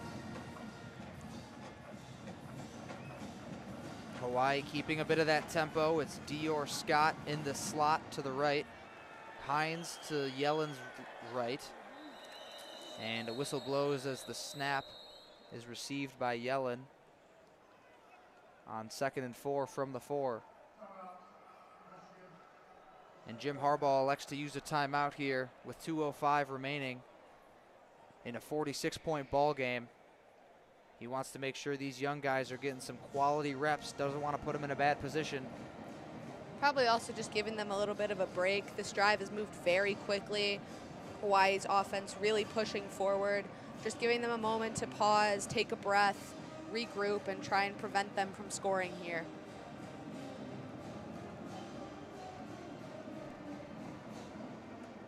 And it looks like we have another media timeout. So we'll have an extended break in the action here with 2:05 to go. 56-10, the Wolverines on top. Davis Warren providing a scoring punch here in the second half, leading 2 drives down the field, capped off by C.J. Stokes first, and then a big run from Isaiah Gash. The Wolverines grounding and pounding in the second half. A lot to take away from this game for Michigan. A lot of questions that might pop up, but I think a lot of questions have been answered for Harbaugh and the coaching staff, especially the big one that I will not say again because it's been beaten to death in basically any form of Michigan football media. And it will continue to Probably, be beaten to death yeah. after this game. I think by the end of the season. Throughout the season, but especially until Harbaugh comes out, likely Monday during his press conference and announces a starting quarterback, because everyone knows tonight at the press conference that's what's going to be asked, and he's likely not going to name someone tonight. But Monday, you'd have to imagine there's going to be a lot of heat for Jim Harbaugh and the rest of this coaching staff to name a starting quarterback. But Michigan's done a lot of things well. They continued their momentum from the first game. The first half was phenomenal, almost no problems to be seen on both sides of the ball. Here, it's not necessarily maybe problems so much as it is trying to change things up, test new things out, and getting the younger guys and less experienced guys involved. And it's worked out a bit to Hawaii's benefit as they're able to get all of their points here in the second half and really start putting together competent drives, which, I mean, if you're a Hawaii fan, I'm not necessarily saying that you find a lot of confidence in the second half against Michigan's backups and then third and fourth strings, but you are seeing your team being able to put together competent play on both sides of the ball, and I think that's reassuring. And for the co-offensive coordinators, Sharon Moore and Matt Weiss, they have to have a little bit more clarity about where this team's direction is going from an offensive standpoint. Obviously, when you have 2 guys like that are different in the sense of Cade McNamara and JJ McCarthy, you have different options to install different plays and run different schemes with a guy like JJ McCarthy under center for your football team just due to his athleticism. And I would like to see them open up the playbook, assuming JJ's named the starter later in the season, and utilize that athleticism, because that's something we haven't seen in a long time from a Michigan quarterback. Hawaii will hand it off up the middle, just short of the end zone, probably down to the 2-yard line there. Hawaii on its way to putting together a very successful rushing attempt on this drive. Obviously, that's worked a lot better, as it seems like they're probably going to, depending if Michigan's defense can get a stop, maybe score their second touchdown. This time not on as long of a run, but on just, pushing and wearing away at Michigan's defense, even with the timeout. It's Bryant Lele on the carry there. He'll stay in the game. Yellen will go under center for the first time this half. Power formation, and it's a jump pass from the running back. Really interesting play call there from Timmy Chang. Bryant Lele got the handoff and tried to do a jump pass over the Michigan defensive front. I really appreciate them keeping things entertaining here, as they're going to bring Shipley out probably for the kick. Jordan Murray, the tight end, was the intended target, and he got kind of caught up in a couple Wolverine defenders, didn't really get a clear jump at it, was stumbling when the pass was thrown. Oh, never mind, they are going to go for it.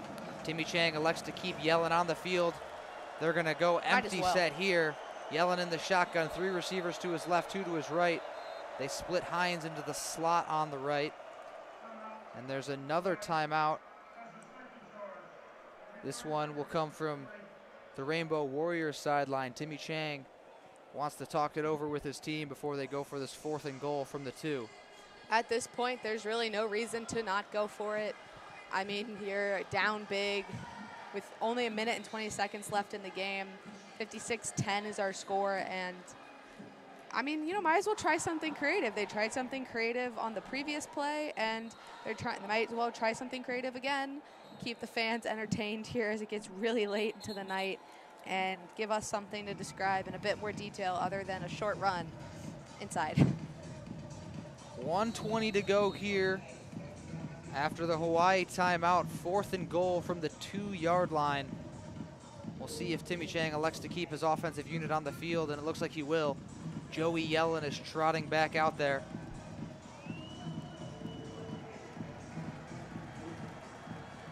Same formation for the Rainbow Warriors. Fans getting loud. Empty set, Yellen from the gun. He'll look to pass, out route, and it's deflected away. Fantastic defense from the Wolverines. It's Jayden Hood in the coverage there, defending the running back, Hines. Hines heads out into the slot. The linebacker, Jayden Hood, forced to cover the running back in the slot one-on-one. And boy, oh boy, did Jayden Hood cover that beautifully. Makes a diving attempt to swat that ball away and stifle the Rainbow Warriors from 4th and 2. Bring the pressure from outside. So close to being a sack if he wouldn't have been able to get that ball away. And they'll turn the ball over, and would not be surprised for Michigan to just obviously send us out. Look for the Wolverines to get out of their own end zone and try to run out the clock here. It looks like that's still Davis Warren in the game for Michigan. It's a handoff up the middle, and a fantastic push from that Wolverine front will get the Wolverines a little bit of breathing room down to about the 6-yard line. There's a minute remaining in this game as it comes to nearly 12:20.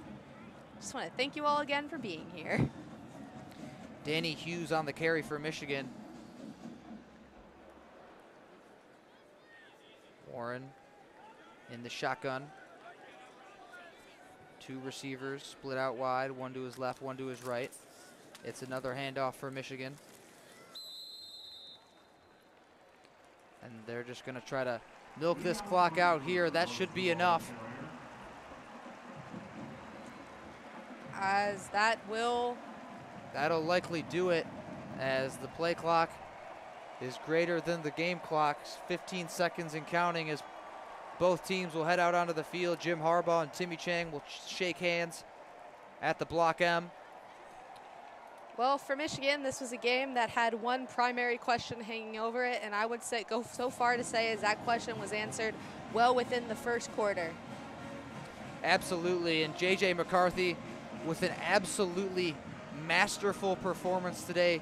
He was nearly perfect. I'd say he was perfect in this game. As I mentioned earlier, the lone drop, the lone incompletion, a drop from Ronnie Bell that hit him squarely in the hands. JJ McCarthy, 11 for 12, 229 and 3 scores.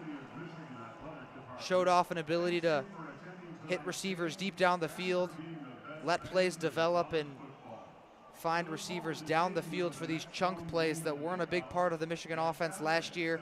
Showing off his legs with a 16-yard rush, able to get creative and buy time, extend a play to hit Cornelius Johnson in the end zone. And if you're Jim Harbaugh, Matt Weiss and Sharon Moore, I think it's awfully tough to take the ball out of number 9's hands come next week against UConn and for the rest of this season with what he showed you today. Kendall, would you agree? I absolutely would, because while I said it answered one big question, it also asked potentially an even bigger one, which is, what can this guy do? We saw so much from him today, so many incredible throws, stuff that takes your breath away. And it's going to be even more interesting to see as this season develops, as one question gets answered, see how he answers the next one, which how far can he go and how good can he be for this Michigan team? Obviously, McNamara, the more tested quarterback, but JJ McCarthy has shown a lot of promise through the first 2 weeks of this season. Not obviously as tested, hasn't been up against the stiffest of competition, and he won't really get it tough against the stiff defense, assuming McCarthy wins the job, until potentially Iowa in October. But the Wolverines do their job. They do what they need to do. Unable to cover the biggest spread in program history, but they still win in dominant fashion over the Rainbow Warriors of Hawaii, who make the 10-hour flight to Ann Arbor to get spanked 56-10 here at the Big House. After an hour-long rain delay, we conclude at about 12:20 in the morning. For that, we're going to look to wrap up this broadcast here. For myself, Kelin Flynn, my partner in the second half, Kendall Spencer, and Zach Linfield and Adam Bressler in the first half, we're going to leave you how we always do with a good night and a Go Blue.